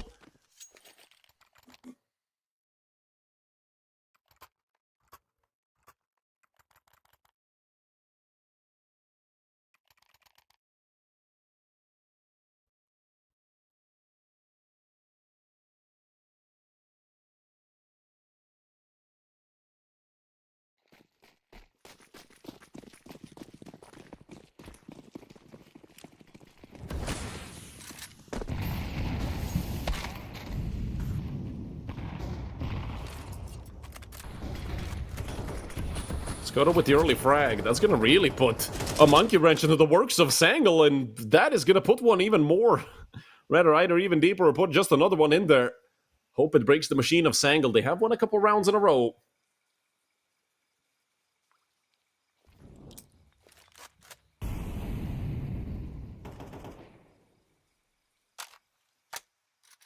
And I like the respect that Wappa still give the side of Sangel.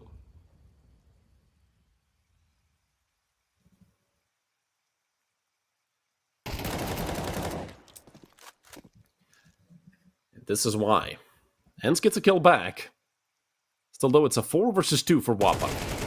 And Radix, missed shot, it's gonna cost him. So only Ents left.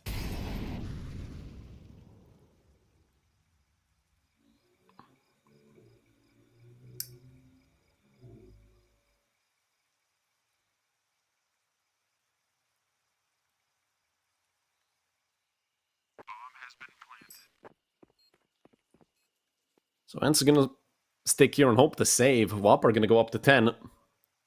The money is slowly gonna break. I mean, it's not gonna slowly break, it's gonna break here for Sangle. They're gonna have enough for a full buy. It's gonna be a little bit colorful. It'll still be a full buy though. But Patty will quickly get the trade.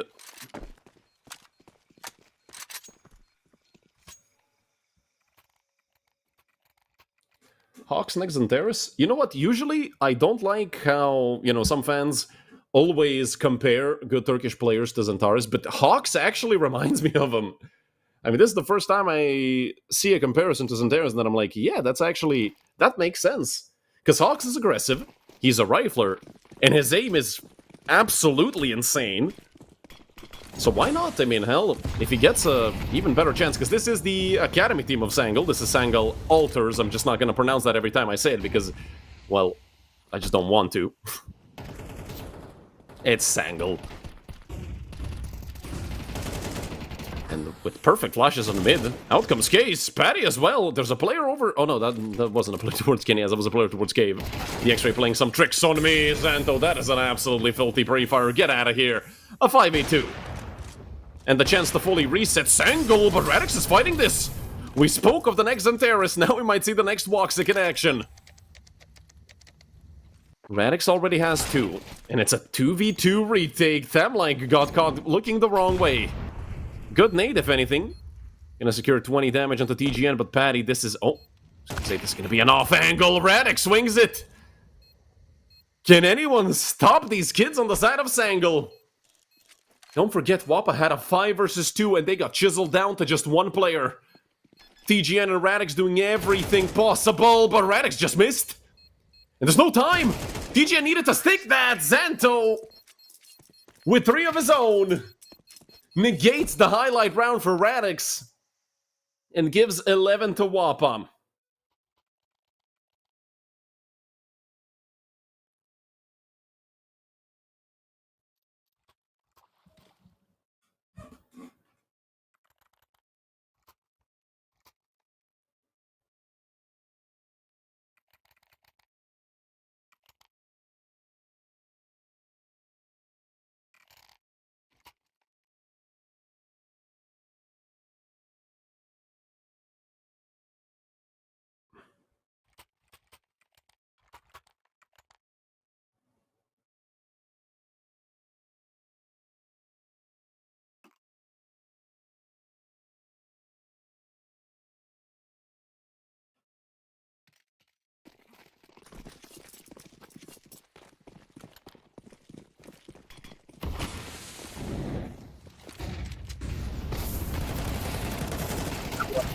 Good swing out. He will get... Actually, it's his teammate that gets traded.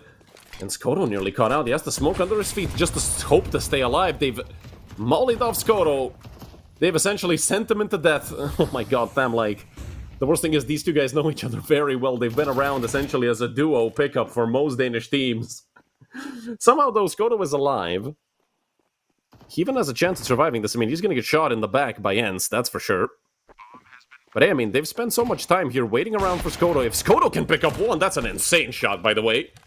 I mean, hell, they have to save the op, right? It's Galil and op. It's not the perfect save when it comes to the rifle, but having an op that they can give over to Radix is going to be great.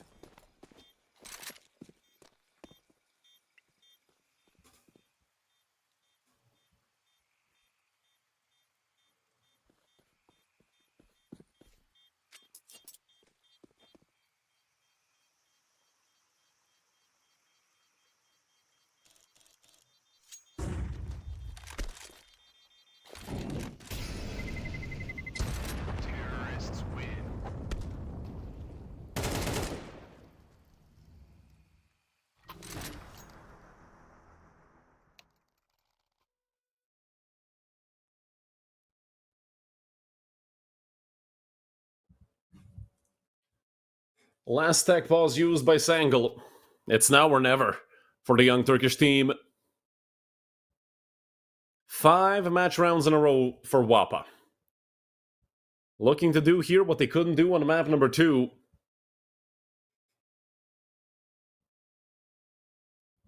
But it's still not over. Don't forget, this is a team that's going to fight all the way until the very end. We saw it on map number 2, and hell, they ended up winning it 16-14. So Sangl, you can never truly write them off, especially while Radix has an op. If they somehow take him out early, Wapa on this very rainy map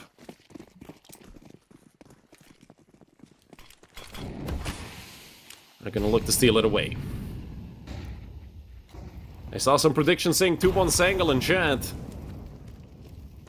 But right now it looks like it's, well, one of the 2 Danish teams in the playoffs looking to make a big impact. Don't forget, earlier today, Masonic, they got 2-0'd by Wildcard Academy, and it was a convincing 2-0. It was 13-11 on map number 1, but map number 2 was like 13-7, I think. And look at Skolin. He has got some good timing, and it's TGN and Skolin. With 2 frags to go the way of Sangl, not a single trade happening from the side of Wapa. They're just sitting around, scratching their butts and looking to spam the wall.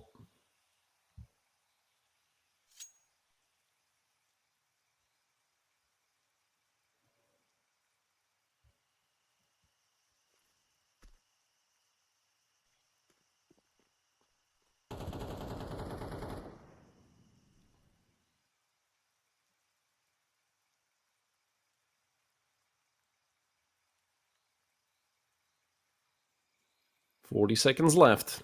And Radix is holding this, so that's a nasty shot. Down goes Patty. Well, they found the op, and certainly it's not going to be 13-7, so WAP are going to have to wait at least one more round to look and try to win this.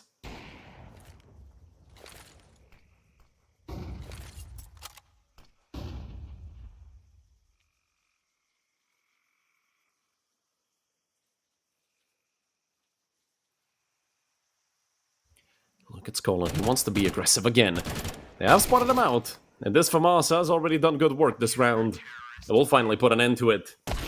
It doesn't seem like they're going to be catching anyone else. I mean, hell, Skoro, for sure, keeping them safe.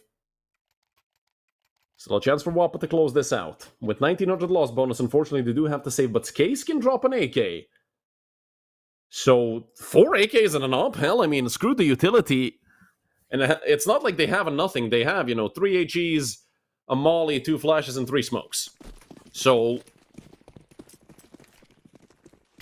they still have something to fight with. Sangl are going to be sitting pretty if they take this round. It's going to guarantee them at least a round against the full eco on the side of Wapa. And then even the full buy afterwards is going to be the 24 plus 1900 buy. So as things are right now,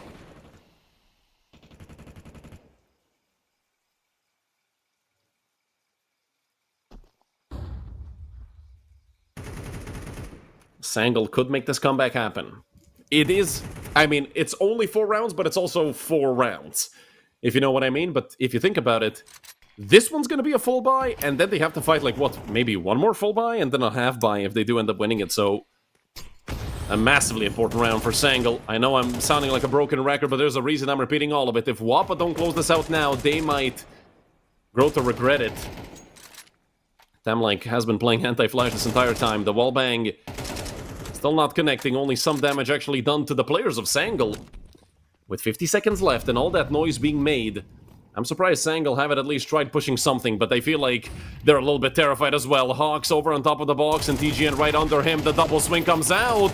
It's a 2 for 2, which should still technically favor the side of Wapa. Only Ents left, and now they know exactly where he is. Ents has to be dead. 2 more kills separate Wapa from moving forward through the upper bracket, but hold on, it's Skolin and Radix. If 2 players can definitely hold Sangl alive, it's these 2. This entire map has been the Radix show, if you think about it. But he's not looking at long. Xanto, they're unaware of his position if he swings out. Radix missed! And that might be the end of it.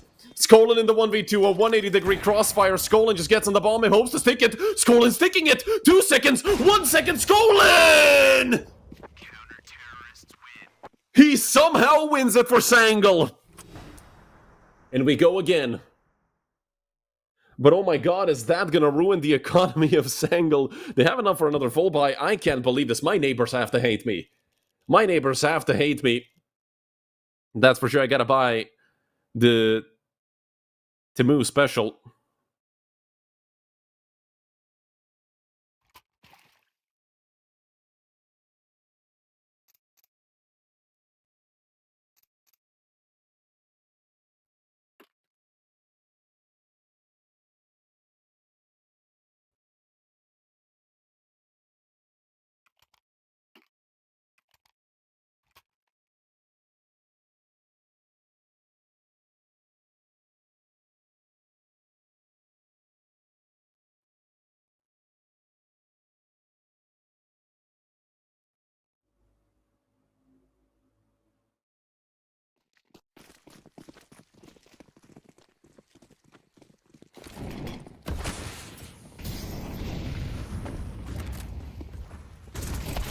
So Wappa, they've gotten together a full buy.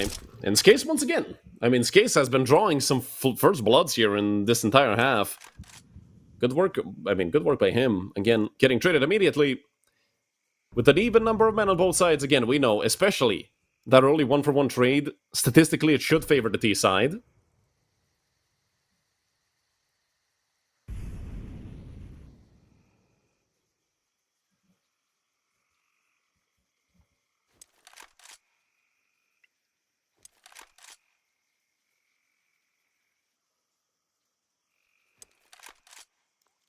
They will look to continue forward.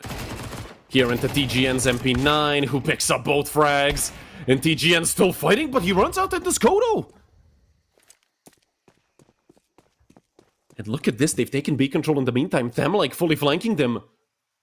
I do think Ens is holding off for this exact thing to happen. Oh no, he's holding the CT push. Thamlike, if he just tucks away here, he's going to be the hero for Wappa for sure, and that's exactly what Thamlike is going to do.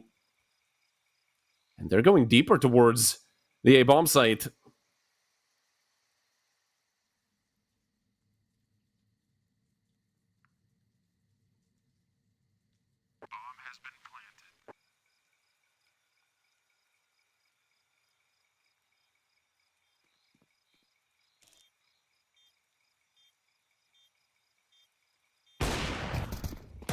Oh, Thamlike up close, and both of them go down.